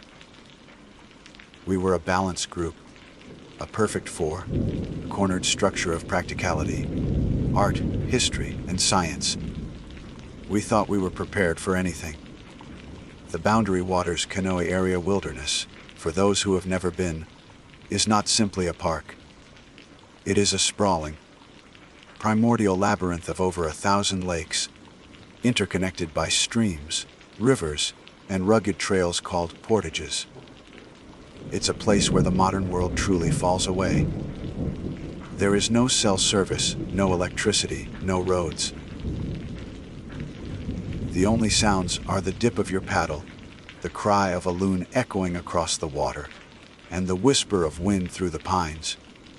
You carry everything you need to survive on your back and in your canoe. To enter the BWCA, to make an agreement with the wild, you respect its power, you follow its rules, and you leave no trace of your passing. For 4 days, we honored that agreement perfectly. Our journey was idyllic, almost unnervingly so. The weather was a gift, with cool, crisp nights giving way to warm, sun-drenched days. The water in the lakes was so clear it felt like we were paddling through liquid air, the rocky bottoms visible 20 feet below. We saw bald eagles soaring on thermals, a family of otters playing on a submerged log, and the hulking shadow of a moose moving through the trees on a distant shore. Each night, we'd sit by the fire, eating our dehydrated meals as if they were gourmet feasts, watching the Milky Way blaze to life in a sky untainted by city lights. Liam would point out constellations. Chloe would show us the day's best photos on her camera's small screen. And Ben would read passages from the journal of a 19th century fur trapper. I would record my data, feeling a deep sense of peace and purpose. We were in a state of grace, utterly content in our beautiful, ordered isolation. It was on the 5th day that the grace was shattered. We were crossing Saganaga Lake, a vast and notoriously treacherous body of water known for its size and the sudden, violent winds that can sweep across its open expanses. But that morning, it was a mirror. The water was unnaturally calm, a sheet of polished obsidian reflecting the impossible blue of the sky and the dark green of the endless forest lining its shores. The silence was profound, broken only by the rhythmic splash and pull of our paddles. We were in 2 canoes, Lamb with me, and Chloe with Ben, paddling about 30 yards apart. We were in the center of the lake, miles from any shore, suspended between the sky above and the sky reflected below. That's when Chloe saw it first. "What is that?" she asked, her voice cutting through the stillness. She pointed with her paddle. I followed her gaze. In the distance, maybe half a mile away, was a dark shape, a vertical disruption in the perfect horizontal lines of the water and the far shore. It was too tall and thin for an island or a rock outcropping. Probably just a snag, Lamb said, not breaking his rhythm. A dead tree stuck on the bottom.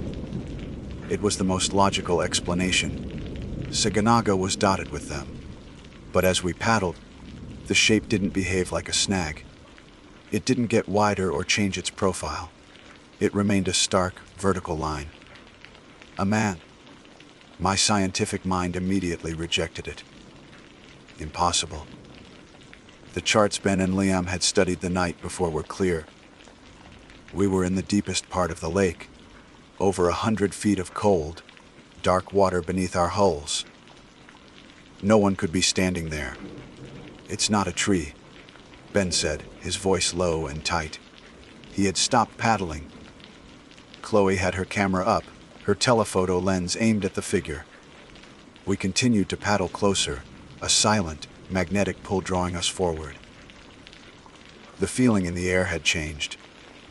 The peaceful silence now felt heavy, watchful. The initial curiosity was curdling into a cold, creeping dread in the pit of my stomach.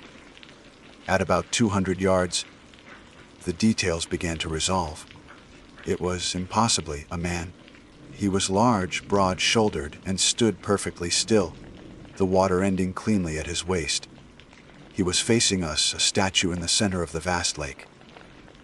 "Hello," Liam called out, his voice sounding small and thin in the immense space. "Are you all right?" There was no response. The figure remained motionless. We kept paddling. Slower now, every instinct screaming that we should turn back, but the sheer wrongness of the scene held us captive.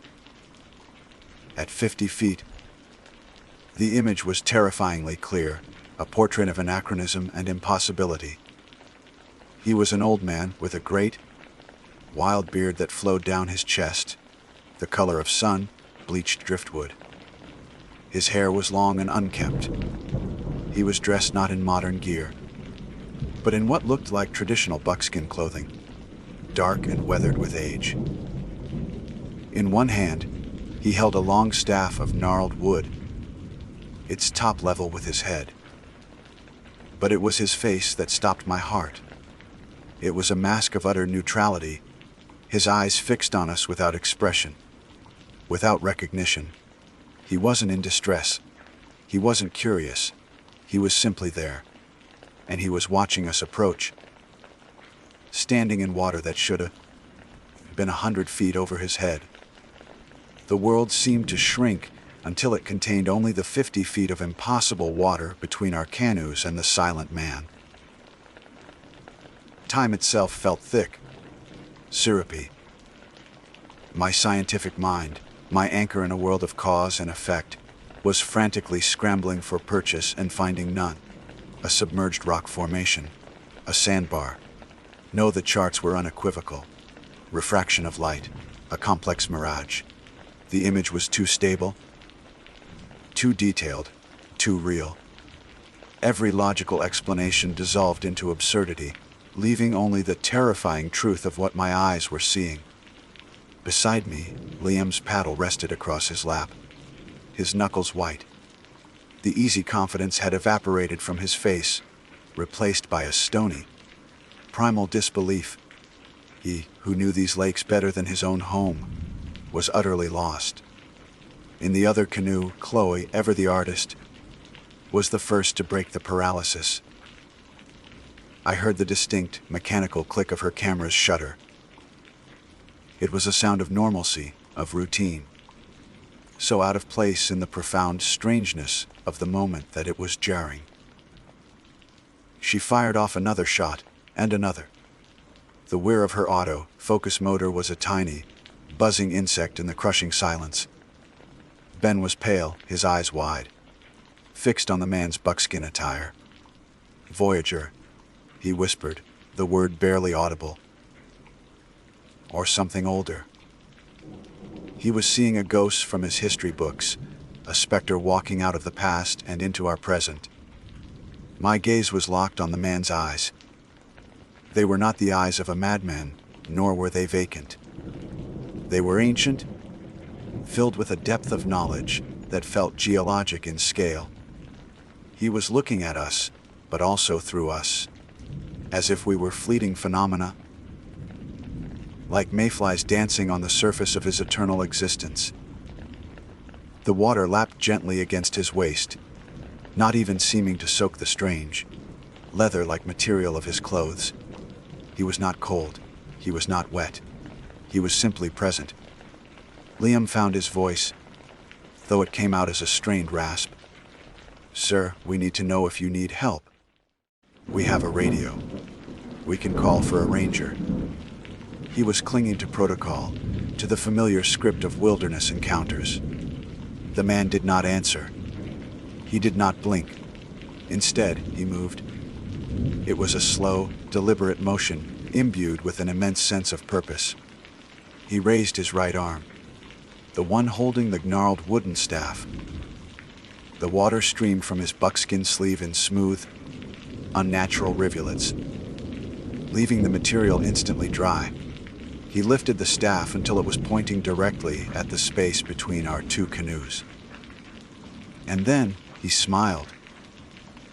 It was the faintest of things, barely perceptible upturn at the corners of his lips, but it was the most terrifying expression I have ever witnessed. It was not a smile of warmth or humor. It was a smile of immense, ancient power, of a being about to demonstrate a fundamental truth of the universe to a group of ignorant children. The moment the staff was level, the world changed. A sound began, not from a specific direction, but from everywhere at once. It was a low hum that vibrated in my teeth and resonated deep in my chest cavity. The perfect glassy surface of the lake, our mirror to the sky, instantly shattered. A line of white water erupted in front of us, as if a submarine were surfacing at high speed. A wind, born from absolute stillness, slammed into us. It was not a natural gust. It felt solid, a physical blow that knocked the breath from my lungs. One moment, there was preternatural calm. The next, a localized, violent tempest raged around our two small boats. The sky, which had been a flawless, cloudless blue, was suddenly dark. I looked up in disbelief. Angry, bruised-looking clouds boiled into existence directly above us, a churning vortex that blotted out the sun. The wind howled, a high, shrieking sound like a predator's scream. Waves, black and menacing, rose up from the placid depths. They were not the rolling swells of a normal storm. They were sharp, chaotic, and violent, seeming to leap up with a malevolent intelligence. Our canoes, which had been our steady transport, were now fragile toys in a bathtub, tossed and spun with brutal force. "Paddle!" Liam roared, his voice nearly lost in the gale. "To the shore, now!" Panic, cold and sharp, lanced through me. The nearest shore was a mile away, a jagged line of pine and rock that seemed impossibly distant. The water, which had been a cool, inviting blue, was now a churning black abyss. It splashed over the gunwales, shockingly cold, soaking us in an instant. I fumbled for my paddle, my hands clumsy with fear. Every time I tried to dig it into the water, a wave would slam into the side of the canoe, threatening to flip us. Liam, in the stern, was a pillar of desperate strength, his paddle a rudder, a brace, a weapon against the water's fury. I risked a glance at the other canoe. It was worse off, caught broadside by a wave. It lifted high on the crest, hanging there for a heart, stopping second before crashing down into the trough. I saw Chloe desperately trying to stow her camera, as Ben paddled with frantic, powerful strokes. Their faces were masks of terror. Through the chaos, through the roaring wind and crashing water, I looked back at the man in the center of the maelstrom, and the sight froze the blood in my veins. He had not moved. The wind that tore at our clothes and threatened to rip the paddles from our hands did not stir a single hair on his head or in his great, gray beard. The waves that threw our canoes about like driftwood broke against his body and simply ceased to exist, the water around him remaining eerily calm. He stood in a perfect circle of peace, the eye of a hurricane he had created.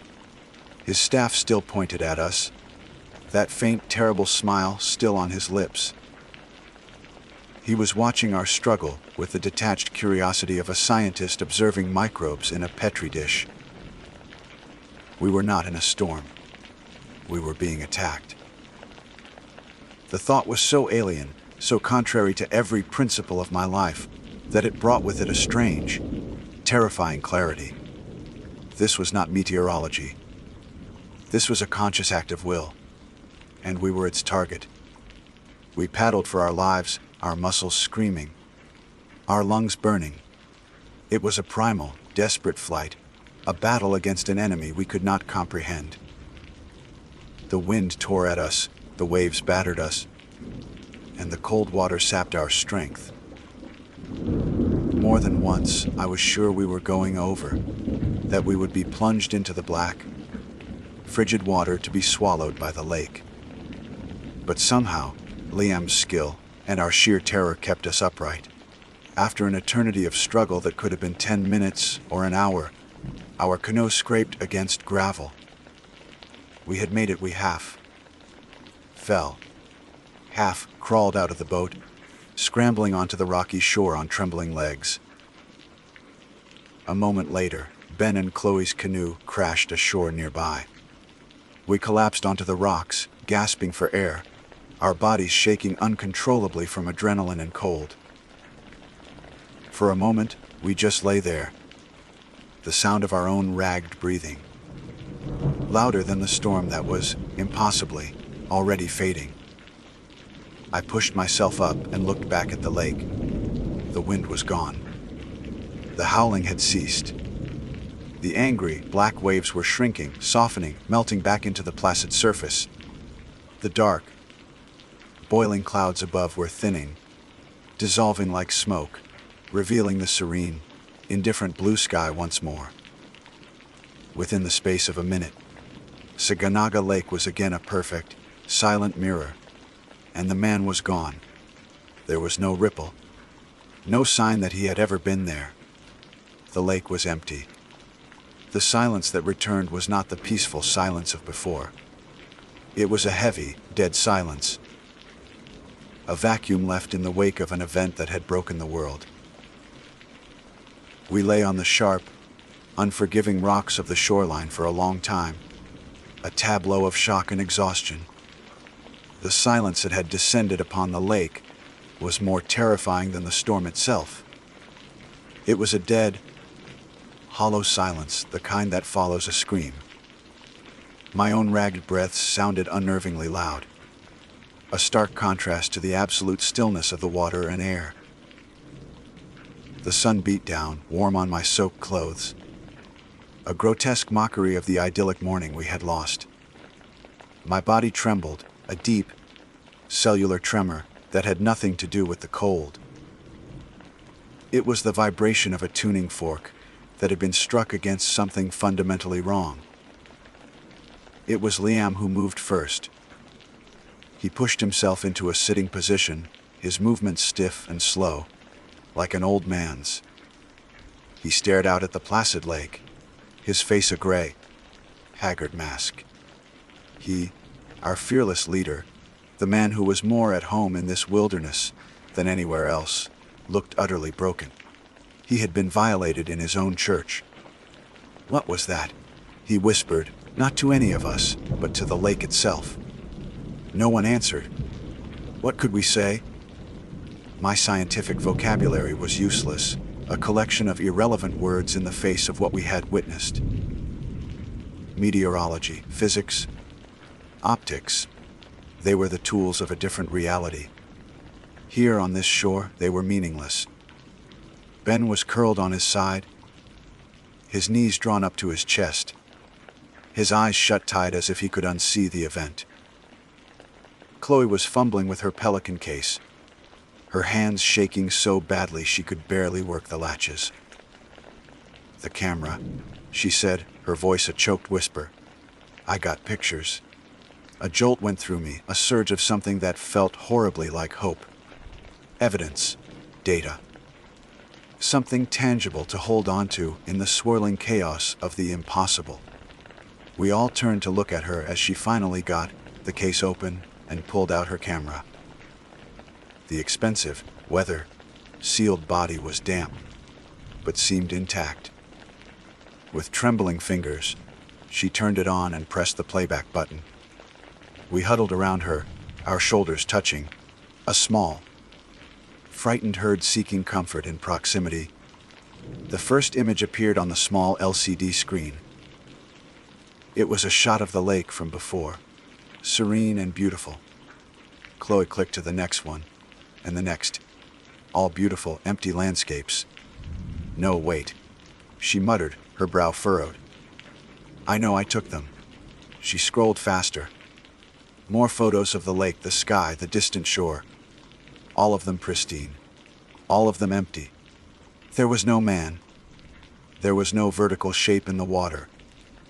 It was as if she had been taking pictures of a perfectly normal day on a perfectly normal lake. They're not there, she said, her voice rising with a frantic edge. They're gone. I took at least 10 shots of him. I saw him in the viewfinder. I know I did. She kept scrolling, a desperate, repetitive motion, but the result was the same. The camera's memory held no record of the man in the water. It had captured the scene, but not the anomaly. It had recorded the world as it should have been, not as it was. The cold dread in my stomach solidified into a block of ice. The entity on the lake had not only commanded wind and the waves, but it had also commanded our technology, erasing its own image from the digital sensor. It had refused to be documented. It refused to become data. That was the moment the last of my scientific rationalism died. There is no physical phenomenon that can selectively delete specific, targeted files from a camera's memory card from a distance of 50 feet. That was not science. That was something else. Something that operated on rules we would never comprehend. We didn't speak of it again. We didn't need to. The empty photos were more terrifying than a clear picture would have been. A picture could be faked, analyzed, debated. This was a direct, irrefutable message. I was never here. You saw nothing. Our trip was over. The remaining 2 days of our planned route were an impossibility. The wilderness was no longer a beautiful scape. It was a prison, and we were terrified of its warden. We packed our gear with a grim, silent efficiency. Every snap of a buckle, every rustle of a pack felt like a gunshot in the oppressive silence. We had to paddle back across Saganaga, the very lake where we had been attacked. The thought was paralyzing, but there was no other way.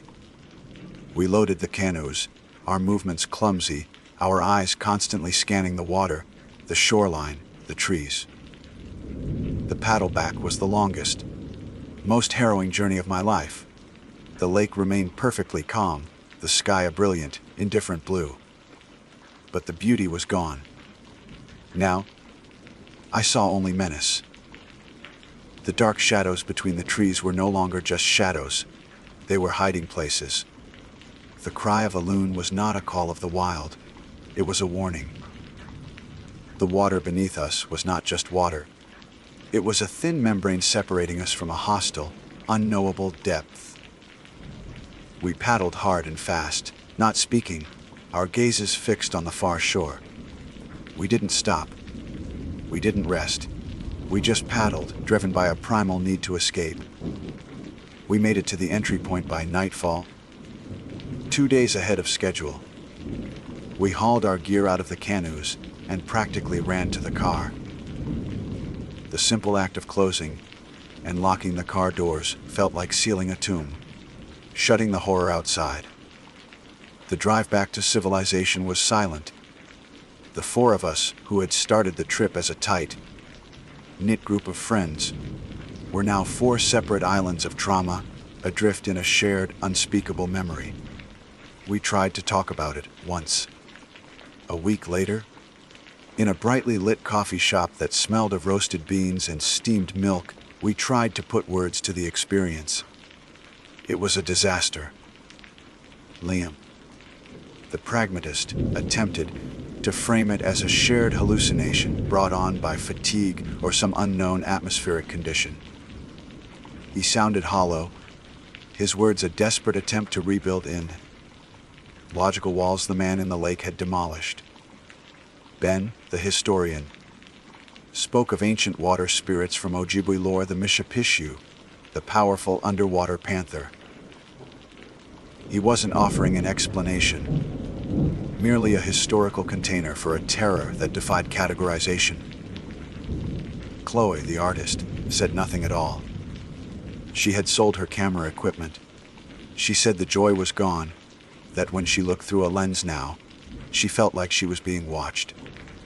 And me, I, the scientist, had no framework left. I had witnessed an event that was, by all measures of my profession, impossible.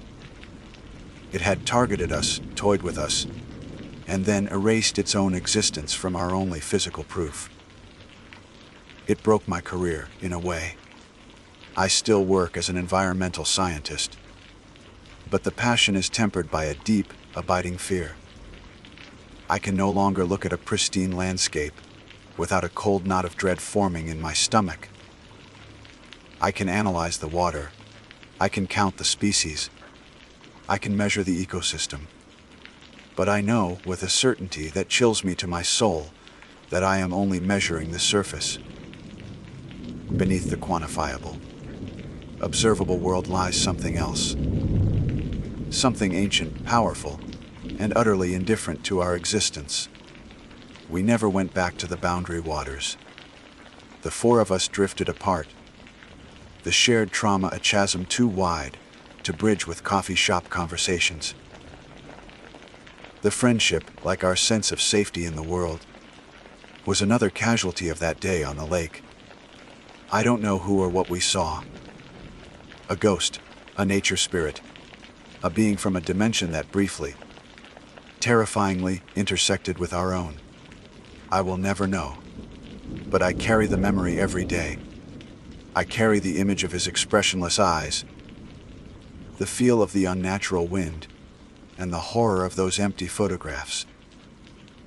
And I know that we are trespassers in this world, walking on a thin crust of reality, and that there are things in the deep, quiet places that do not take kindly to being disturbed.